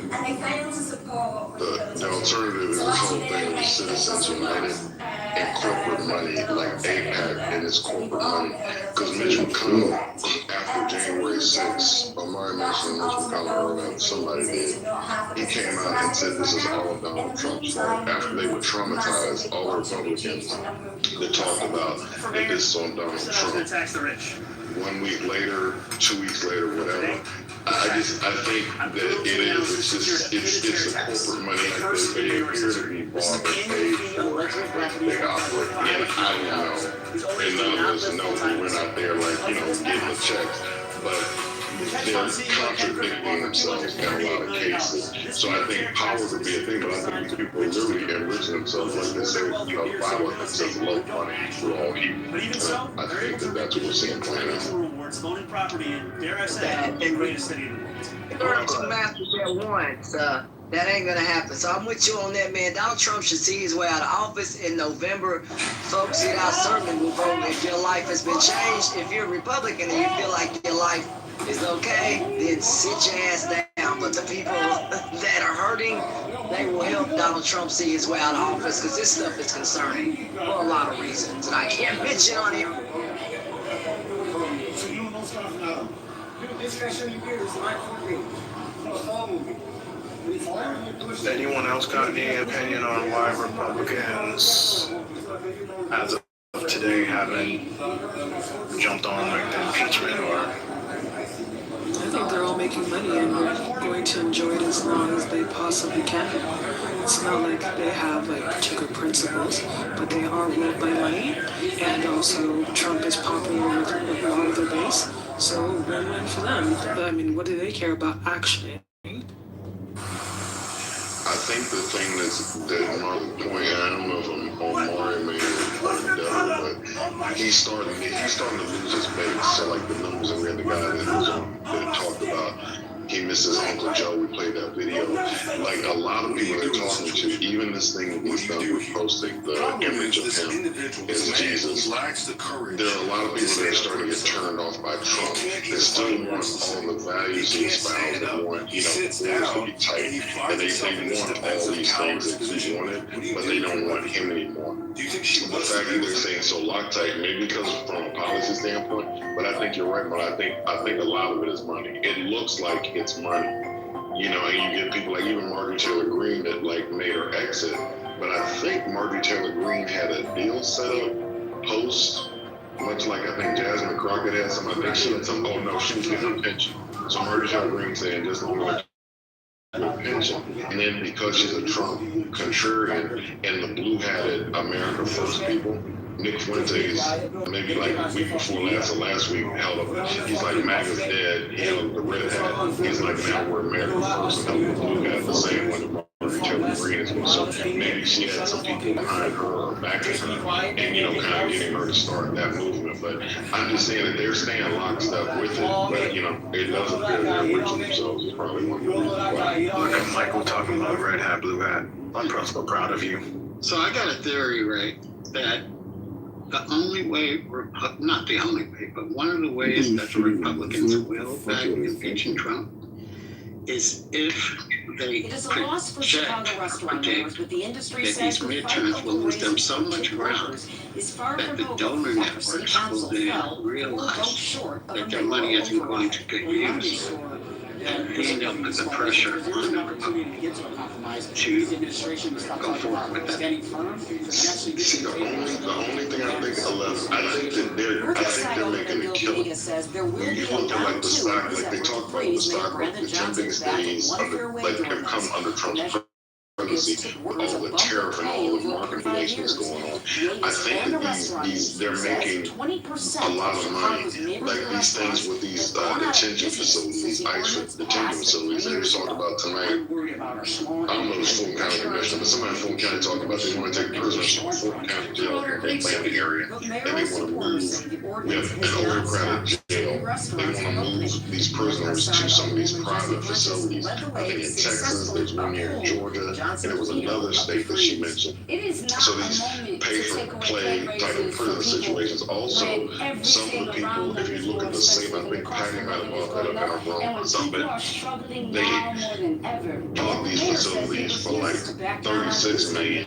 In one case, they sold for like $136 million. So I'm just saying, it's just, I think to your point, when this is over, I think they're trying to like grab some money and sort of run. I just think they're trying to enrich themselves as much as they can, and I don't think there's really any care for anything after if they do exactly the shit. I just think that they just want to get the money, get all they can while they get the is what it looks like. Money out of it. I mean, I understand that they make money. They're making deals or bills that may enrich them. For me, I think a lot of politicians is about power, right? I think that overrides the money aspect. And if they go against Trump, they're going to lose those Republican voters. It's not their base that they're losing. They're losing the independents that were, or some of these libertarians, or some of the Democrats that said that I'm going MAGA. Like, they're not losing their base. Their base is there. There's nothing out there that's talking about them losing their base. Most of the people that left are not freaking. MJT is not really freaking. Rand Paul is not MAGA. Candace Owens is a fucking grifter. Once a Democrat, now became a Republican. Now she's a MAGA. These people are not MAGA. MAGA is about popular. Thank you so much. I was just going to say, you put a lot of disparate people in this election that, the last time around, Kamala might have actually won. When they look at like the irregularities in some of these like swing states and counties, they might have done, but it wasn't like Reagan because like he didn't blow the man, blow crowd of fire. Sam had to say that when you start to talk about some of the people you just mentioned, so Candace Owens being a crypto, she has followers. Nick Fuentes, Marcus Hilary Green, the people that he's losing, Alex Jones, these people do have a following that voted for him, and they were part of the MAGA umbrella. A MAGA is like, but not the base. MAGA doesn't include the rhinos. The base is not leaving for a Candace Owens. How big is the base? The base is 35% of their voting bloc. There's nothing. So we've been talking about this for a while too in the room. There's nothing out there that says his actual base is leaving. They're the ones that need to take excuses. Nobody's leaving because Candace Owens leaving. People aren't leaving because did you see those? You in Georgia? Did you see those interviews in her district? His base hasn't gone nowhere. I agree with the fact that the base, you're never going to lose the base. But what I'm saying is that to win the election in the way he won after the 34 film killings, after the stuff that we heard him on the phone with Rats and talking about the 11,000 children, 70 votes, all the things we heard, to pull all those people together, the people that are going to hold the nose and vote for Trump, those people who believe the base is the base is the base. It's always going to be That's what makes them, a base. So Right, but agree y'all that they're not going anywhere. losing his base. There's nothing losing it. Now, as far as the Americans, the problem with them, why they vote one way and vote another, it's always going to be about emotions, how they feel the economy is going, not actually knowing how the economy is going, not understanding why interest rates jump up, not understand. They don't understand basic economy. They don't understand civics, and because they don't understand none of this, when their eggs go up to $8, Even before tax hike, it would be impossible. If I can't sell the house for the amount that's paid for, I don't know why I should get taxed for it, for sure.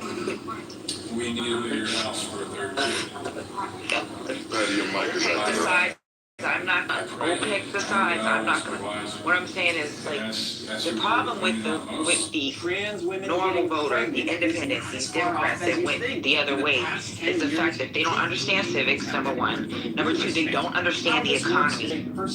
They don't understand. They don't understand why my interest rates went up to 10%. You know why? Because there's a whole bunch of jobs. There's a lot of goddamn money out there.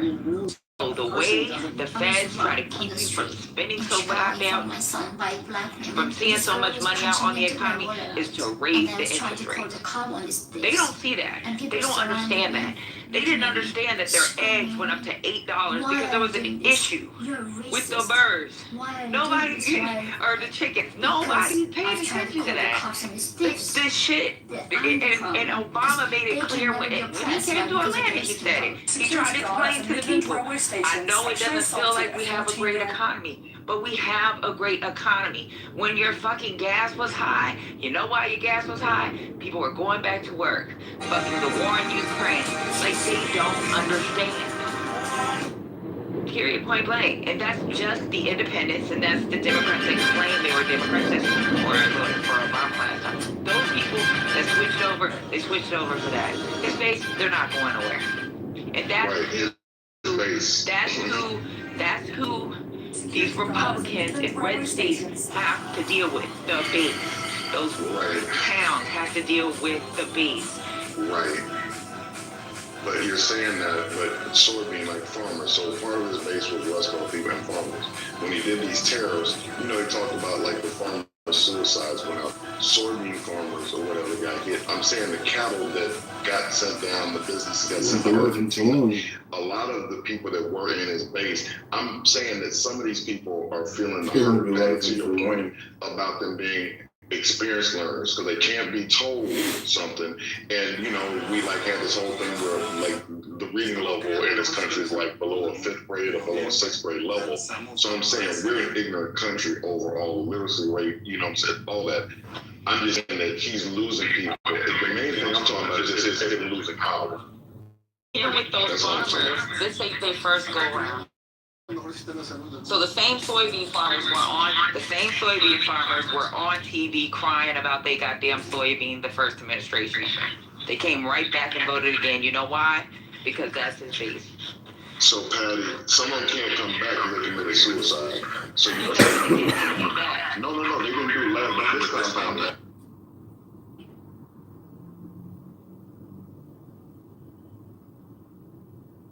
You watched. Boy. Oh yeah.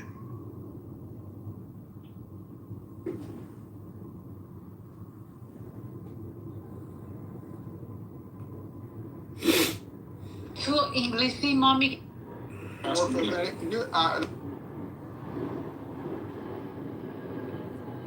3 years too late.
12 years in the Illinois House of Representatives.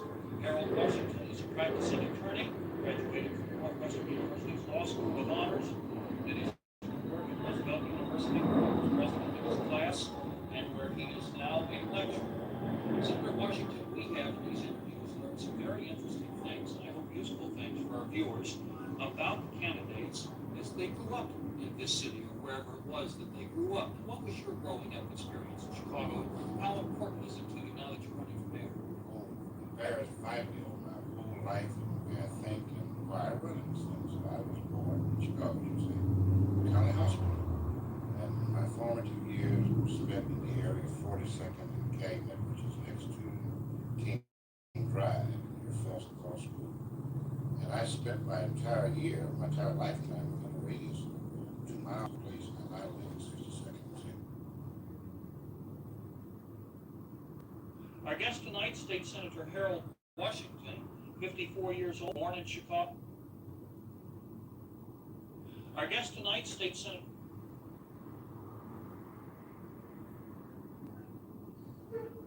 Sue anyone.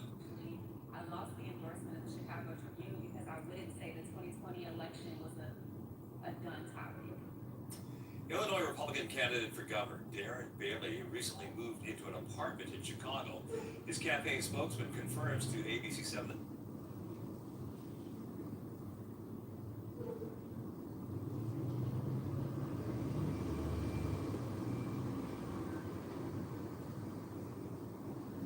It's in Chicago now.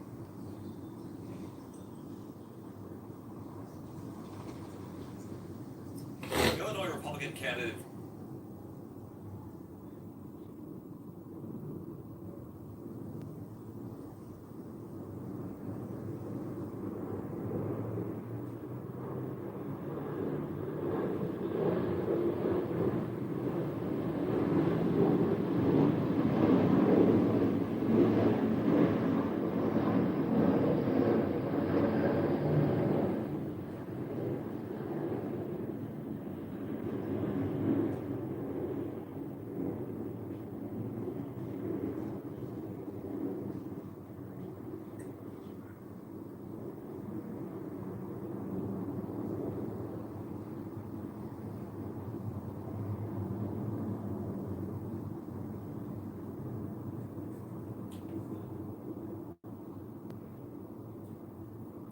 He didn't even show up to the Cook County GOP committee election tonight at More Tits. Bailey for Illinois, impressive Republican leadership. Check. Gonna lose big. Illinois Republican candidate. When I ran for mayor, I said I was going to tax the rich.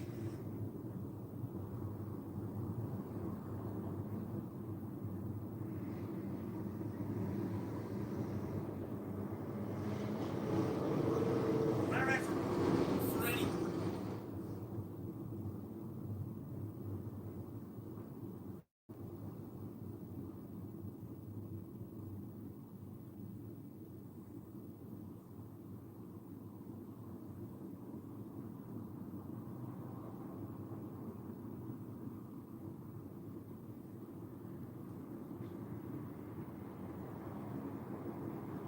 Are you looking? A takeover is illegal in any circumstances, especially when you are talking about large swaths of the downtown area. A public street cannot be taken over without a permit, which these do not. And we are.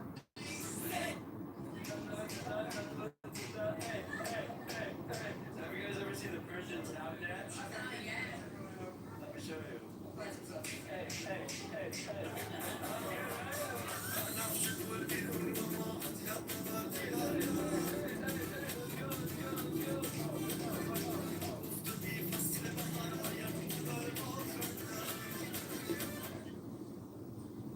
To be Jewish is not just to endure, it is to rise. The policies like the new.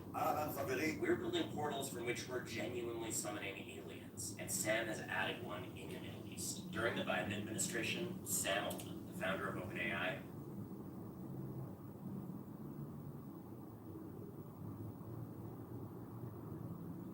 we're building. Were you sexually? Quite well. Excuse me, sir. What are you doing? Should I call the cops on you? Okay, that's it. I'll be back. Father, that's me getting the cops sicked on me in Lakewood, New Jersey. The Lord. Supply.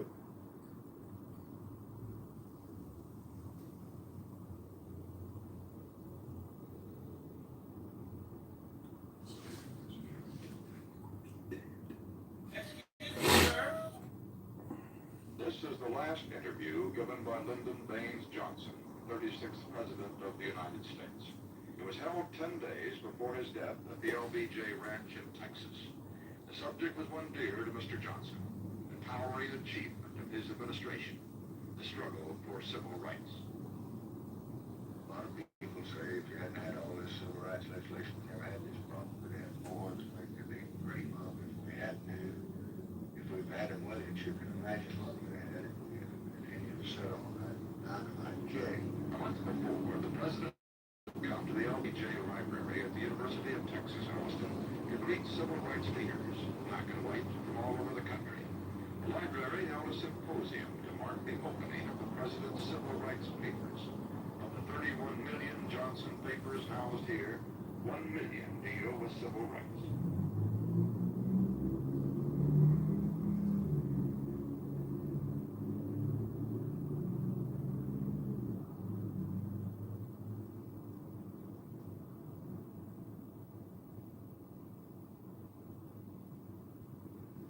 This is the last interview. Promise, I mean, this is the famous Netanyahu map that everyone talks about in your office. And I guess what is fascinating to me is when you look at this scale, is how small Israel seems by comparison to the Middle East. How small it is. I mean, the Middle East starts here. It's right there at the edge of the wall. That's Morocco. This is Tunisia. This is Libya, which is about 100 times the size of Israel. Egypt, about 40 times the size of Israel. It's the size of Saudi Arabia, God knows how many times. Iraq, Syria, Iran. Want to see Israel now? Here's Israel. My finger covers it. With the West Bank. Everything. So it's a tiny country. Tiny, surrounded, I was going to say living in a very tough neighborhood. Now, you know, if you're small, it's not necessarily a problem. Luxembourg doesn't have a security problem. Can I ask you a stupid question? But if Luxembourg was surrounded by the kind of neighborhood that we're surrounded by, Can I ask you, that's another matter. can I ask what may sound a stupid question? Do you ever wish Israel wasn't there? I wish it had just been stuck near Luxembourg. And made life a lot easier for everybody. Well, you know, it might make our life easier, but it wouldn't materially make a difference. You could stay in Belgium and the same thing would happen because the people want us out. They don't want any Western presence here, and guess what? Recently, they don't want any Western presence here either.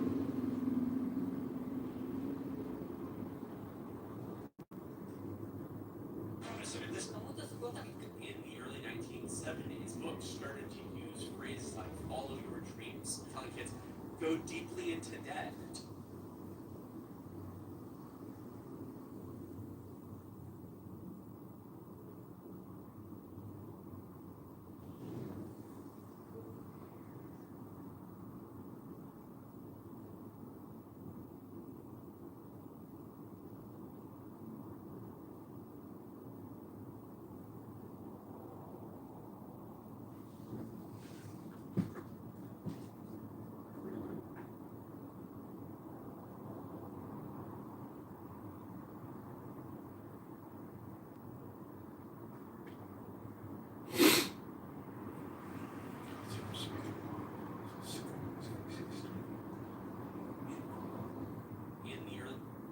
Hi, this is Lenny. Bali guys talking.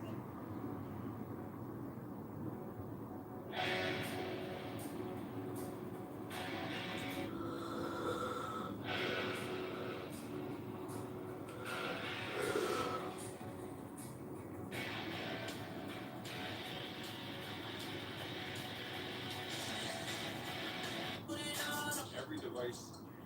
Woke up this morning in Springfield and looked at the news, and what do you know? Donald Trump once again is ready. Does your mouth not move?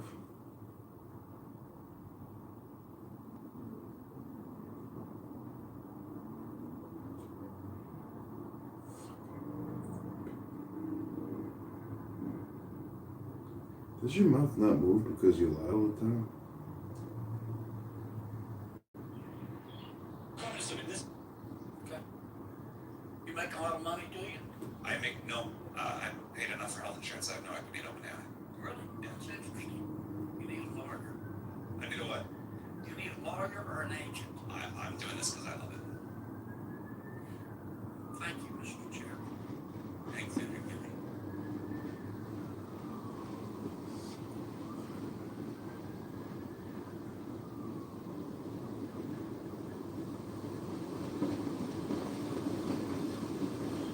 Am I right from there? Said I was going to tax the rich. Today?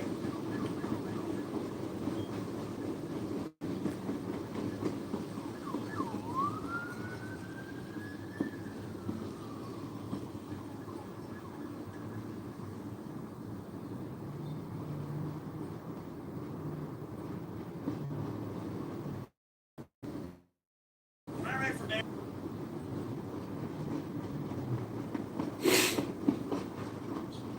Am I right from there? Said I was going to.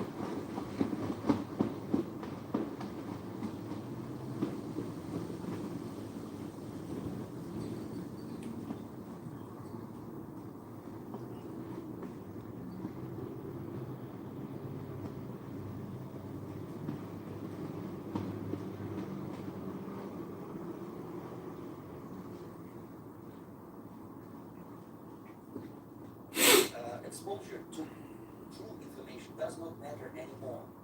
A person who was demoralized is unable to assess true information. Facts tell nothing to him. Even if I shower him with information, with authentic proof, with documents, with pictures, even if I take him by force to the Soviet Union and show him concentration camp, he will refuse to believe it until he is going to receive a kick in his fat bottom. When a military coup crashes his balls, then he will understand. But not before that. That's the tragedy of the situation in the organization. So basically, America is stuck with the organization. And unless, even if you start right now, this minute you start educating new generation of men, it will still take you 15 to 20 years to turn the tide of ideological perception of reality back to normalcy and patriotism. Exposure to true information does not matter anymore. A person who was demoralized is unable to assess true information. The facts tell nothing to him. Even if I shower him with information, with authentic proof, with documents, with pictures, even if I take him by force to the Soviet Union and show him concentration camp, he will refuse to believe it until he is going to receive a kick in his fat bottom.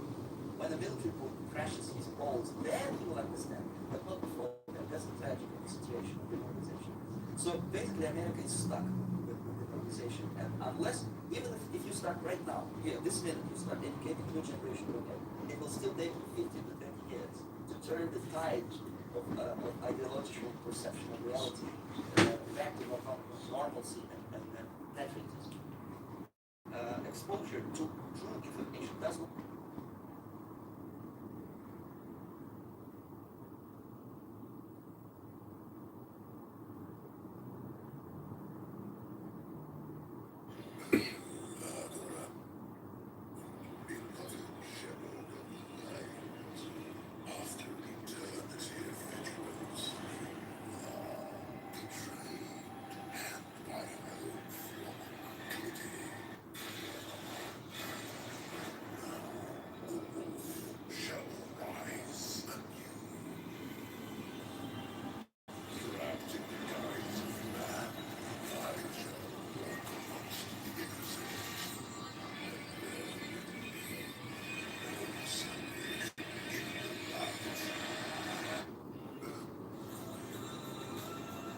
I looked in your cup to see if you.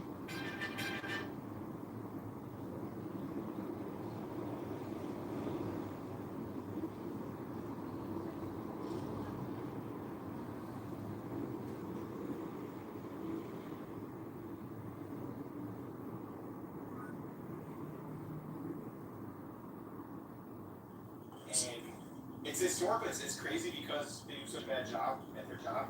We've probably had like 20 chairs in the last 20 years. So Packers pretty often. It's almost like parliamentary style. But tonight's the night. And it's always at right for whatever reason.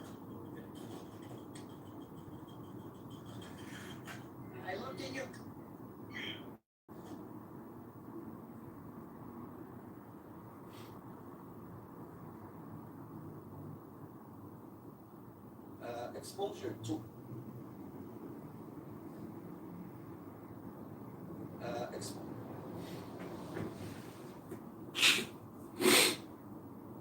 exposure.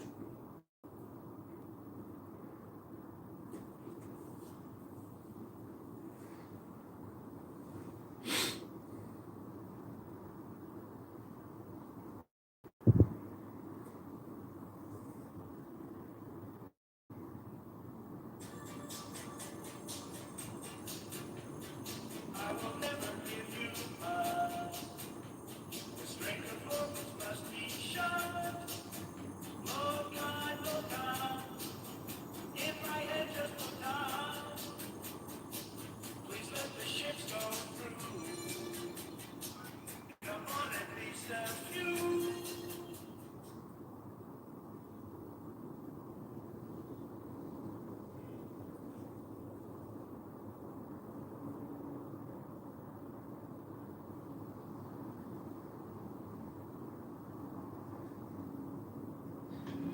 My brother, one thing he knows about me now, he knows that I'd do anything I could to help my country. My brother. I looked in your cup. Woke up this morning.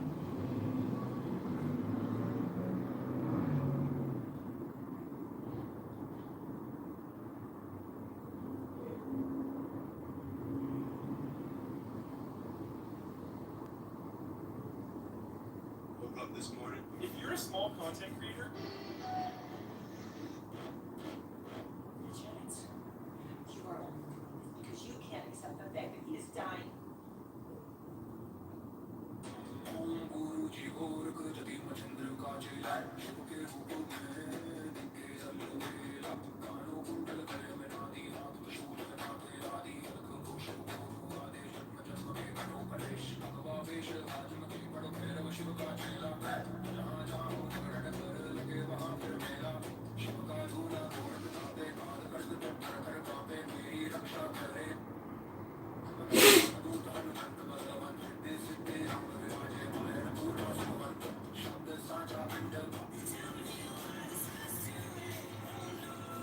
Did you know 1970? Hey, Stephen, I live on Hobbs Island Road in Huntsville, Alabama. You know who I'm talking about. You want to threaten me here a few minutes ago?